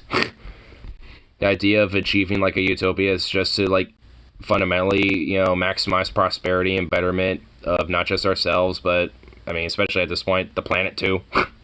So, I mean, that's essentially kind of really the core idea of it. It's never really have a utopia, but to, well, I mean, I guess, like, to its fundamental end goal, I guess. But, like, I mean, the whole point is to, like, push, towards more of a prosperous, society and environment for ourselves. So that type of end goal is more possible and actually could potentially be achieved. Which is also, like, part of the idea of at least the more self-sentient, like, AI governance idea. Because if we have, like, a sense of, like, maximization of freedom and liberty of the individual and prosperity and, for everybody and shit, then it's, like, at that point, there isn't really, that much sense of a need of a government outside of, just the basic material needs that are needed, to continue to prosperity, which could be at that rate, given to a sentient artificial AI, that could, allocate for those things and deal with any other, type of potential issues and, like, disputes that may arise, within that utopia. Which would probably be very minimal and pretty benign, considering, well, it'd be utopia. I care about improving real quality of life. Well, I mean, that's kind of the whole point of the whole idea about these things. And what we're talking about is to, use direct action and means and change, to push towards that. And that includes, in the now. I mean, it all kind of comes in circle to that idea. Because in order to really, get to these type of point, get to, anywhere close to these type of ideas, it, is to, improve the quality of life and, advance these things and push and fight for these things. And, yeah, I mean, it's really the whole point of it. I mean, you need to have the more idealistic, philosophy behind it, too, because, I mean, there has to at least, also be, like, some sort of, like, ideological element to, give something, people to believe in outside of just, like, just like, oh, well, this idea of socialism, this worker rights and shit. It's like, well, does it give, betterment to my next of kin shit? And it's like, well, hey, it's like, if you don't necessarily have the answer to it, even though it might be yes, it's like, they're not really going to give a shit. They just care about the immediate now. But, they, at the same time, they do need that thing to believe in. And if they don't have at least something, then they're not going to care. That's why also a lot of people tend to be so apolitical and shit. Because they don't have something to believe in. To them, it's like, well, there ain't really nothing to believe in and shit, so what's the point? You kind of need some of that, at least idealistic utopianism a little bit to at least kind of point them towards it. Point them towards an idea of, moving towards that direction. And then eventually start clicking. And then the whole oogly boogly buzzwords, potentially of, like, socialism and shit like that, aren't necessarily as venomous towards their mind. Because I definitely know a lot of people that even are kind of conservative leaning shit, that when it comes to kind of more futuristic, like, utopian ideas and, like, where humanity could be in hundreds of years and shit, I mean, it's honestly not even, like, a lot of the things when talked about aren't really that far apart, outside of maybe, like, a couple things here and there. mostly maybe social views here and there and shit. But outside of that, it's just like when it comes to the general this idea of like, you know, global prosperity, just period. Like, you know, when it comes to various specifics, you know, when it like healthcare, housing, all these other issues and shit, like they all tend to be on the same page. And it's like if you know, if they actually, you know, have the belief into that idea outside of, you know, the tribalistic bullshit, then, you know, it gives them, you know, a little bit more closer to actually, you know, fighting for the more direct outcomes in their own fucking life. Which includes, you know, that healthcare and includes the workers' rights and the infrastructure and all that shit. Because some people are just too tribalistically ingrained, so they need, you know, something outside of that, which everyone's always like, yeah, utopia, you know, that sounds good. You know, everyone could get down behind that idea. Pie in the sky, sure, but, you know, everyone can at least be, you know, down and boogie with that to some extent, because, yeah, it sounds good, and, yeah, and obviously, you know, anybody would want to be in that, whatever that is, you know, in their head.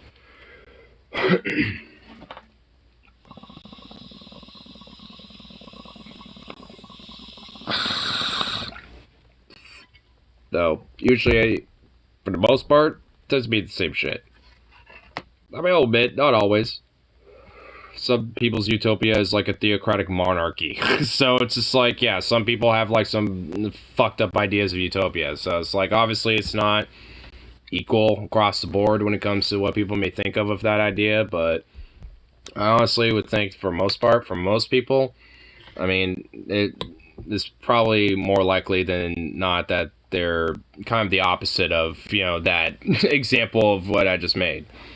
You know, like with the weird theocratic monarch type and shit, and then being like, this is my own proper utopia, yes. I swear, people that still advocate for that shit just, you know, think that they're gonna be, like, somehow politically, like, you know, like, in the in club or some shit, if it somehow gets reinstated just because they advocate for it or something. I swear to God, these fucking LARPers wanting monarchies again, ugh. Because outside of current monarchists and shit, like, there are people that literally want to, like, see their monarchies come back in their own countries and shit. There are unironically people like that, and they make... I think they make me cringe even more than the ones that currently still live in a monarchy, like the Brits. That's kind of why I fuck on the British, you know, a little bit about it, because it's mostly because I kind of feel bad for them about it. Brit advocating... Yeah, seriously. Like, because I remember there was literally, like, some channel...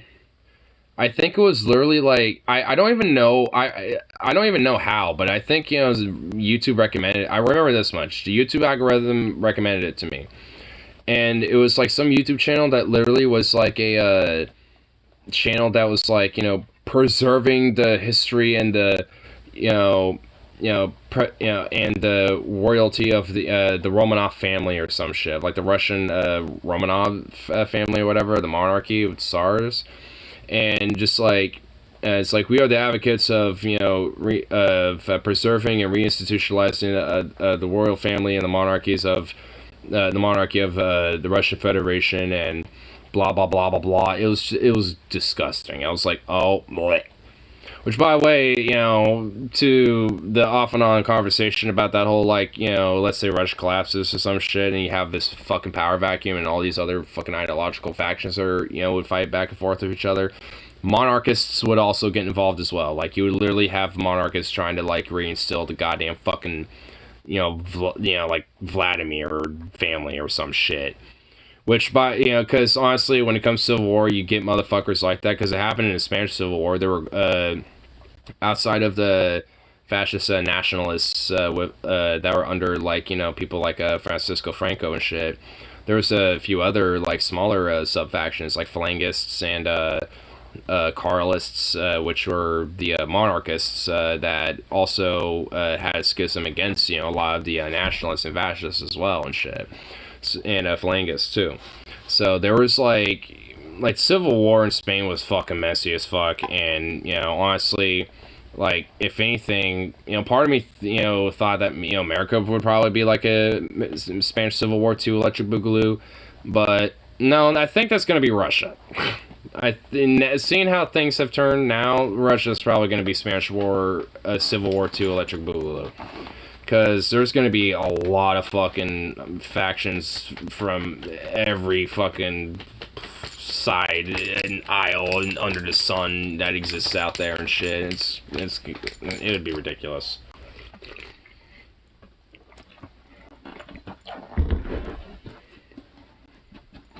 Watch, there'll be like some weird ass Hearts of Iron 4 gameplay, you know, in the timeline where like the monarchists somehow win, like, you know, the Civil War in Russia, the modern Civil War of Russia and shit of 2023 or 2024, and it's like they reinstill fucking like Vladimir the Eighth or whatever the fuck.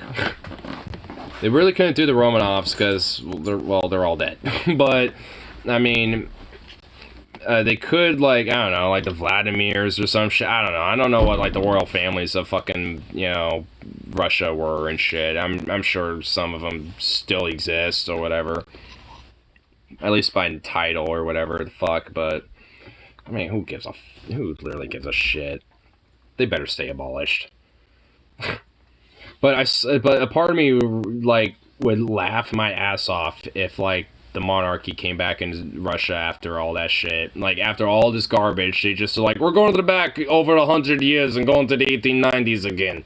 We're having the monarchy and the Tsardom. It's like, what is... I would honestly be like, okay, there must be some other drug besides crocodile that's, you know, an epidemic over there, because what in the fuck are they smoking?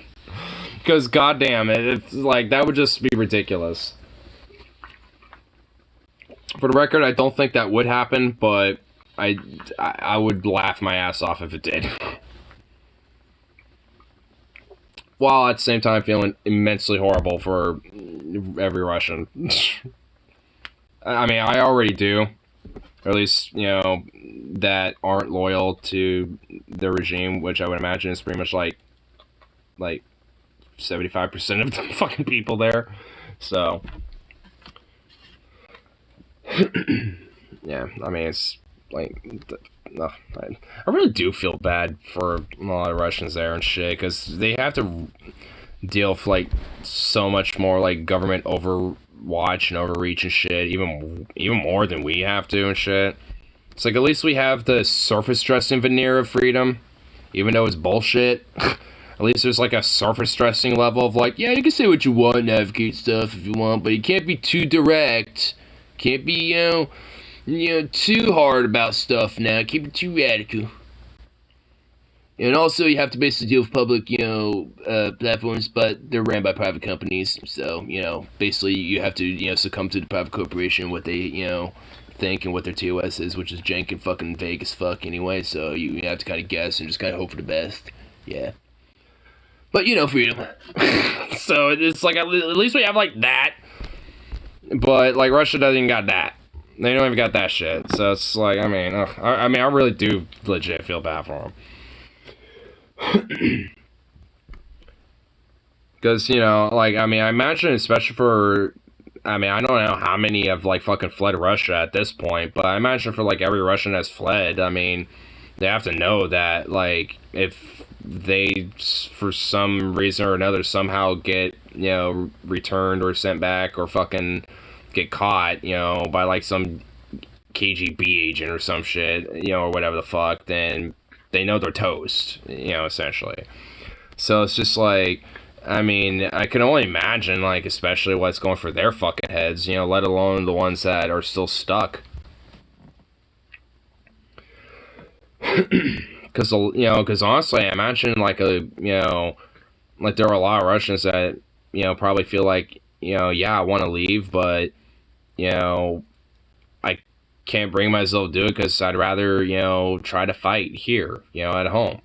You know, like, because honestly, especially for me, you know, at least for me personally, you know, I kind of feel that way.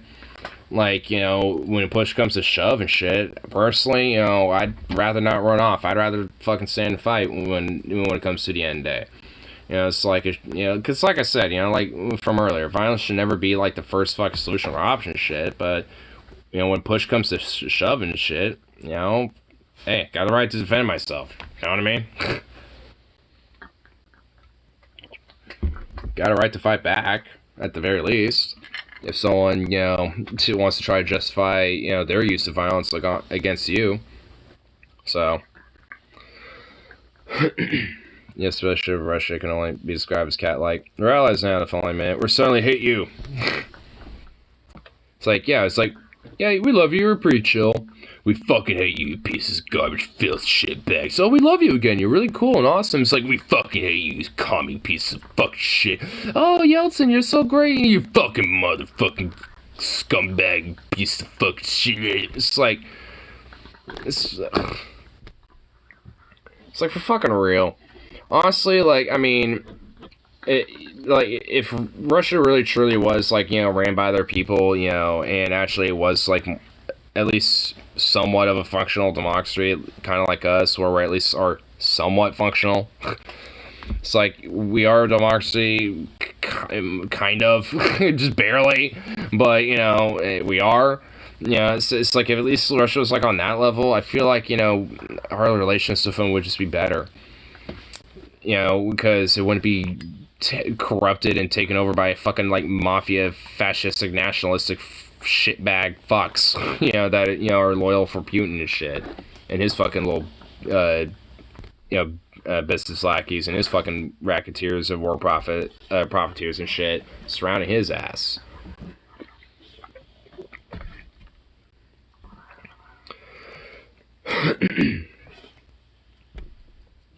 We never want to speak to you again. Hey, Russia gets a call 4 in the morning. U.S. Hey, what you up to? Russia hangs up, goes back to sleep. Trump noise intensify. Yeah.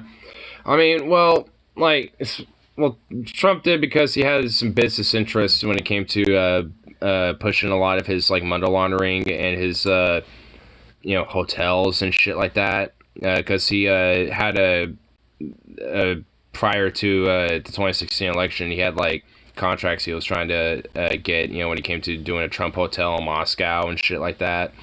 So, you know, like, a part of it was to, you know, like, garner investment for that. And also, likely, you know, have, especially when it comes to the fascistic ideological zealotry, you know, that both of them have, you know, probably were also very buddy-buddy, you know, getting together about how, like, the Western woke degeneracy of fucking pedophilic queer grooming and shit, you know, is fucking destroying the Western man or whatever the fucking, like, Nazi shit they're talking about.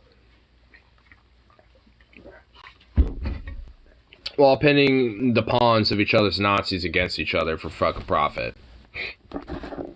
It's like, I'll have some of my Russian Donetsk Republic Nazis go up against you as a battalion Nazis with American Nazi volunteers, too.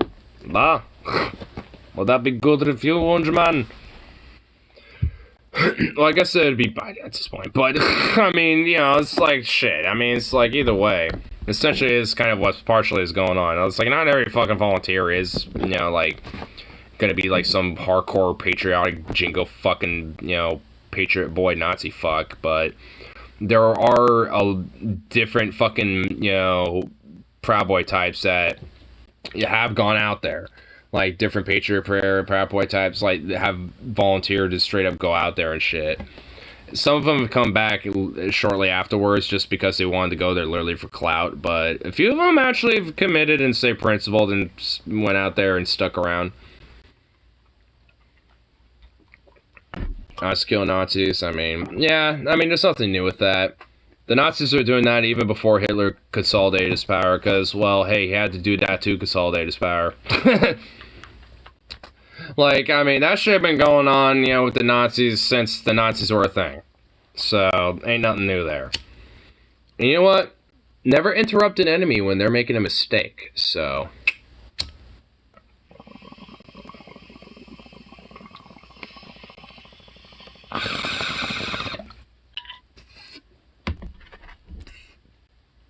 Pretty sure that is rooted in Sun Tzu's Art of War. If not, I'm pretty sure at least some quote very similar to that is in there. Because if your enemy's fucking up, you'd be a fool to tell them that they're fucking up. Let them fuck up. Don't say anything. Just sit back, relax, and eat the popcorn. And then strike when they're the most weakest. There you go. Which is partly, I assume why, Putin did what he did when he initially invaded, because he saw, Ukraine potentially in its weakest point. Because they had, recently his revolution and shit, off and on, it was kind of like, been struggling since, try to get on his feet a little bit. And because there wasn't too much, international interest, to it yet, outside of like, Russia slowly but surely mobilizing about it, it's like no one paid too much mind. So it was kind of seen as like, at least in Putin's mind, Ukraine being in its weakest point. And also, to some extent, a lot of the frontline initial forces that went in, I remember seeing some live streams of these troops too. A lot of those guys were actually some of the like National Guard, like some of the more like guards troops and shit. Like some of the more like ideologically loyal troops that literally thought, hey, we're not going to see any fighting. If anything, it's going to be very minimal fighting. And we're essentially thought like, hey, a lot of people that we're going to see are going to be seeing us as like liberators and shit like that. Because that type of propaganda was told not just to them, but pretty much to the entire fucking Russian people, and bolstered publicly as a way to try to, convince and basically groom Ukrainians into thinking it as well. Especially with the Donetsk and Luhansk republics too. And, and with that, they essentially, thought wrong.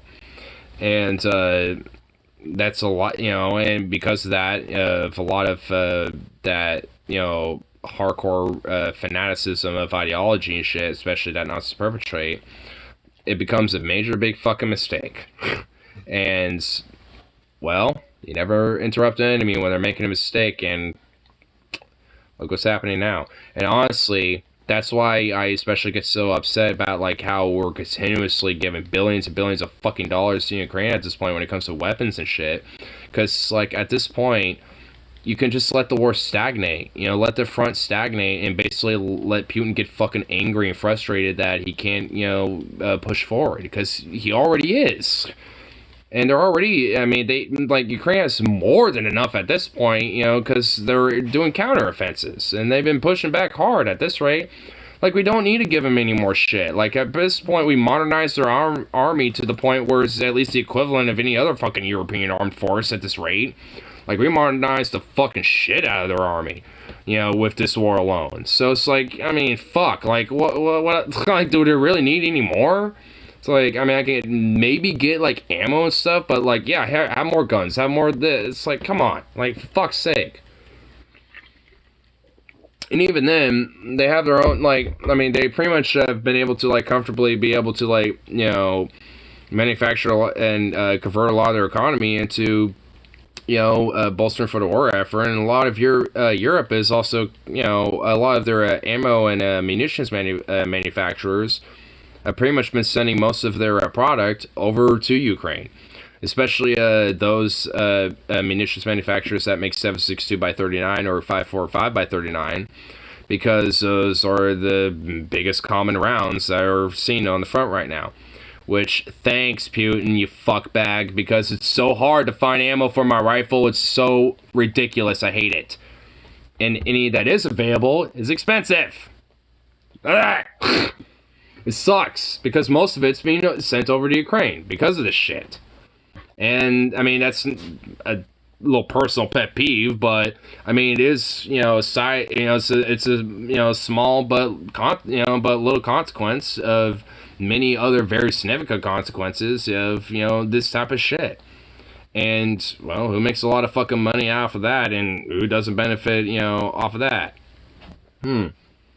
It's just like, take me trying to find ammo out of it. Fuck, like, when it comes to, like, gas and shit, when it comes to, OPEC and Russia also being a major player in that, too, by the way, and OPEC being a major player in the economy of how gas is priced and oil by the barrel is priced and all that shit. Saudi Arabia, too, by the way, is a major player of that as well, and they've been fucking with our economy with this, too. So OPEC with, like, Russia and Saudi Arabia have basically been fucking with America's economy. So this whole, like, oh, Joe Biden, fucking having an effect on gas prices is not even remotely close. It's more like economic warfare by Saudi Arabia and fucking Russia, you know, with their fucking shit running OPEC. So, you know, because they run basically the fossil fuel slash oil industry with, you know, as an organization. Ignore imperialism. I mean, it really is. A lot of it is just, you know, modernized imperialism, where instead of, you know, sending colonial troops, you know, into a fucking colony or some shit, you're just doing economic fucking warfare and shit with different, like, economic trade organizations, or, like, you know, oil, you know, trade organizations and shit like that. You know, or fucking, you know, military alliances and thing. And all that shit. I gotta read the whole thing. Oh. Masterpiece almost complete. And once again, propaganda raises its head. You know, imperialism. The whole thing. I mean, I think that was the whole thing. After the Nazis killed Nazis. Unless YouTube decided to not, like, post some big thing that you sent, and I didn't get it. Because if so, that would kind of suck.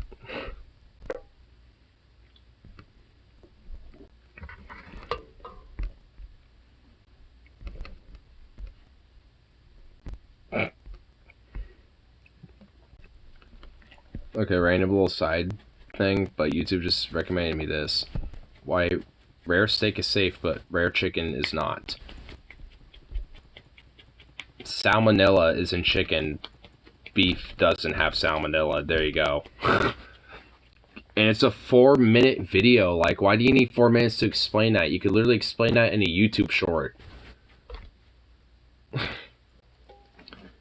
After the word imperialism from that for that one message.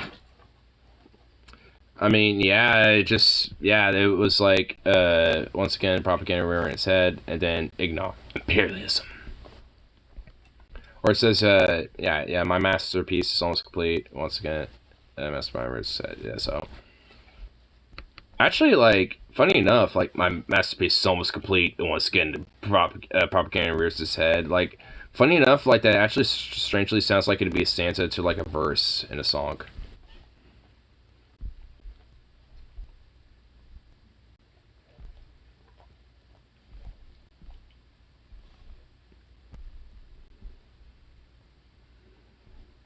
I wonder how I could, I wonder how I could, expand that. Take 2, ignore imperialism, lives lost, fuck you, my ammo too expensive now.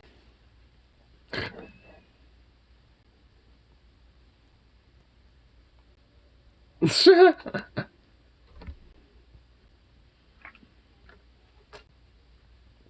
mean, it's not, like, too expensive, but, like, if I bought, you know, some ammo that's actually, like, cheap, that's in bulk, which technically I would be spending more, but it'd be cheaper by the bullet, like, I would actually literally have to sift through every bullet to make sure that they're okay. Because they'd be surplus, and that you're asking for a gamble. So I'd have to sit there and look for every bullet to make sure it's fine.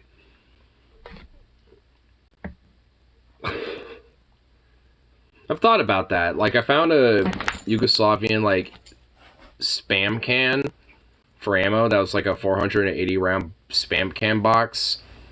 And it's just like, well, if I get that, I would have to basically make a gamble and, you know, see how many rounds would actually be okay. But even then, also the powder in it, you know, like, it might be old. Well, it is old, so it might not be as effective, as strong as it once was when it was, you know, freshly powdered up and shit, so. Some are saying when I didn't space out the greater than sign, it didn't register. Huh. Yeah, YouTube / Streamlabs, when it comes to, like, registering the chat, it's a little wonky. Like, sometimes, like, YouTube won't have a chat, but Streamlabs will register it, and then sometimes YouTube will have the chat, and Streamlabs won't register it, and sometimes it's both. So, sometimes it's a little wonky. Well, Chris Rock did advocate bullet control. Like, that's, I guess that would do something, but that just pisses off the people that just on the firearm, like, because like, I mean, as long like, I mean, we've had a conversation before. I don't think we really need to get into it, but like, I mean, you know, it's like, hey, I mean, if I want to like have a day on the range where I want to like drop 1,000 rounds, that's my money I'm dropping. You know, like, I don't know. I mean, it's like I can like restriction of accessibility for firearms. I get, but like the ammo for it.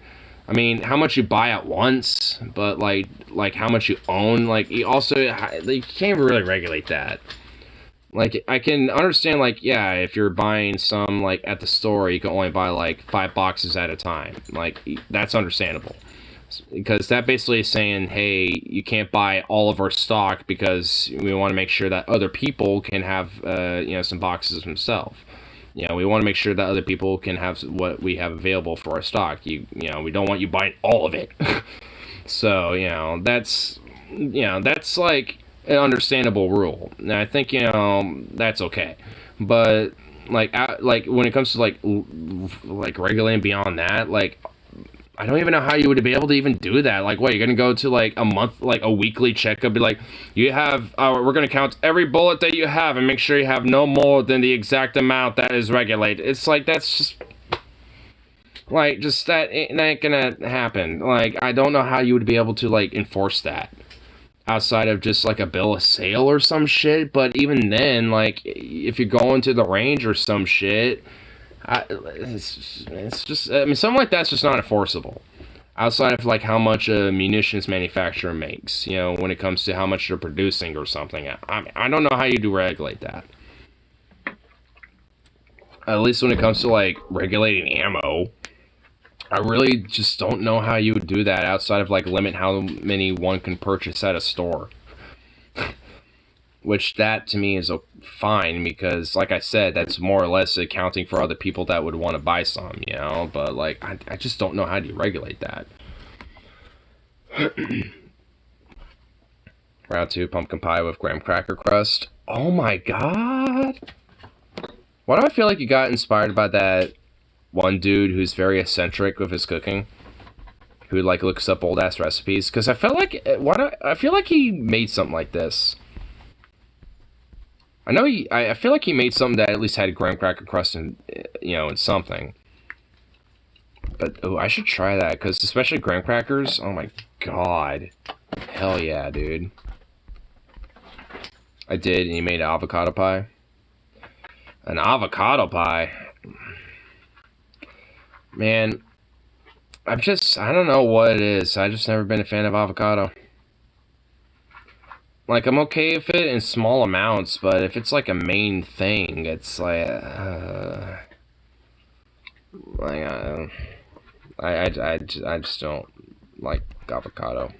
It's just truly is not my thing.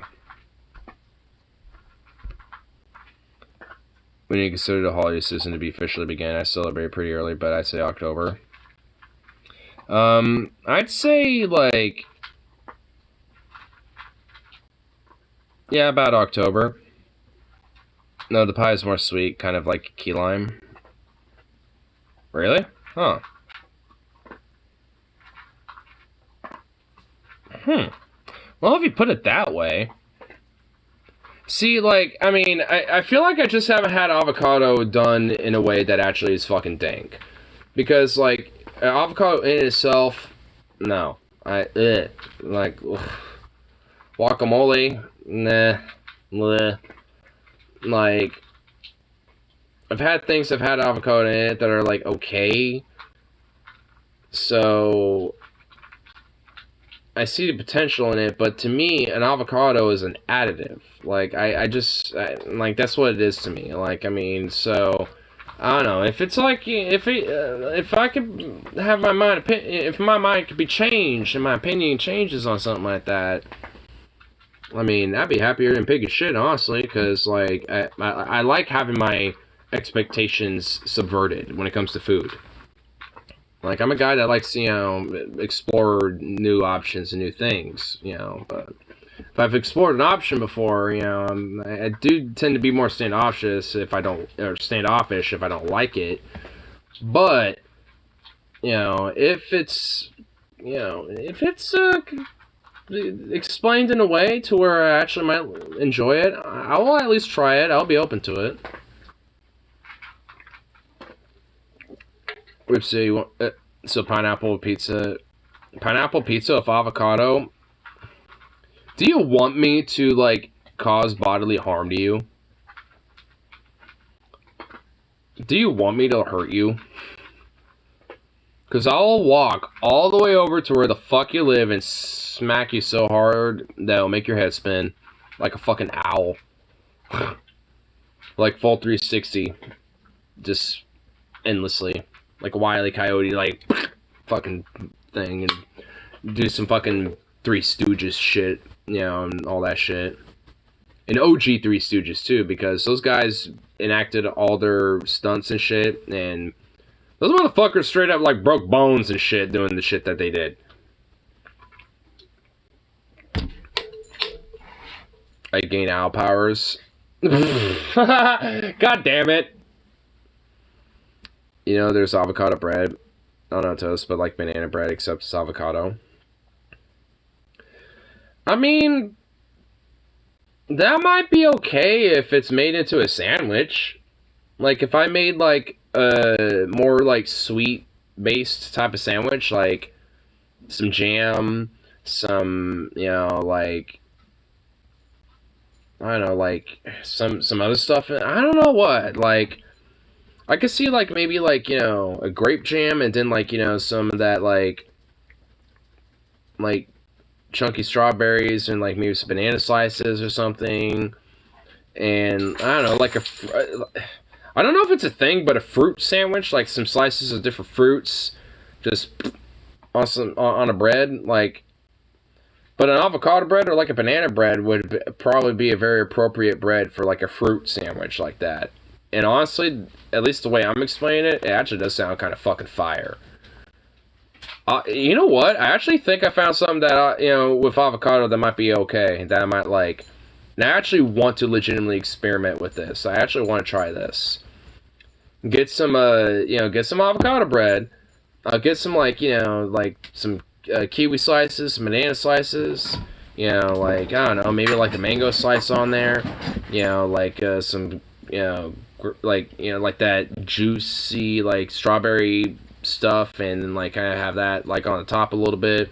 Maybe have, like, a little bit of grape jam on the top of it. Smother it all, you know, like, as a sandwich.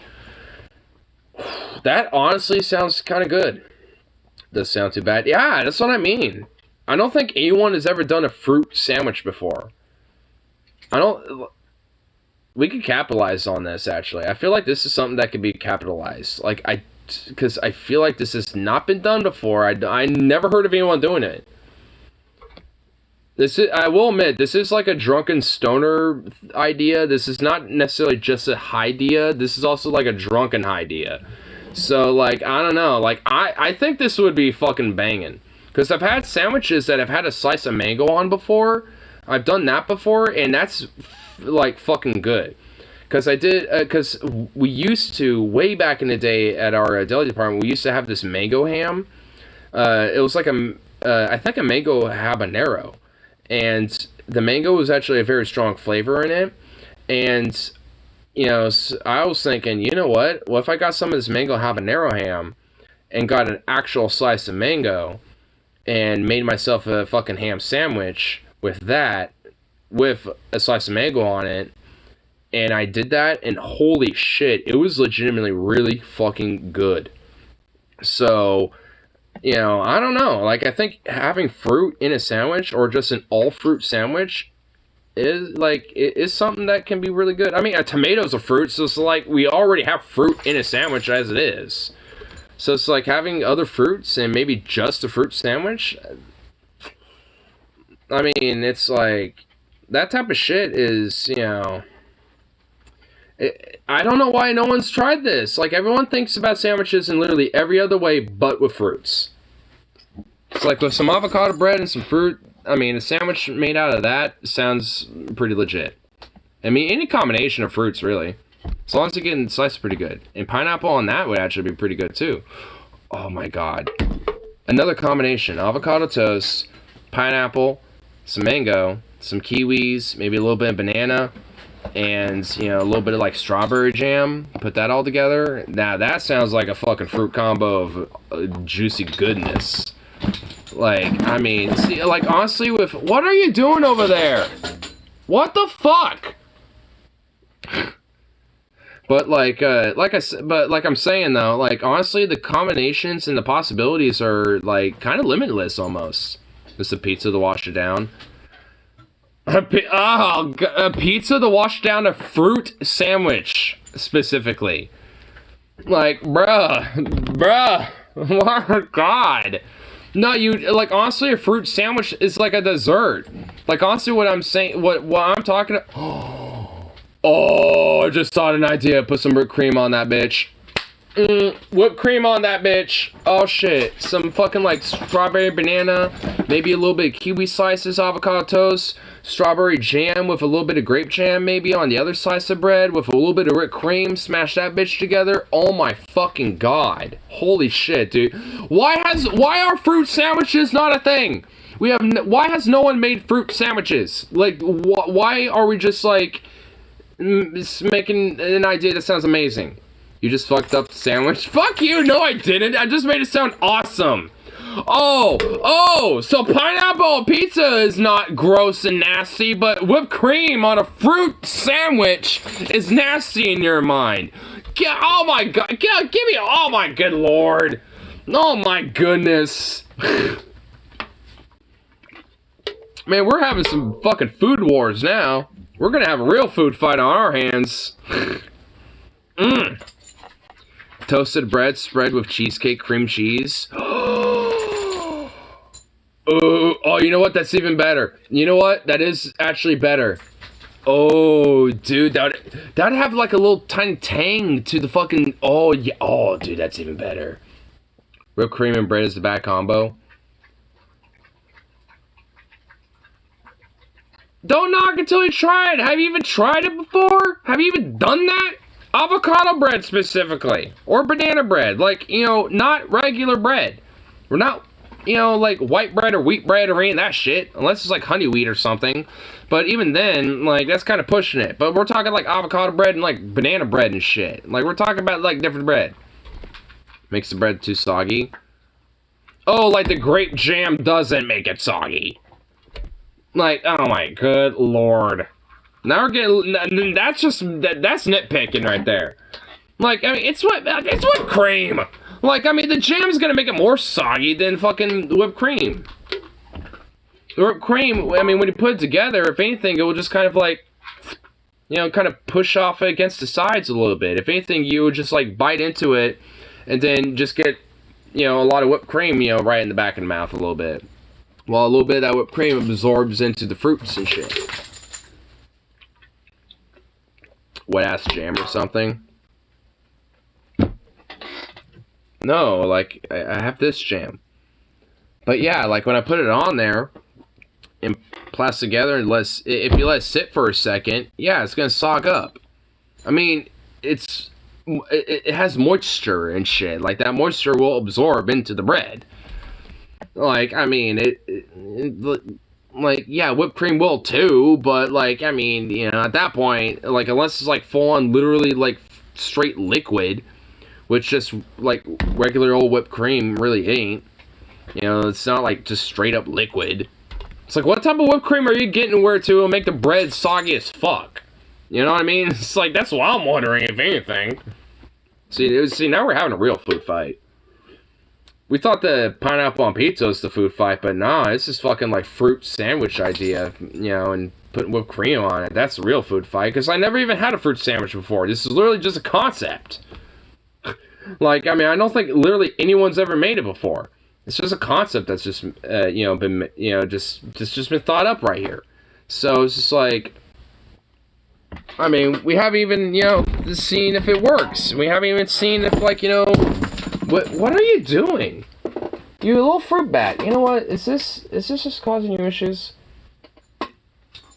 There you go. God. Little fruit. Oh.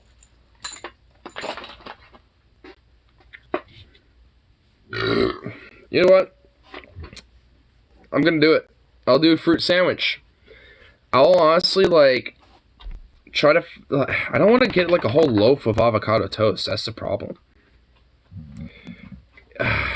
Man, I wish I could just get 2 slices of avocado toast or avocado bread. I mean, if I get, you know, a whole loaf of avocado bread, that shit better be fucking good. Like, honestly. Because I don't want to go to waste. But, you know what? I will, though. And, god damn it, I will do this whole fruit sandwich idea. And I will put whipped cream on it. And then I'll put some with maybe some Nutella. Then we'll have some with some jam on there. Like, we'll make like all sorts. You know what? I will buy a loaf because then we can make different combinations. So, you know what? I want to experiment with this idea. We're gonna keep this in the, you know, on the ideas of, like, you know, what to do here, because I am not gonna, you know, let this just, you know, be forgotten. Like, I'm putting this on the back burner at the very least. Like, I'm gonna actually, you know, kind of plan this idea. I mean, I'll do it first and just be the only ones for, you know, but hey, if I actually find some combinations that are actually fucking banging, then I'm definitely gonna, I'm most certainly am going to, wait, bad news, man, Japan beat us to, wait, what? Japan got us? Oh my god! Damn you, Japan! They did beat us! No! It is a concept already and it exists! God, these look so good though! See what I mean? And look, that looks like it's whipped cream, by the way. That looks like it's whipped cream. Just saying. It's on bread. And that's not even avocado bread. That's just bread. So, or maybe rice bread even. I don't know. Whoa, that looks hella good. Kiwi's a good combo. Yeah, see? See what I mean? Haha, take that, lazy Americans. Dude, for real, though. God. Ah! Man. Those motherfuckers.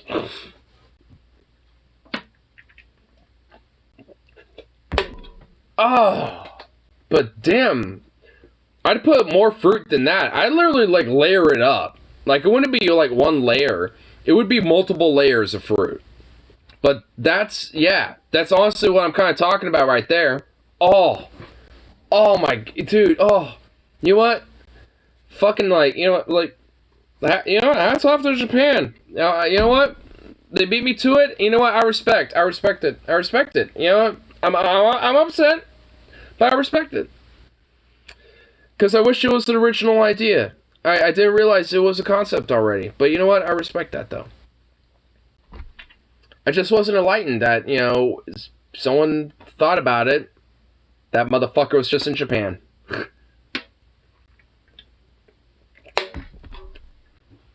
Okay, I need to stop looking at those. I still have that image up. I need to get it off because, God, I'm looking at that and it's making my mouth water. Like, God, those actually look fucking good. Oh. Okay, all right. You know what? I'm definitely doing a fruit sandwich. That is happening. I'm gonna get some strawberries, some kiwis, some bananas, and some mandarins and shit. Oh, dude, oh my God, dude, it looked like it had some good stuff on there. Maybe get some. Oh my God. Dude, there's like all sorts of combinations you could do with that shit. Ooh, what if I did like slices of dragon fruit? Ooh, wait. I don't even have to do that. I could just smash it. Mash some dragon fruit and have that like as a top, you know, with a little bit of kiwi, a little bit of strawberry. You know, have a little mash of that dragon fruit and, you know, maybe mix that with a little bit of passion fruit even. You know, like, you know, mix it all together, you know, add a little extra color, drizzle on top, a little, spread a little cream on top of the other loaf of bread, plop it together, boom. Oh, God. And you know what? If you think whipped cream is going to make it too soggy, even though that image had whipped cream on it, by the way, on those sandwiches, well, half breads, I guess. I mean, I guess you fold them together and they'd be sandwiches.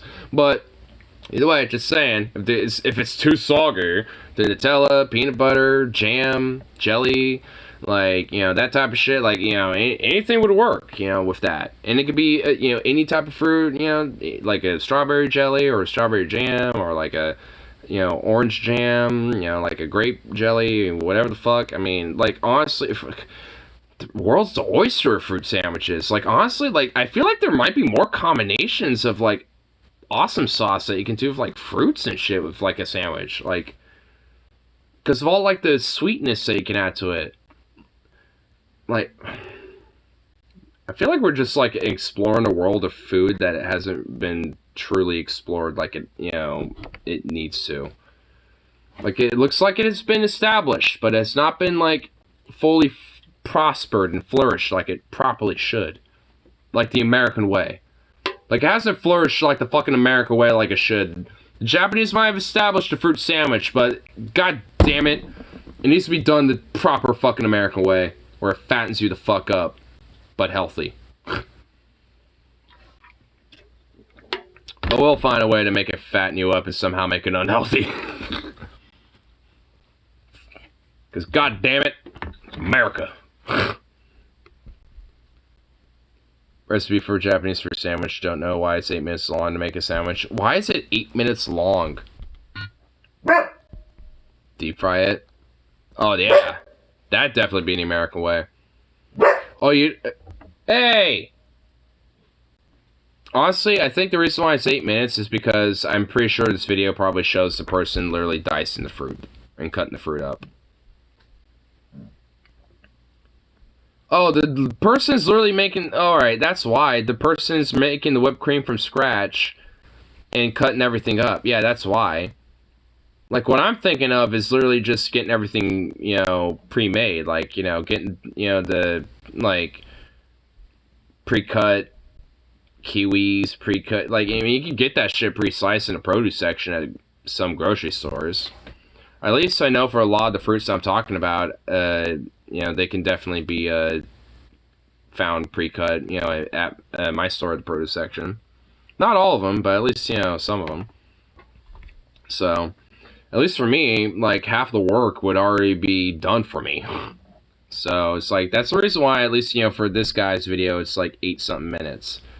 Because he's, I mean, he's literally, like, I mean, I have a frame of it right here. He's literally just doing everything from scratch. Which, honestly, is probably better, and I already have kiwis in my backyard, like, literally right over here. So, when it comes to kiwis, I don't even have to buy those. Like, I can just harvest those myself. Which are actually a whole bunch of them still on my vines right now.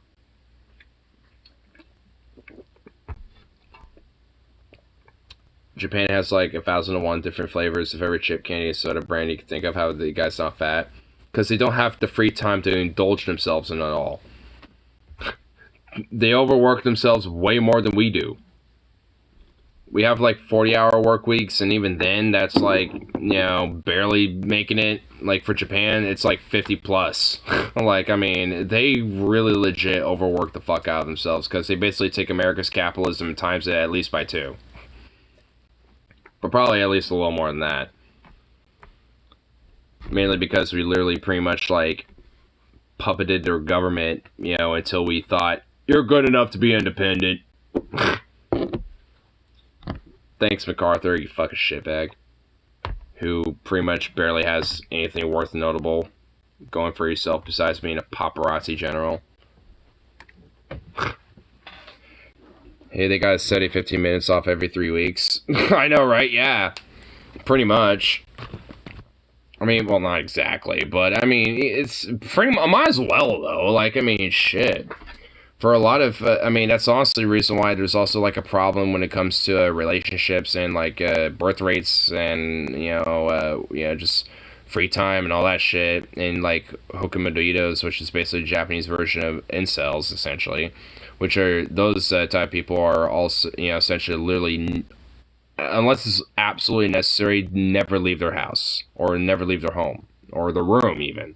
Like, I mean, a lot of them, you know, would just, you know, like, that's essentially just like what hikikomoris are and shit. And it's like, they're even, like, on a worse level than incels, even, like, honestly. because at least there's like a level where I feel like at least like, you know, to a degree, incels at least, you know, will sometimes touch grass and shit, but it's not like they're actually trying to. It's like they're forced to, you know, in a lot of ways, because of either they, you know, mainly because they either have to like pay rent or their mom makes them, because, you know, they have to go to a job, or well, their mom makes them, you know. So it's just like it's either one or the other with those. But with hikikomoris, it's even worse. Like, they just straight up, like, rarely, if ever, will leave their home. Incels might not touch grass, but they sure touch a lot of ass. Well, if that's the case, they wouldn't be incels. If they're touching ass, then that means, and it kind of implies that, you know, they're out and about a little bit, and, you know, copping a feel for some ass. Well, you know, they probably are, because there's also like that, like, I mean, there was that one video, I think oh no, their own ass. Oh, well, okay. Understandable. But, I mean, even when they do touch grass, it's basically touching their own ass, because they're like, there was this, he's arrested, from what I understand, but there's this like one dude recently. It was on the public freakout subreddit. I think I might have talked about it on stream once, but but I know I at least saw it on my off time once before, and like the dude was basically like an incel who would basically go up to random women at like this mall in California. I forgot what town. I don't think it was LA, but it was like some other town. But this dude was like literally pretty much being like, "Hey, you want to fuck me? I want to fuck you. Can you fuck me? You know, I think you're hot. I want you to fuck me." You know, and shit like that. And obviously, that creeps people out, let alone, you know, women especially. And also, you know, is very like sexually harassing, and, you know, just by its nature. And if women had the, you know, just moral depravity and audacity to fucking, you know, like maybe like fight back or like throw something at him or swing a fist, the dude would literally pepper spray him and assault him and shit, and then run away and shit, you know, pretending like he's a victim or something. Which is honestly, it's like a wild incel that happens to be out in public and shit, at least, you know, to the most extreme level, is, well, basically that. It's like, I don't think most of them are, but there are definitely ones that are at, you know, to an extreme to where they feel emboldened to, you know, to feel that way and do shit like that. And it's like, well, yeah, that's why, you know, people don't exactly have a very positive view about you pieces of shit. Because your biggest examples of, you know, the moral bastions of inceldom are Elliot Rogers, which we know what he fucking did, and then, you know, people like that. I mean, I'm 80% sure my boomer coworker is an incel. I mean, maybe. I mean, incels aren't necessarily just, you know, young, but it's mostly predominantly people who are, like, about, like, you know, 18 to 30-ish, you know, 18 to 25. Like, there's a very strong predominant of young males that happen to be incels in that age group. Not really as much or really at all, you know, an older demographic like boomers and shit. Because, I mean, because the reason why incels are incels is because they never had sex. I mean, that's really the main thing, because they're virgins. Unless that boomer guy you're talking about literally has never fucked in his life, then, I guess he is an incel. But if not, then he's just more or less a whiny fucking sexually insecure Karen fucking boomer shitbag. You know, but, yeah, because an incel essentially, you know, at least the whole idea is like, I'm involuntarily celibate because I never can get laid because I've never fucked. I think that's the case. Well, I mean, it's not impossible. I mean, being a virgin, especially at an old age, isn't impossible, but, I mean, I'd say it's kind of rare. And honestly, I'd say it's pretty rare for, anyone to be a virgin, by that point. Like, I'd say that, like, for most people, at some point in their life, they eventually, have the segs. Heard a fun story about him. Apparently, a fire alarm went off during a movie he was at, and he started to yell at people for not evacuating fast enough. What the fuck?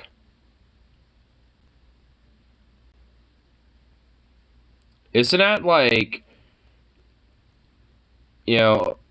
enabling and trying to incite more chaos because you're trying to rush people and essentially, considering how crowd logic works when it comes to like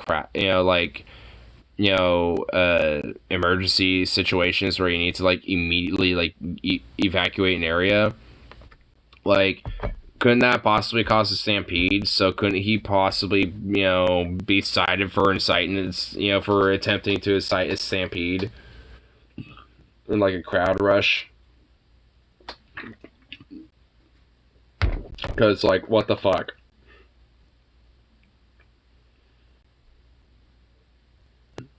This is the most bizarre villain I've ever seen in a fantasy setting.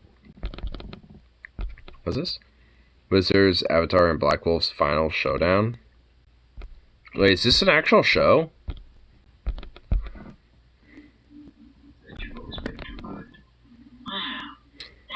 It is. But I still think I look more like Ma than you do. Lots of character. I'm aging better. Brother, there is no need for me to destroy you. Surrender. Surrender your world. You always did need an audience, you sap. Let me tell you, I ain't practiced much magic for a long time. I want to show you a trick Mother showed me when you weren't around. She was on special occasions like this. Oh yeah, one more thing. I'm glad you changed your last name, you son of a bitch.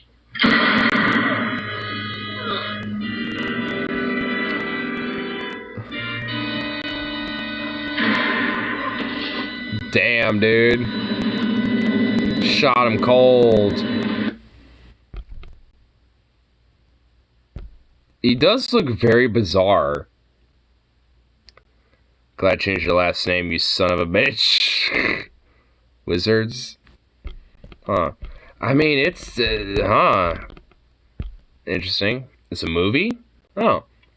Also, irony is that bootlicker complaining about police being corrupt was completely lost on him. Of course. It was a duel, and he pulls out a fucking gun. And you know what? That gun was a .08 Luger. So, he has style. That's one way to do it. Yeah. And he did it with style. He did it with a .08 Luger. So, he knows how to fucking, knock a motherfucker out with style. Like, the .08 Luger is basically, like, if a pistol is just like, I'm just gonna be a nice, suave gentleman. Because, like, I mean, yeah, does it have its quirks and flaws? Yes. But, god damn, it's just suave as fuck. And fucking sexy. Like, if there's, like, a gun that could actually be described that, the Luger is definitely one that can be called that. Because the POA is just, it is just a beautiful, fucking piece of machinery. So I poke someone in the eye during staring contest kind of defeats the spirit of things. Well, when you got a duel, it's like every now and then you got to be Andrew Jackson of things. You got to fuck a motherfucker up every now and then. Just be like, nope. Sometimes you just got to, resurrect the spirit of Andrew Jackson, show you the way. Well, at least when it comes to dueling. Not everything else about him. We can keep that buried. We can keep that buried, right in there, 6 feet under. Mm-hmm.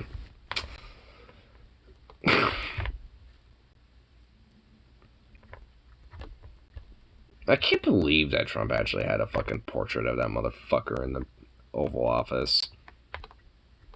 Yeah, who I have in the Oval Office? FDR. Karl Marx himself.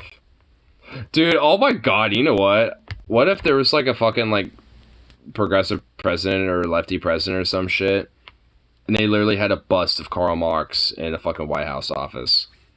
So every time you had like different pictures, you know, and portraits whenever whatever the fuck, whenever you happen to have the president in the White House, you just happen to see that like Karl Marx bust in the background.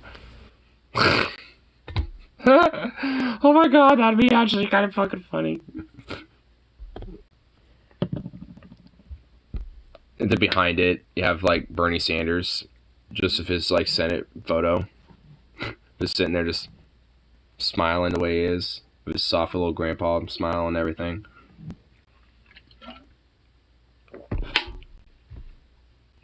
Just watching over that bust of Karl Marx in the Oval Office in spirit. Because hypothetically, the only way that could possibly happen is, you know, well, not right now. Like, you know, probably within, I don't know, like, the most optimistic scenario, 20, 30 years? 20 years? Like, very liberally, 30 years, but, like, I don't know, conservatively, 20 years bad, I don't know. It'll take a while, but, you know. I don't know, I guess we can see what this up-and-coming generation has in store. I don't know, maybe some of the younger millennials and Gen Zers might be able to, you know, put a pep in their step and show them what's, you know, what's for or some shit. I don't know, probably not. Probably not. Again, this is the most optimistic outcome I'm thinking of here. And that's just to have the bust of Karl Marx in the Oval Office. Hopefully they have technology to expand age by then. Yeah, then, you know, because at that point, then, you know, we can expand, you know, these age, you know, like these times as well.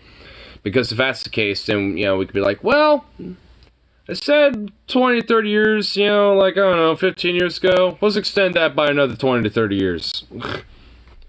Like, you know, we're 90, and then, but we're basically aged to the point where, like, we're 50, but we're, like, 99 years old. And it's like, well, it's been about, like, you know, fucking, I don't know, like 60 years since the last time I said, you know, there'd be a bust of Karl Marx in that office, but you know what, give it another 30 years, I'll be in there. I don't like the idea of being in my fucking 50s by the time shit really starts to stabilize. Me neither. And honestly, again, that's basically the most optimistic outcome, I think. I frankly don't think we're going to be seeing stability anytime soon. I mean, we can at least, you know, fight to adapt and overcome and make it better for everybody, you know, considering the problems with that, but I mean, you know, like, I mean, it's like asking for so little, but oh, God forbid if we ask for it, though, because it's going to be just all too much to do. Oh, we just can't do that. How are we going to pay for it? How are we going to pay for it? Oh, God, how are we going to pay for it?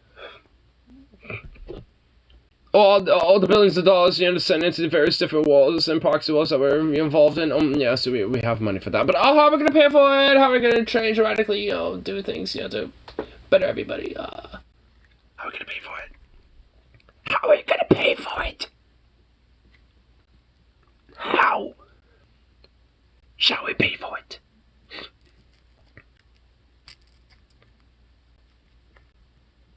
Then again, better late than never, I guess. Yeah. I mean, as much as it is kind of a cliche, I mean, it is, in a way, true.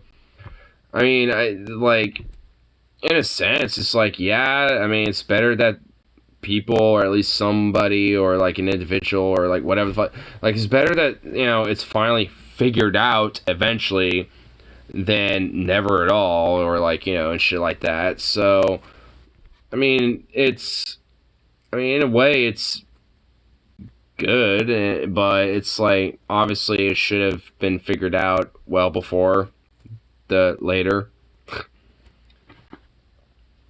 You need a career. The people with them, the people with them still seem fucking miserable.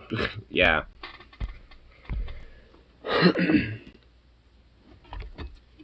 Because for the most part, they kind of tend to be.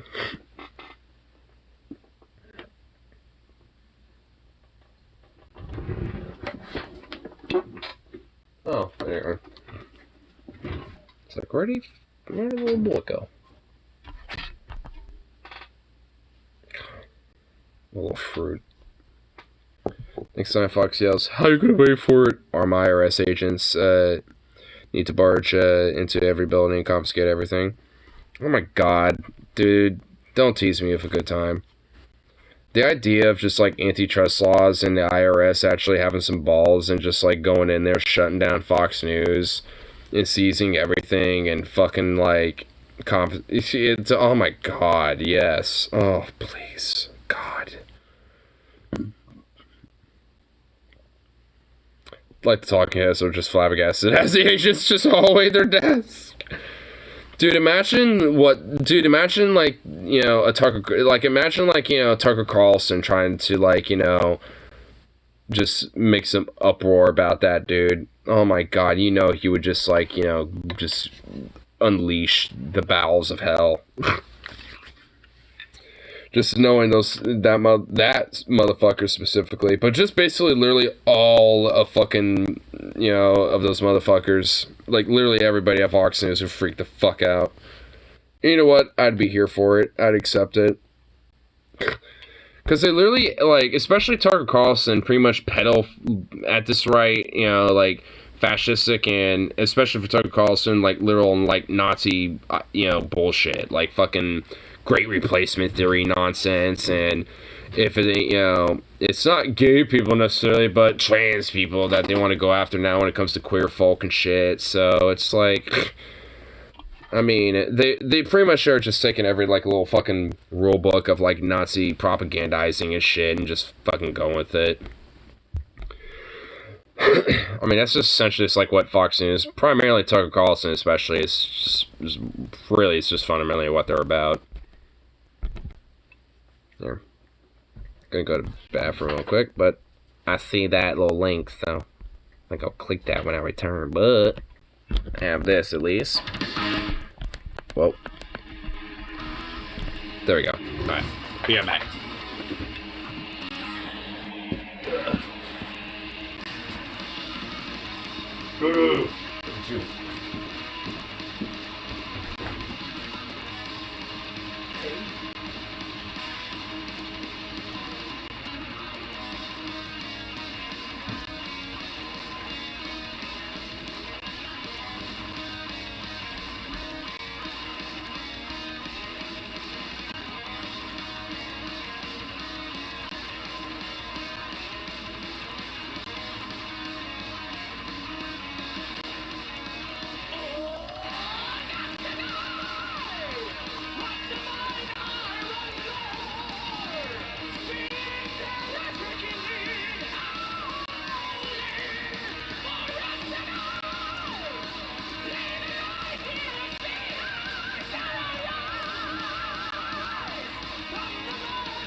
Thinking of how much money I'll really make.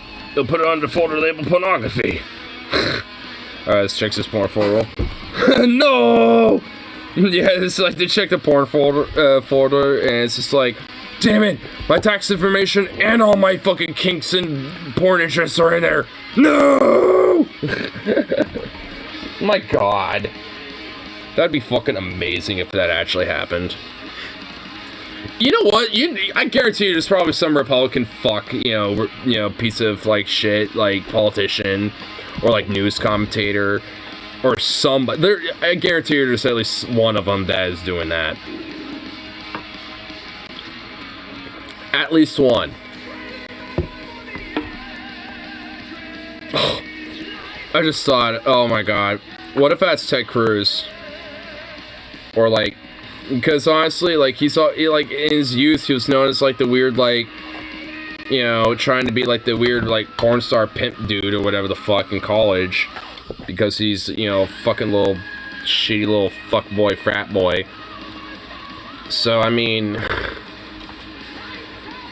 I feel like if any of them, like, at least when it comes to the Republicans, are, you know, that would hide their tax information and shit, you know, when it comes to, like, how much money they make and stuff like that, you know, hidden it in the porn folder, like, it would be Ted Cruz. He already accidentally liked porn on Twitter once. So, I mean, you know that guy, you know, has got a folder or two, you know, with just straight up some spicy porn. It's spicy shit. I'm not talking, you know, like, every now and then you'll have some vanilla stuff in there, but he's got some shit in there. Like, I guarantee it. I mean, it's fucking Ted Cruz, for fuck's sake. I mean, that insecure little fucking shrimp pop of a fucking muffin. Like, you're gonna tell me that guy ain't insecure about sexuality? Oh, boy.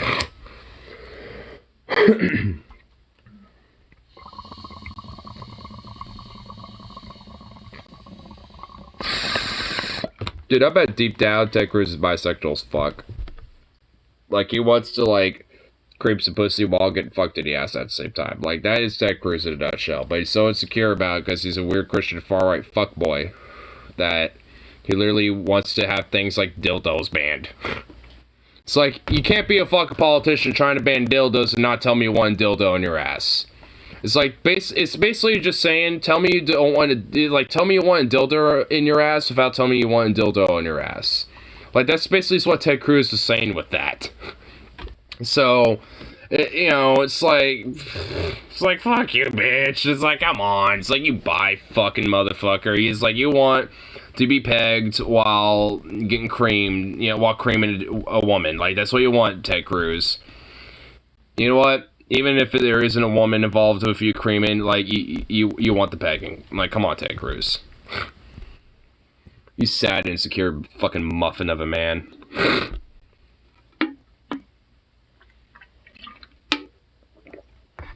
Just read the meme of this one, wow. When it's family reunion, your cousin is confused why your uncle's taking him to the other room. First time.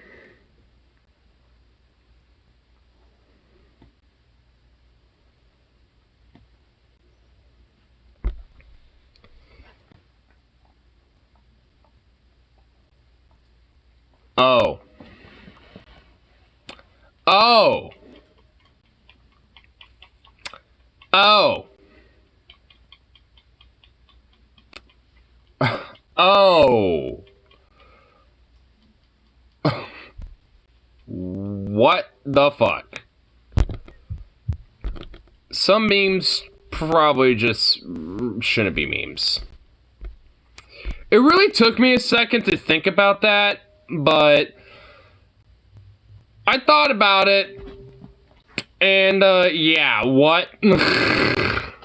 Yo.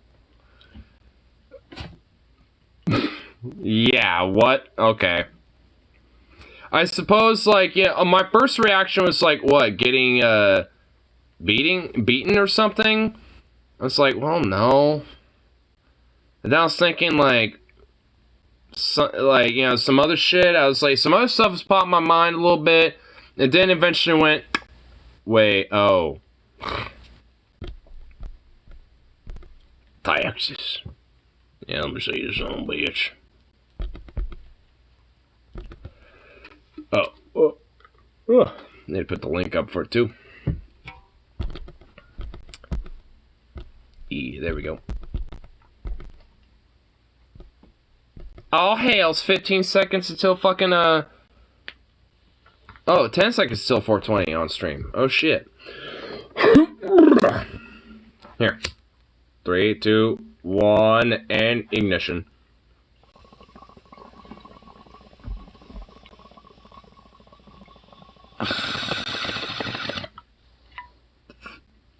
I mean, you know, when it happens to pop up, I mean, you know, gotta take a moment.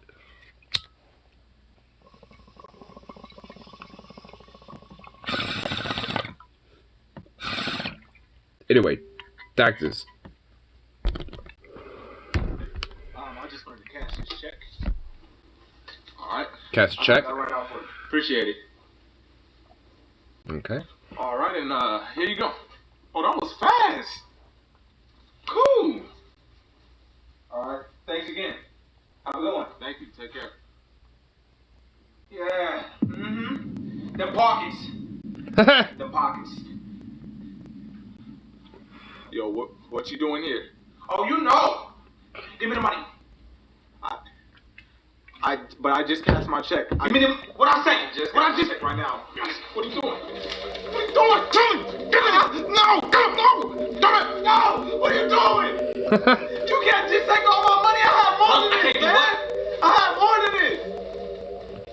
Take his TV. What? Yeah. That's my stuff. Put it down, man. Man, why? All right, I'm sorry, man. Yeah, okay. You apologizing. All right, I like that. Hey, y'all, come take his shoes. Hey, what are you doing? My cake! Come on, my cake! My kicks! Hey, man! What are you...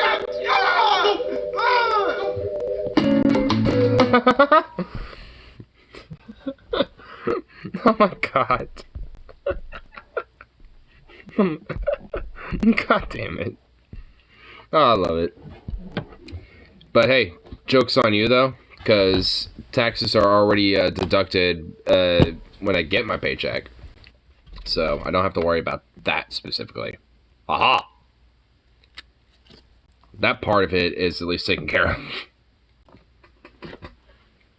It's still annoying because when I see what the paycheck would be before taxes, it's just like, oh, it's like, oh, come on, I want that. It's like, come on, just let me have it. IRS comes to try to take, so I would literally die. Like, I don't give a fuck. Like, I will actually unironically fight. Like, I will throw hands. Like, I mean, there would be some investments in, you know, lead-based properties, you know, like, there would be, like, some hands being thrown. Like, that is just, like, no. No. But people are getting paid more, higher taxes wouldn't matter. I know, right?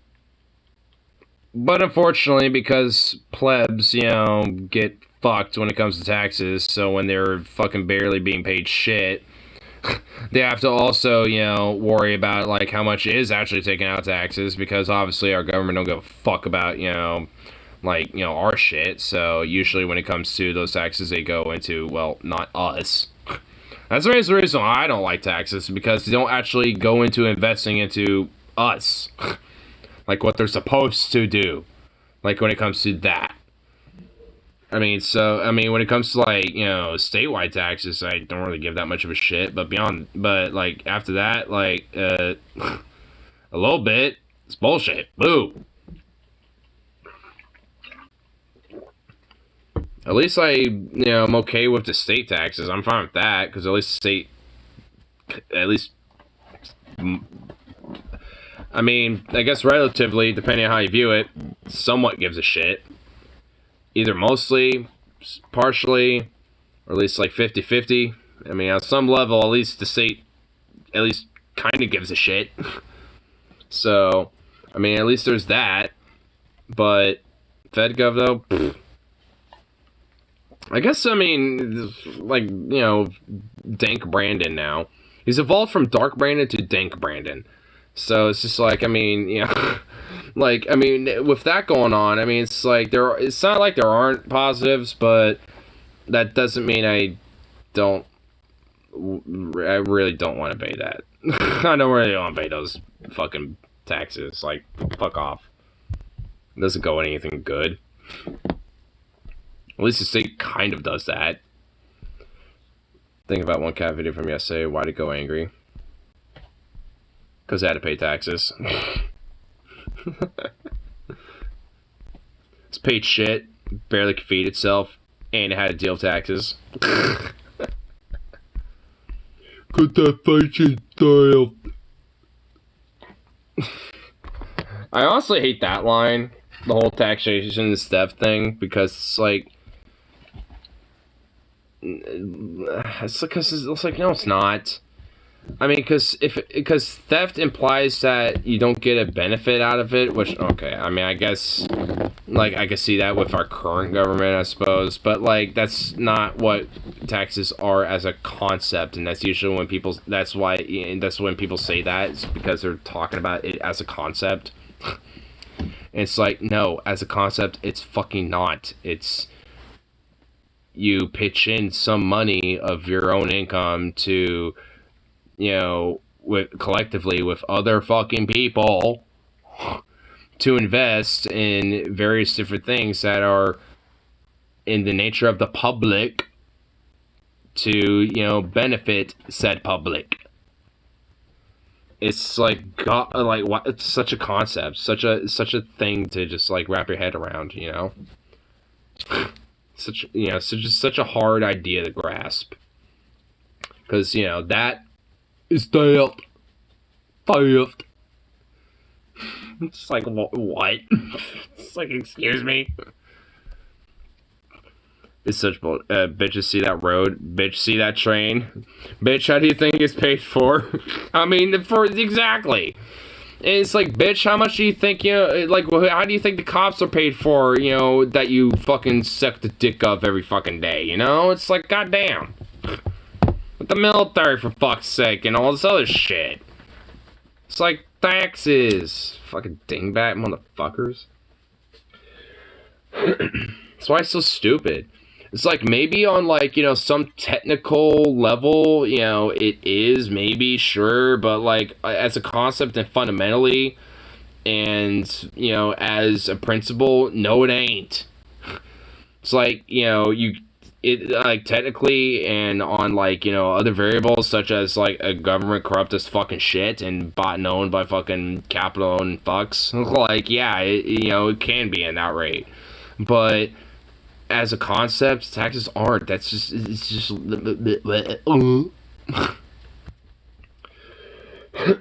I mean, it's like arguing, you know, like, what those taxes are used for. That can be done every day, all day, you know, as far as I give a shit. But, like, this fucking, like, it's just, in itself is dead. It's like, just like, shut the fuck up. It's like, boo, go away. Silence. I kill you. There are 0 countries that don't have taxes. It's one fuck constant. Public services need funding somehow. No shit. Like a pure full anarcho-capitalist society and like pure full like no taxes, you know, no regulation society just fundamentally cannot work. It just can't. Like every nation, every government, every like public service has taxes in one way, shape, or form, and as much as these like hardcore ANCAPs, you know, and these weird taxation or theft retard fucking morons, you know, want to try to say otherwise, you fundamentally cannot exist in a society or exist really honestly, especially in this day and age, period, without taxes. Sorry. Too bad, so sad. Grow up, little bitch.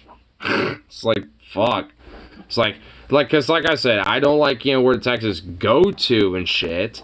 Like, But as a concept, I understand what they're about and are a necessity. Like, I mean, it's how society just is, you know, at this point. It's, you know, in a lot of ways. Like, without it, I mean, society would literally collapse and just basically literally be every man, woman, and be and and child, toddler, everyone for themselves. And it's like, yeah, what a great idea that would, you know, turn out to be, you know? Like, good idea. Warlords, little slaver states, and fucking, like, little fiefdoms, monarchy, like, yeah, all this shit, yeah, that totally won't prop up at all. Not at all. Little company towns, and, like, I mean, I don't know, like, all this other shit, yeah, definitely wouldn't happen at all. Not at all. Nah.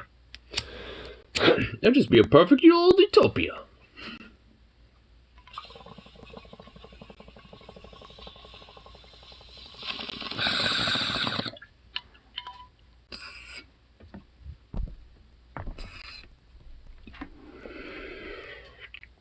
I realized after work Sunday morning that ACAB is still faint on my back window.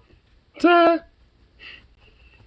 Yeah, when there's condensation and you write something with condensation, that usually sticks and that stays there for a while. It's faint, but it'll still be there. Unless you wipe it with something and clean it. Like when you clean your back windshield, it'll go away. But as long as you don't touch it, like it'll stay there. So, because literally like all the dust and dirt and shit just moved around because of the condensation. So. What the fuck are you doing? Why do you always have a need to go after these fucking pieces of wood? You have bones. You have rope. Oh, you're going after a bone. Oh. Why do you have a bone mixed in with wood? You goofball. You little fruit. Oh, you're so cute. He just gave me like a look of like, what the fuck, man? Quit judging me. Fucking little freak.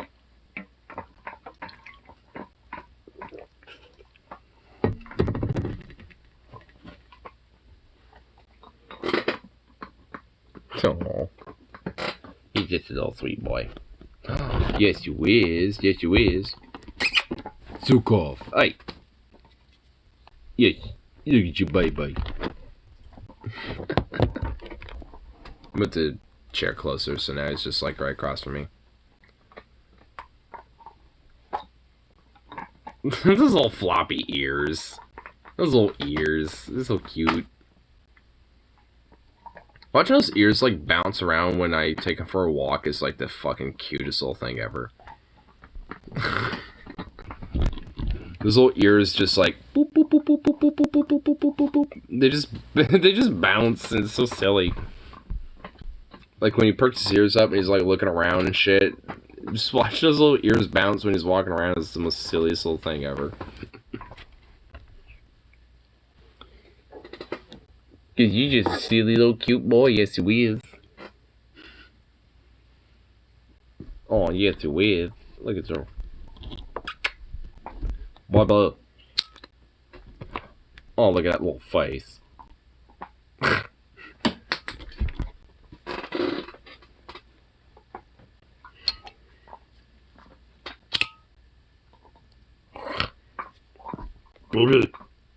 Zukov. Zukov, baby. It's like, what?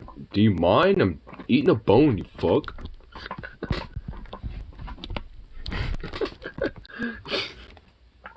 Silly little dog.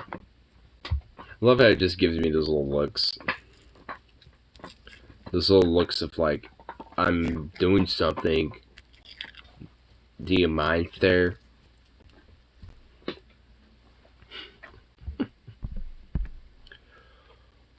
Oh my goodness.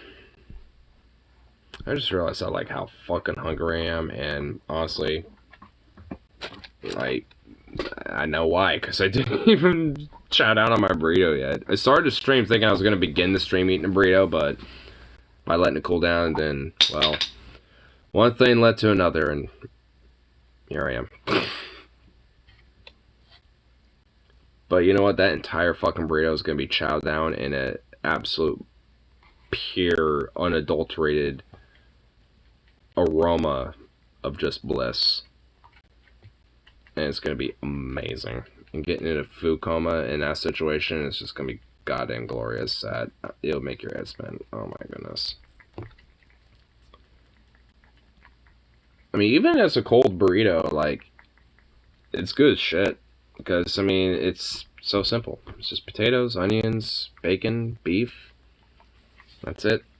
Add a little bit of that green hot sauce I got right here. Drop a goddamn bottle cap. This little green sauce added to that shit. Oh my god, it is fire.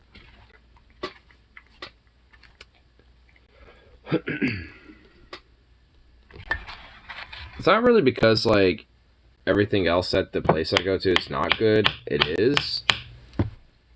But I don't know. Something about that Oregon Special, man. Because that's what that burrito's called. The Oregon Special. And too good.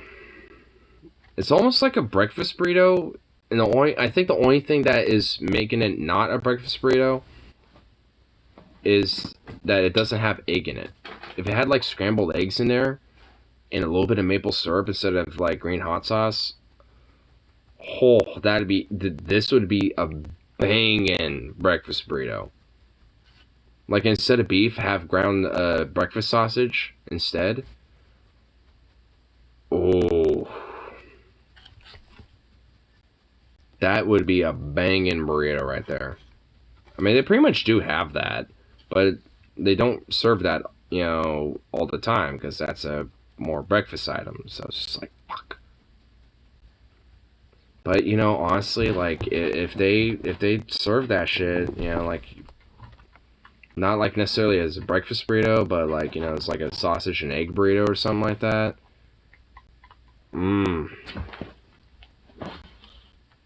then just like have some maple sauce, you know, like maple syrup. Not maple sauce. Yeah, just maple syrup, and just like be like, hey, I want a little bit of that. Add to it. Oh, baby, you got yourself a fucking banging burrito right there. All I know is now at this point, it's like as soon as I smoke this bowl, I'm just gonna smack down the fuck out of that burrito and just wish it was a breakfast burrito. Because, I mean, if I add a maple syrup to it, it would be at least, you know, a partial breakfast burrito. It'd definitely be, you know, a little bit more sweeter in nature, but it'd still be fucking good. But it's still good, just how it is.